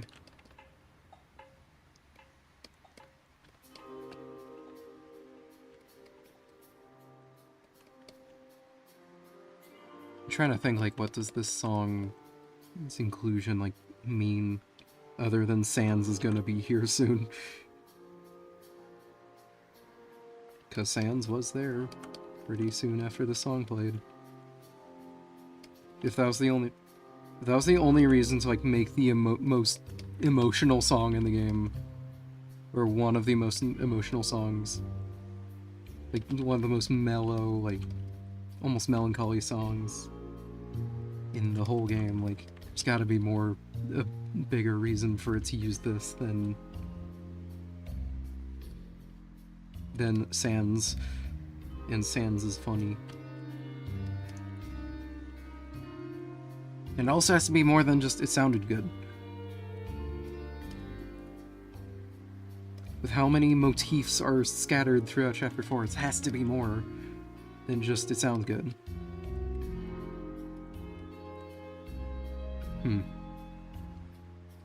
Well, I'm not gonna think about that right now. I'm drawing. I can't think while I'm drawing. I can't think and draw at the same time. Mostly because I've been thinking about another thing that I don't really want to talk about. Not really depressing, just personal.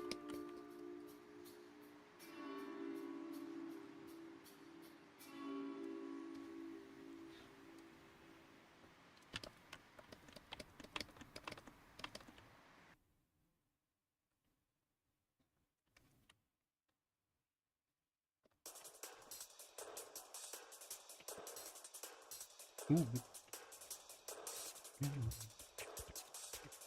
What? Damn. 3, 2, 1, go. What did I say? Bow. Bow. That was capitals. Oops. I was like, what did I say?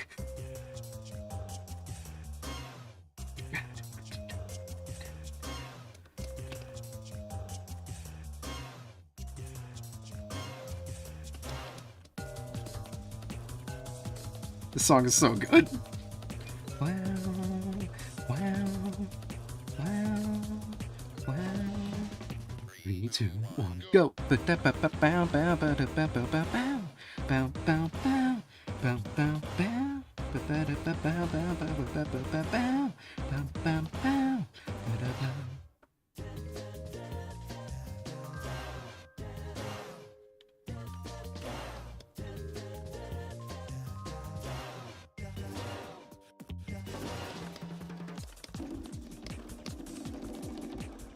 Wait, if I do a gradient on this, is it... Oh my god, it does. Hell yeah. Okay.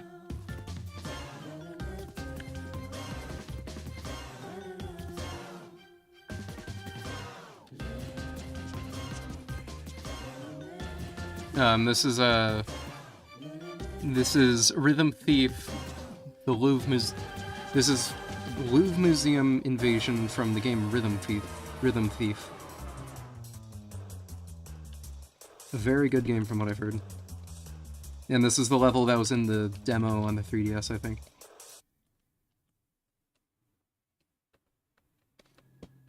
Wait, I'm doing things wrong. Hold on. Messing everything up!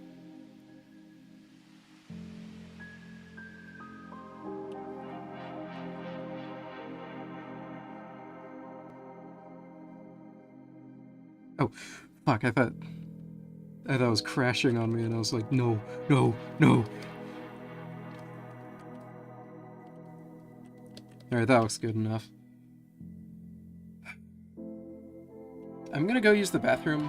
I'll be back soon. Don't worry.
I'm back.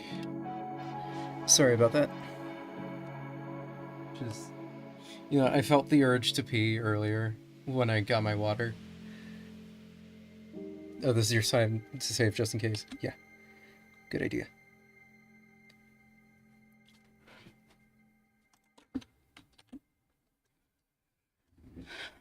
Alright, anyway. It doesn't matter that this whole part down here is blue. Because, is gonna be covered, or this entire part down here is blue. Or just a single solid color. Because that's where the text is going to be. When you speak.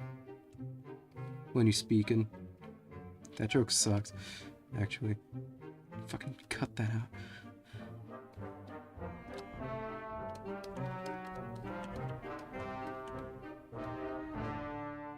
Alright, yeah, that works. Now I get the background. Oh shit, I forgot one of the dividers. Oops. Why didn't you tell me, doorknob?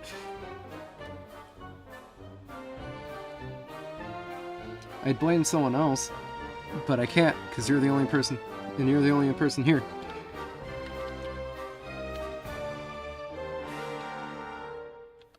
You're the only person I can blame here, so you're getting blamed.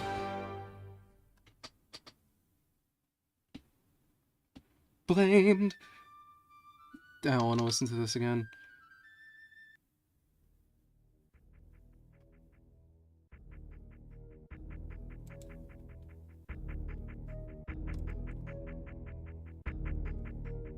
Anyway, hold on. I'm curious about how something will look. If I make all the line art here... Shit, that actually looks pretty good. Shit, you know what? That actually looks decent.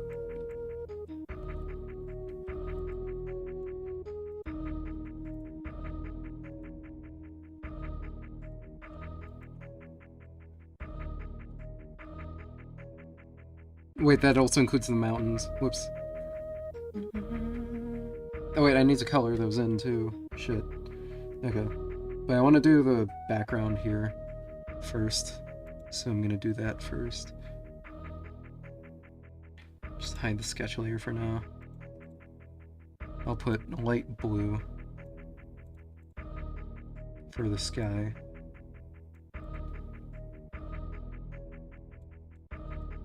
Or cerulean. There we go. I've learned that cerulean means like the sky. That's the line art layer.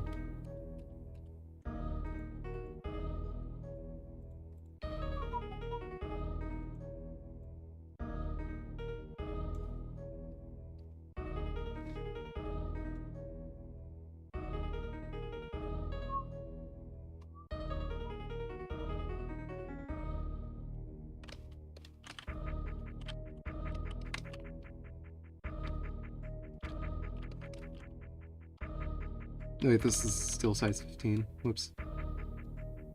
Let's do size 8. I'm gonna be using my mouse for this, because why not?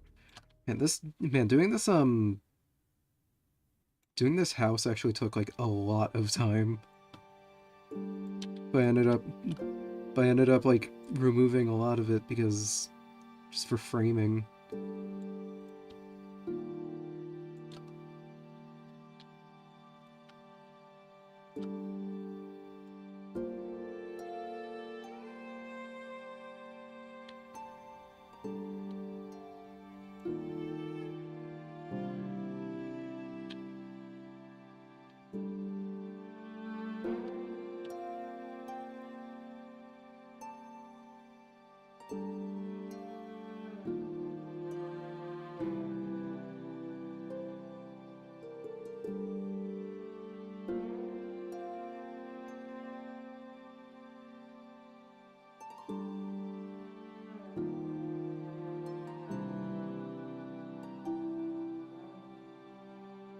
The song has a healing effect on me, and I love it.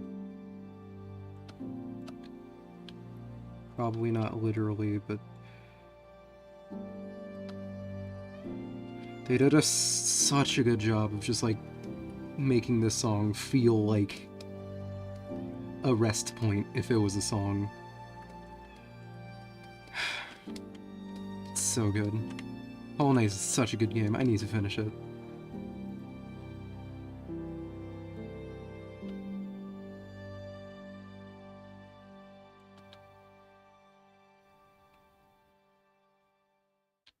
Yeah, there's a window here.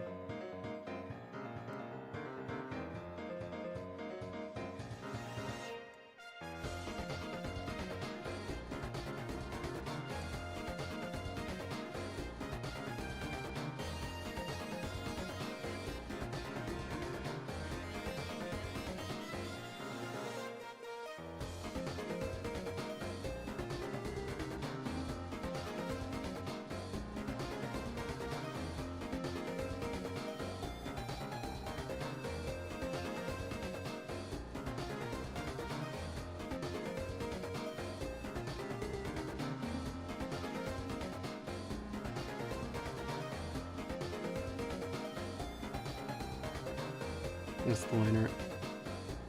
Here we go.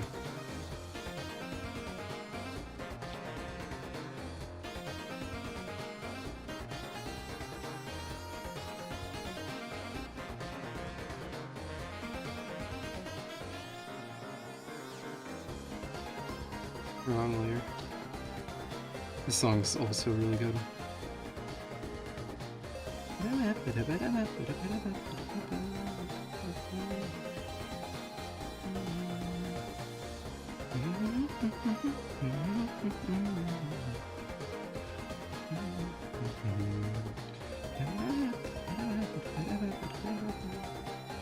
I know this looks like Minecraft, but like, it's just a library, you know?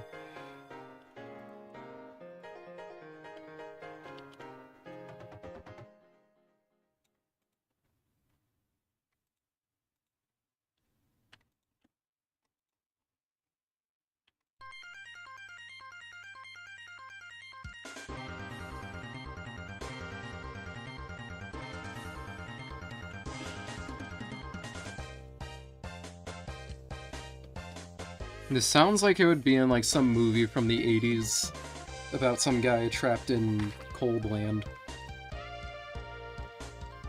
And there's something about the US military in it.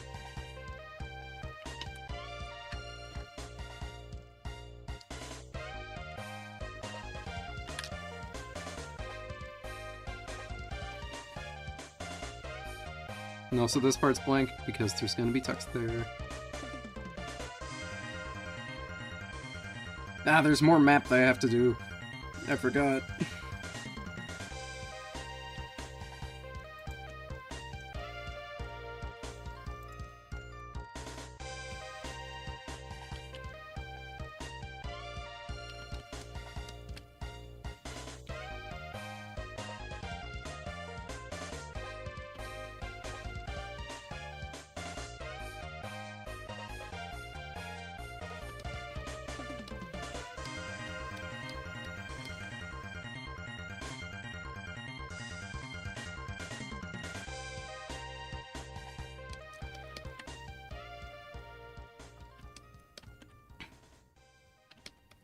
I haven't even done the line art yet.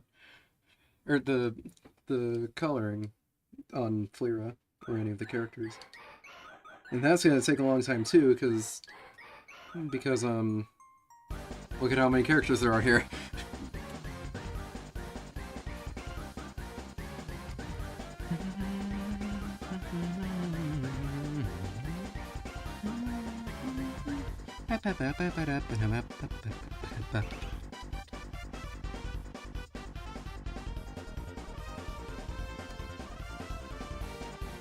Shit, I didn't. That's fine. I can just... yeah.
Ba ba ba da da da da da da da.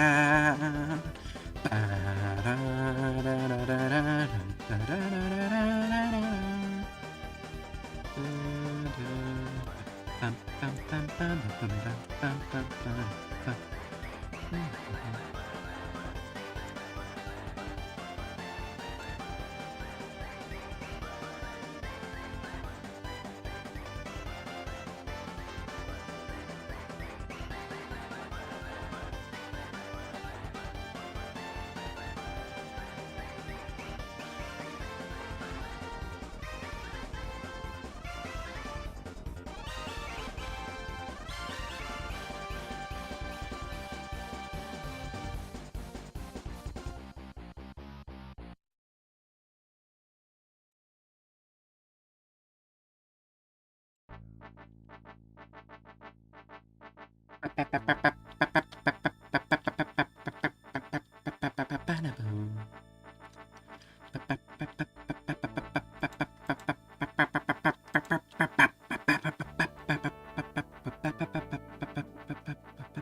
Okay, that's enough. Or I say that's enough, even though I've been doing nothing but... Literally the only thing I've been doing is just sitting here and... bang to all these songs.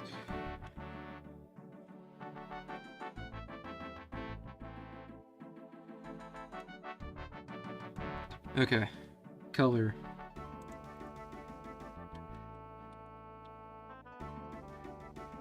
I'll start with her fur. That's gradient.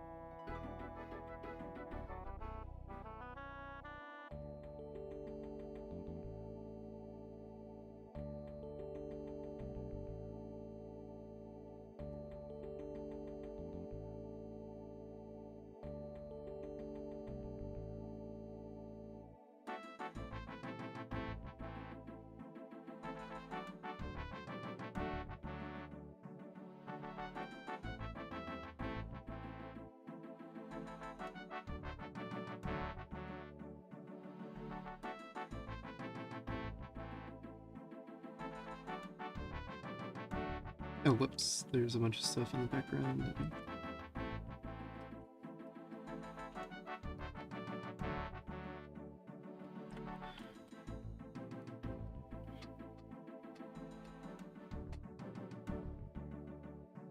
I killed a whole car. Oops.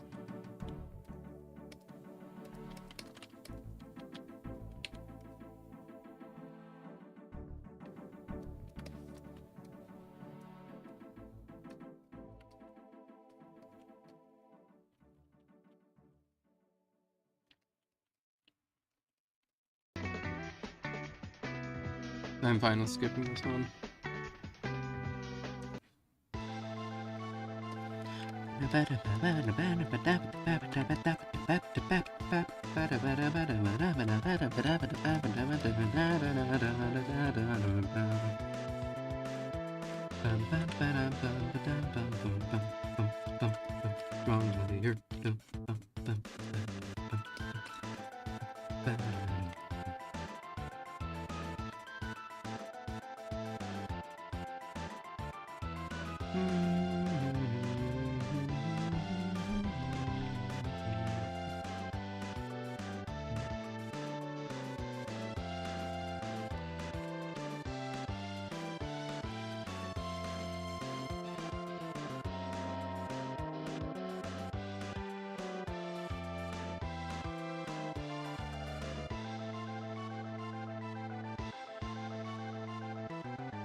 Wait, I thought I didn't have this song. I guess I do.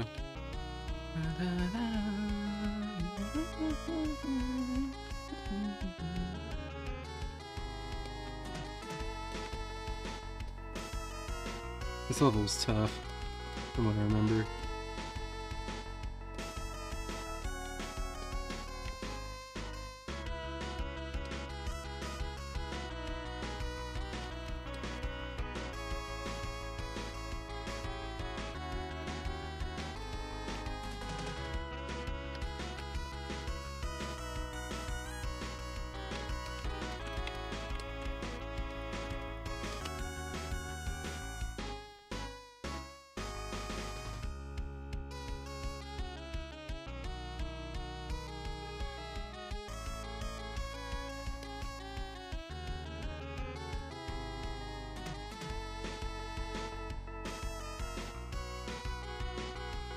Oh, I forgot her eyebrows.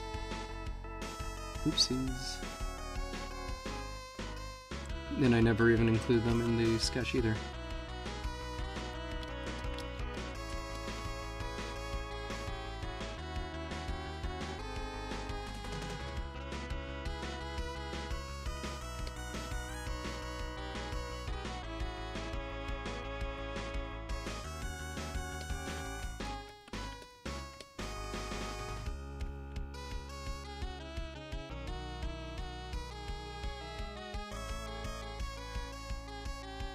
And I forgot her teeth here.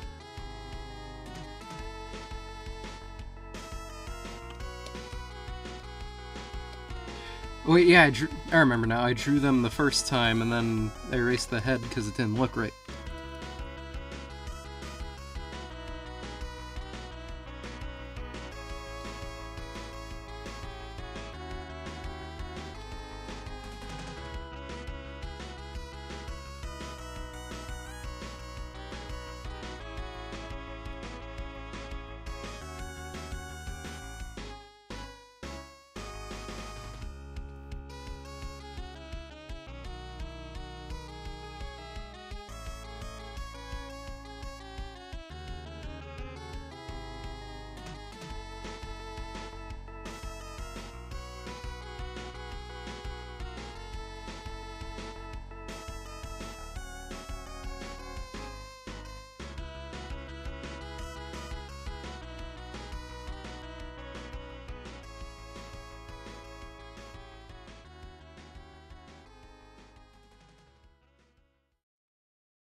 PM, 5-hour stream.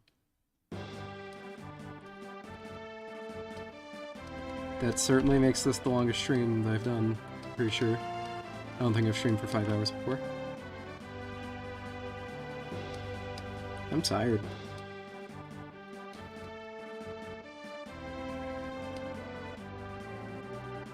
I don't think I'm gonna be able to get part 3 done tonight.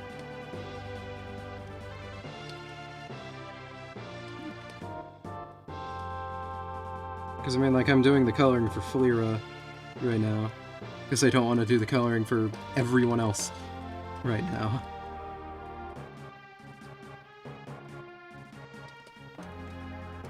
But yeah, I'll be able to stream more tomorrow, maybe. So I can do part 3 in a shorter stream, perhaps. I didn't give her a neck here. Or any, like, neck fur. Realized that I really like giving her that little detail.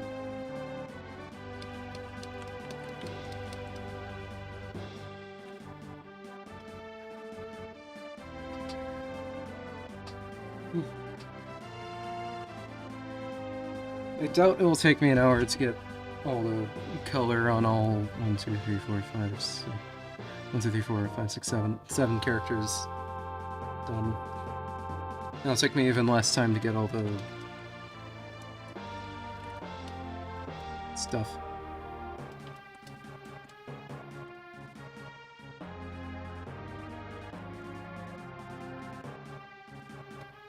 But this coloring is also getting a little annoying because every time feels like I zoom in, I find one more tiny mistake that I made early on that I couldn't have known about until now, you know?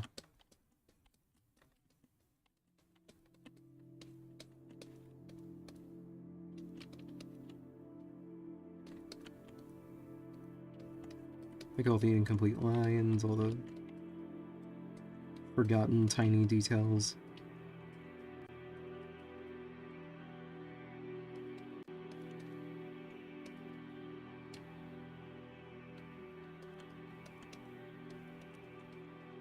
Alright, shirt. This one should be the simplest. Yep. Pants. Also pretty simple, I think.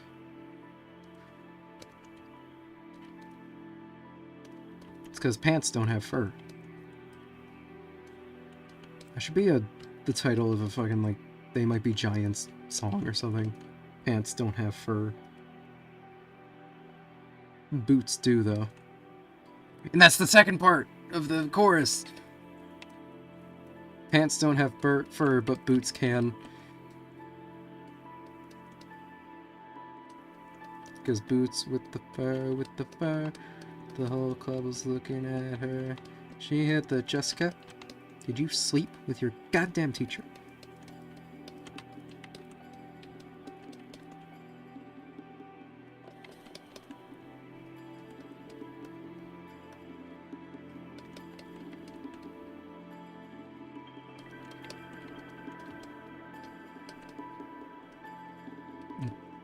Inside of her mouth.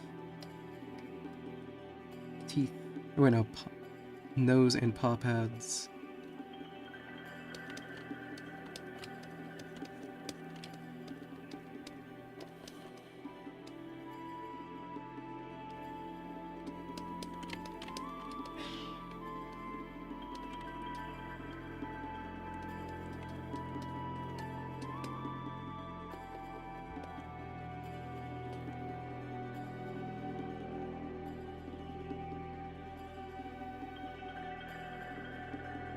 I'm on the background color layer. Shit. I mean, I guess that is the layer that says color in it. Maybe I should... I don't know.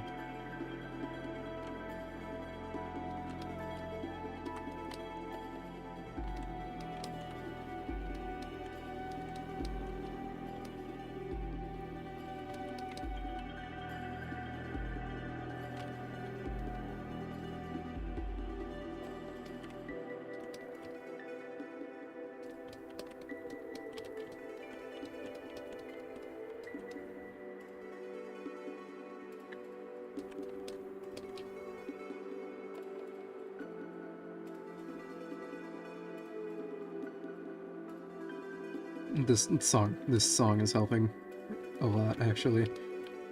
It's nice and relaxing.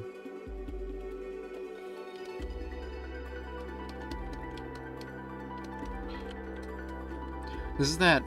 Yeah, Redwood Colonnade. What's a colonnade? That might not be a thing. Also, I forgot to get her nose. I was looking for pop pads.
Alright, there we go. That's all the colors on Fleera. Oh, there's a lot of people to color here. But at least I only have to color each one once. Here, I actually have a drawing I can use as reference. It's not on this computer.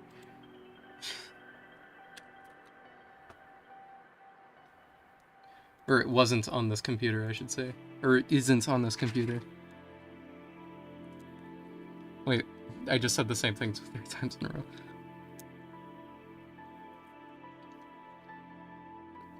It was on this computer, now it isn't. Because I'm no longer using Windows, I'm using Linux. Linux is awesome, by the way. I love Linux.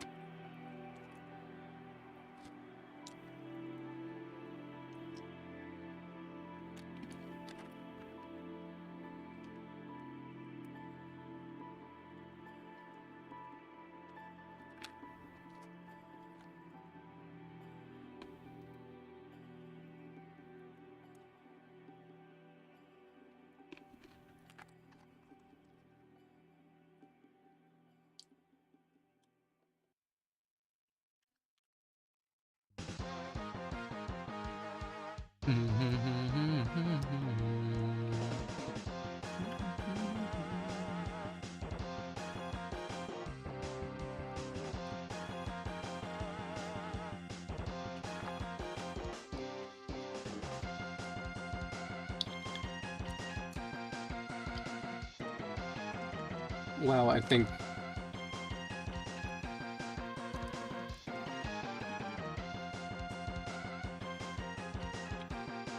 I'm just looking through all these songs. I think we've listened to every single one of these.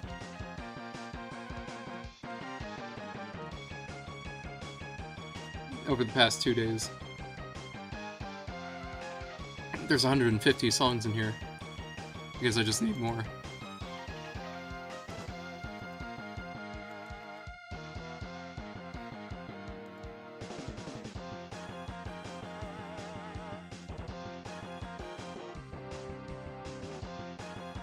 Alright, here we go. I'll just copy it. Dang it. Okay.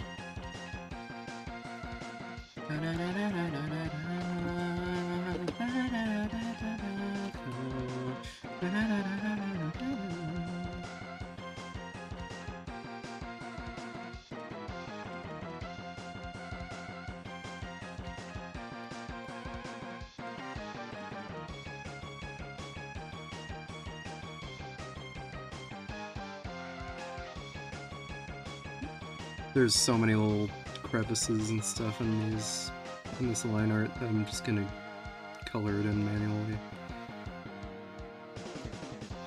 Fuck that shit.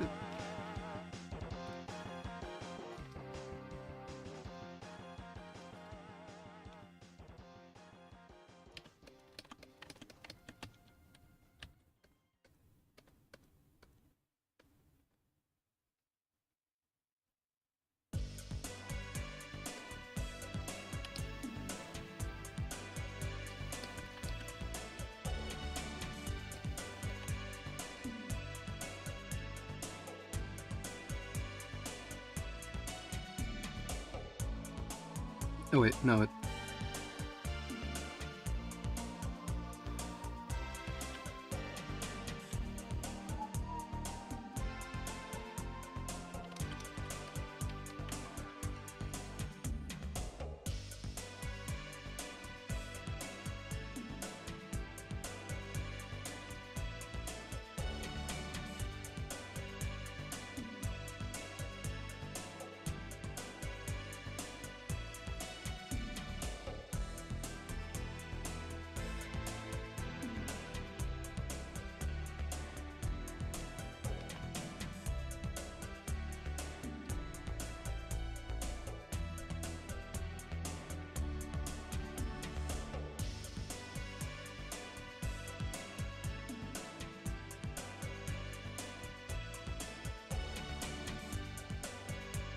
Okay, I was thinking that hand looked weird. Now that I'm looking at it, it creates a little perspective effect.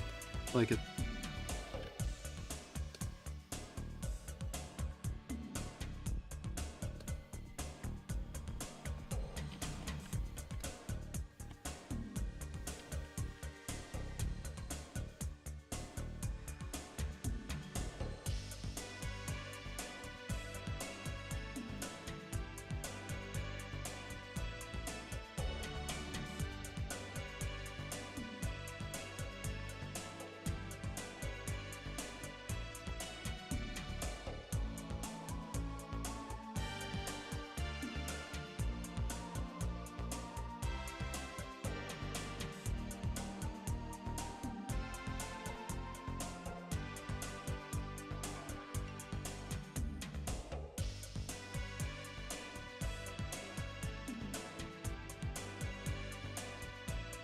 Yeah, Alcoa.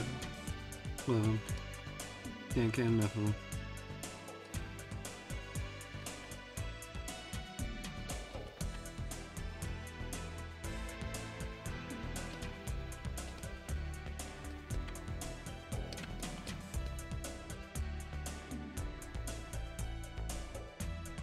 I think I included Alcoa here just because I needed like one more person who uses magic.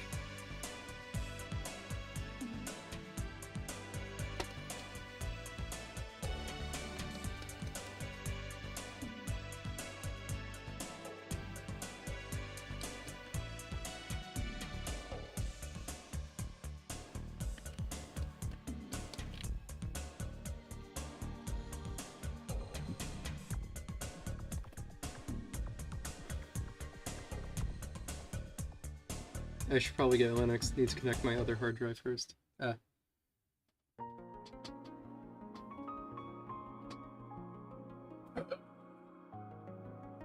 know what, I'm just gonna put the Tunic OST on the loop, or on... just the full Tunic OST, because there's 61 songs in this game.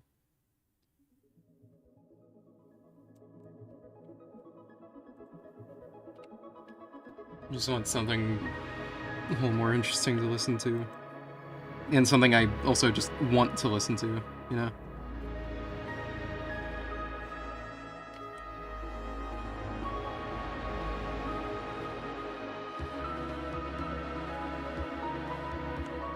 This is the title screen music. Too Far Shores.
I have not listened to this title screen for as long as I should have. This is good. Alright, that's Alcoa. Colored in. Let me just get this up. There we go. Then we'll start on Scrap, because I have a not very recent drawing, but it still has good colors. Oh man.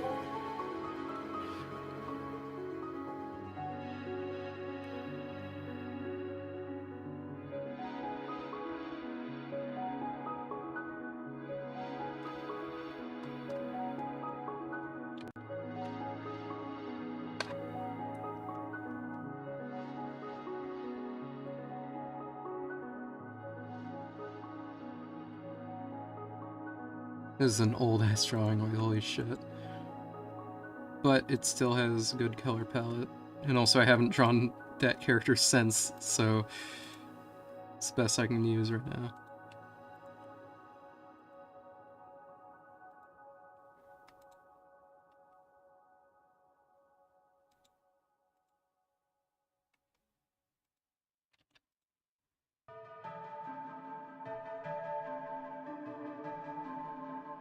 When does this play? Oh, it's on... I was like, that does not play at the beginning of the game. Yeah, this is the first song you hear in the game, aside from the main menu.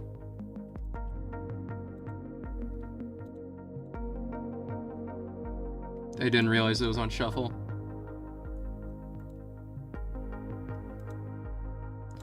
This is Memories of Memories.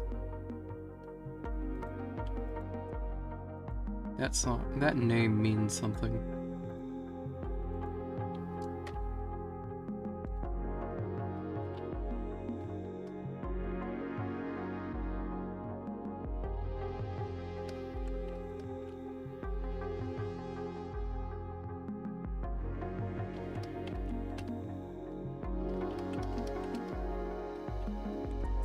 I mean, one of just like the main themes of Tunic is nostalgia, just in general. Oh, wait, hold on. I forgot something important about orcs in the Broken Veil.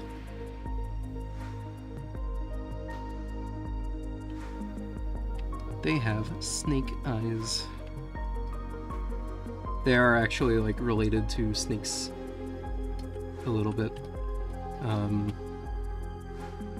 So long, long ago, the creator of the original orcs was... I'm not going to explain it like that. Essentially, orcs are the result of an immensely popular cult of... Or essentially just, So those god dragons I mentioned earlier, orcs were like the original worshippers of the green god dragon Medrillis.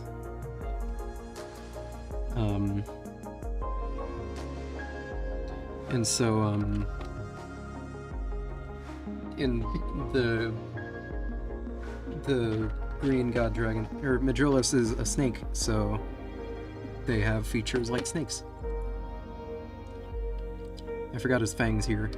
Or so yeah, orcs have fangs and poison and stuff.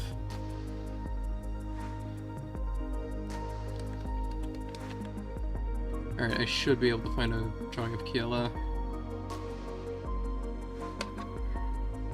Here we go.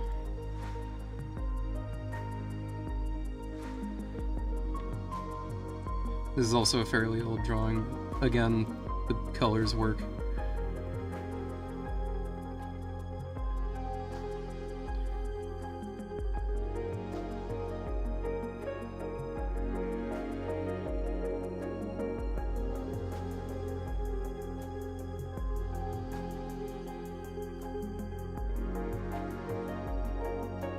Her eyes are red.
What?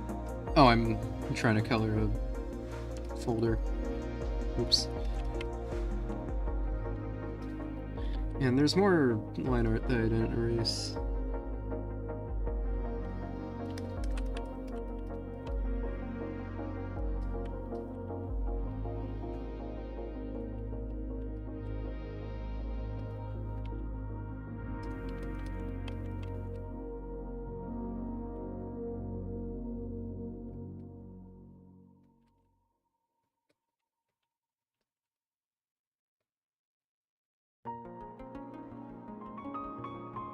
I'll skip this song.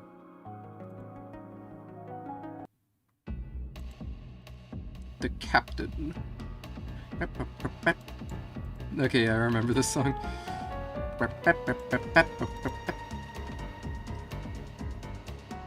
He's gonna get you. That's what the song says. It's gonna get you. Watch out, little fox boy. Except you're not a boy. Or girl.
and the leather armor.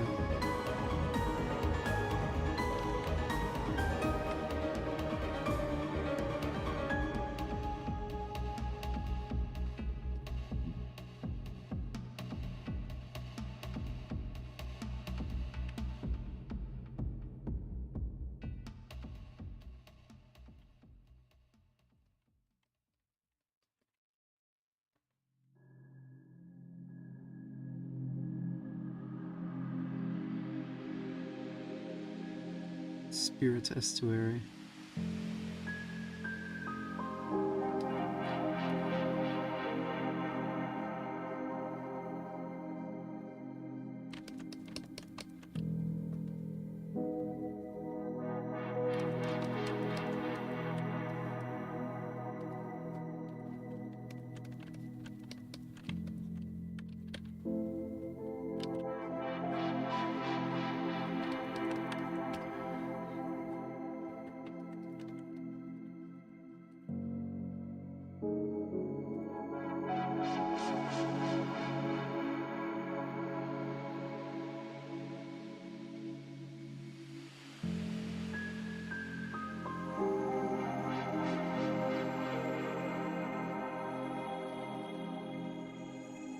Now reuse this color for Kalto's shirt and her pants.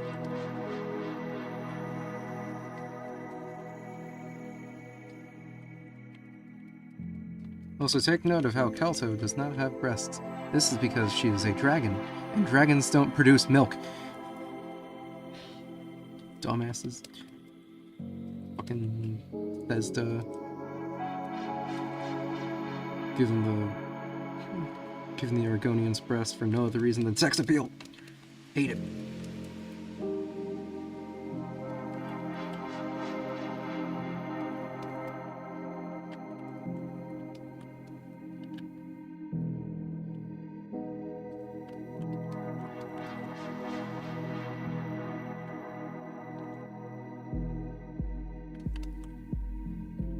Not with that attitude.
Oh, forgot this guy's eyes.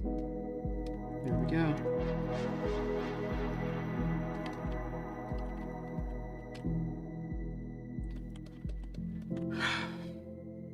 Sleepy. It's almost done. It's almost done.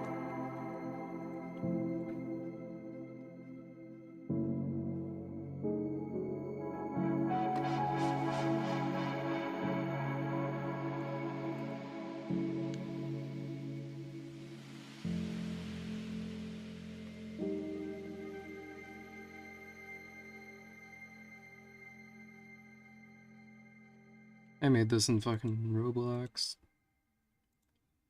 And I'm ashamed that it took me that long to finally have a drawing of a wary that was colored in.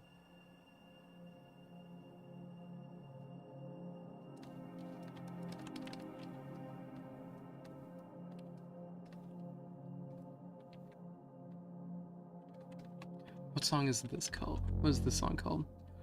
Antipodes. Or Antipodes?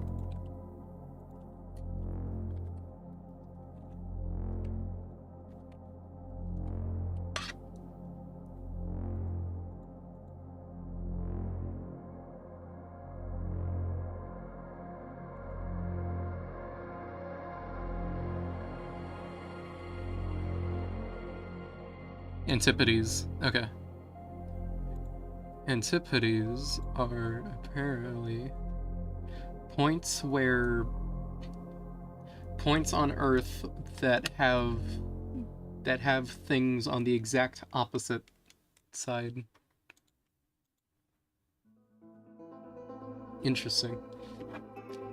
Like if you dug all the way through the center of the Earth, you would find something on the other side. That's an antipode. I didn't know that word until now. That's why I'm explaining it.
Alright.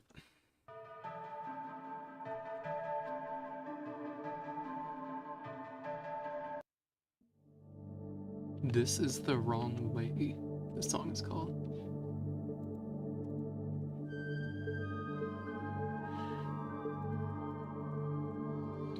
Anyway, color ref for media.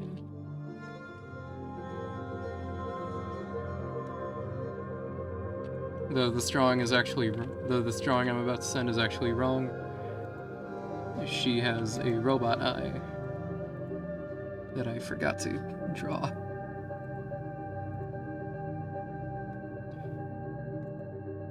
It had been a long time since I'd last drawn hers, so genuinely did not know.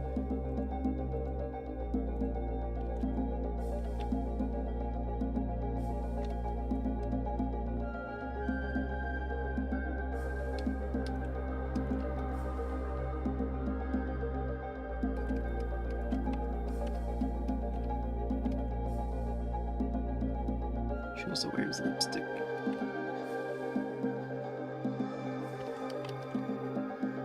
But yeah, I decided that the dwarves have like almost purplish skin. Like it's like almost magenta.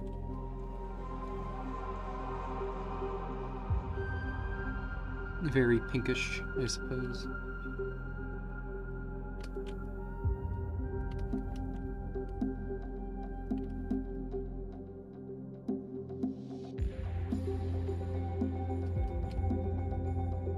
Dude, this reminds me of Donkey Kong Country a bit.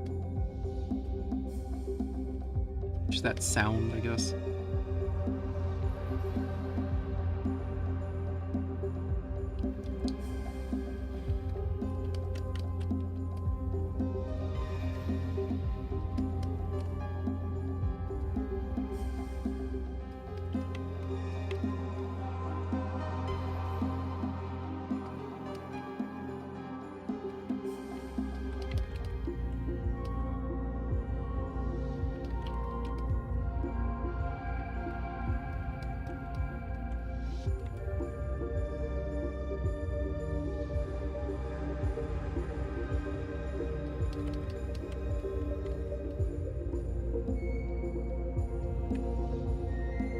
It's probably antipodes. That thing that I saw with the pronunciation was probably talking about the Greek pronunciation. Because it was talking about, like, where the word comes from. Now she looks like she's not wearing pants. Hold on.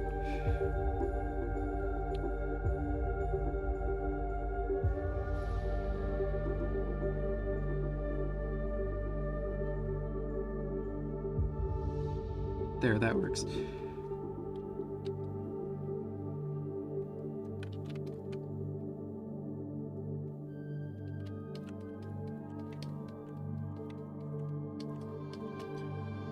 Alright, here's all those funny little guys. I'm so excited to finally be done with this. I'm tired, as I've said multiple times. Wrong color.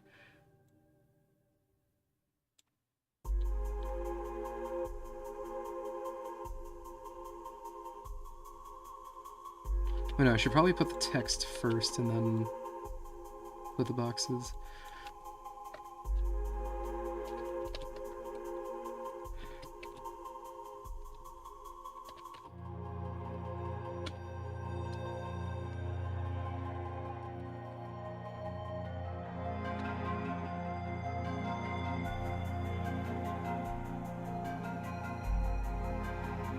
I don't know why when I write my home with an exclamation point, I just think of SpongeBob saying, "The ocean, my home,"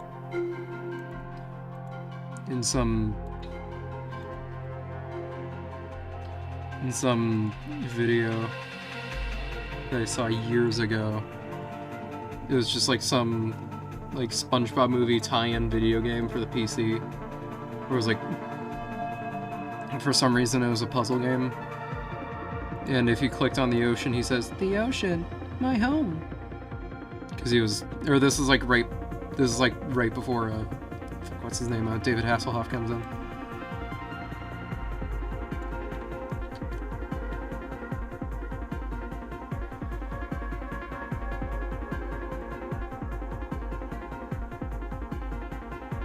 Alright, more text.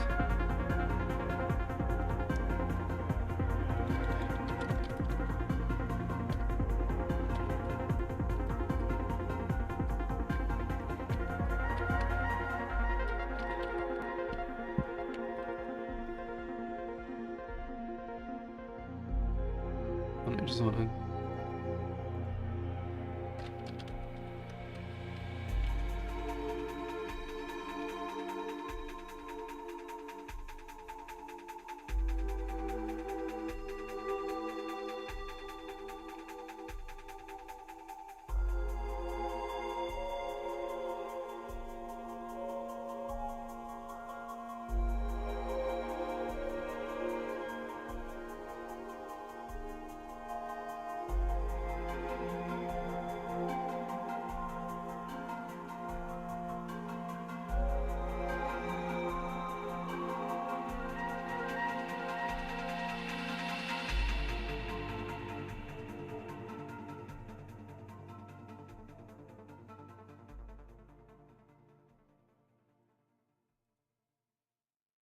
A little too big.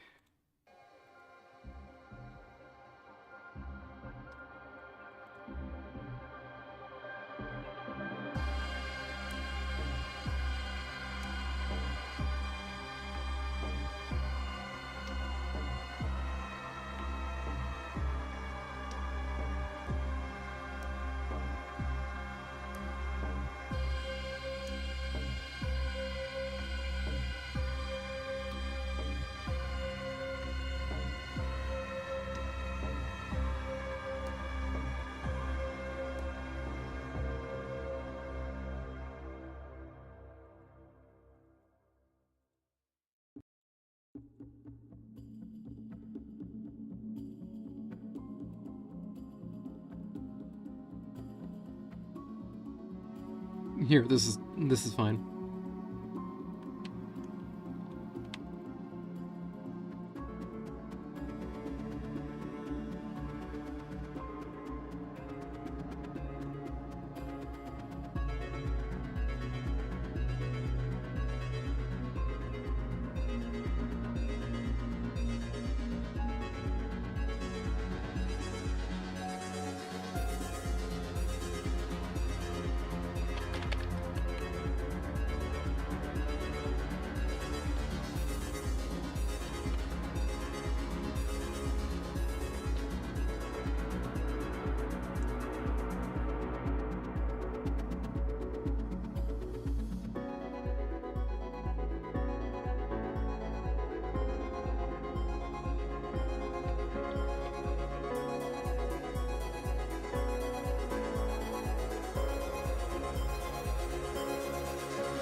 Oh, hi.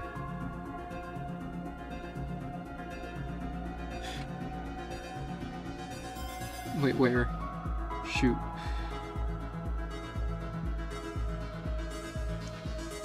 Oh, whoops. Typo. Thank you for pointing that out.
Alright, so you haven't been here for the past little while. And I'm sure you want me to draw something, but I'm really tired. I just want to get done with this page. I was hoping I could get the next part done, but no. I was hoping I could get the next part done tonight, but alas, making comics is time-consuming and hard.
Alright, there we go.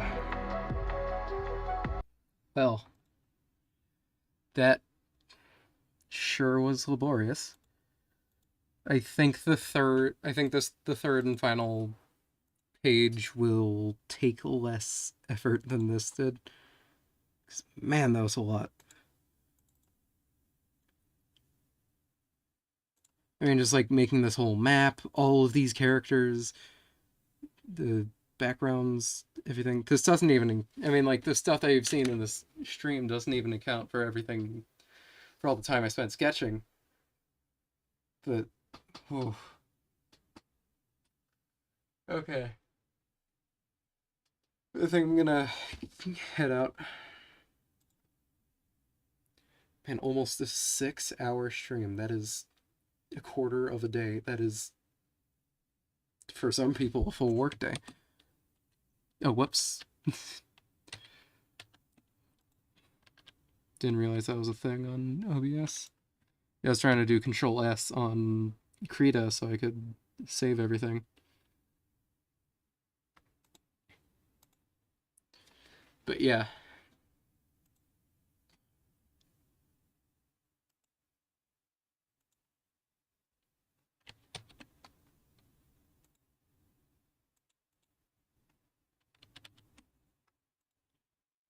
Yeah, I'm gonna head out now. So, goodbye everyone. Thank you for watching. Man, that was a long stream. Okay.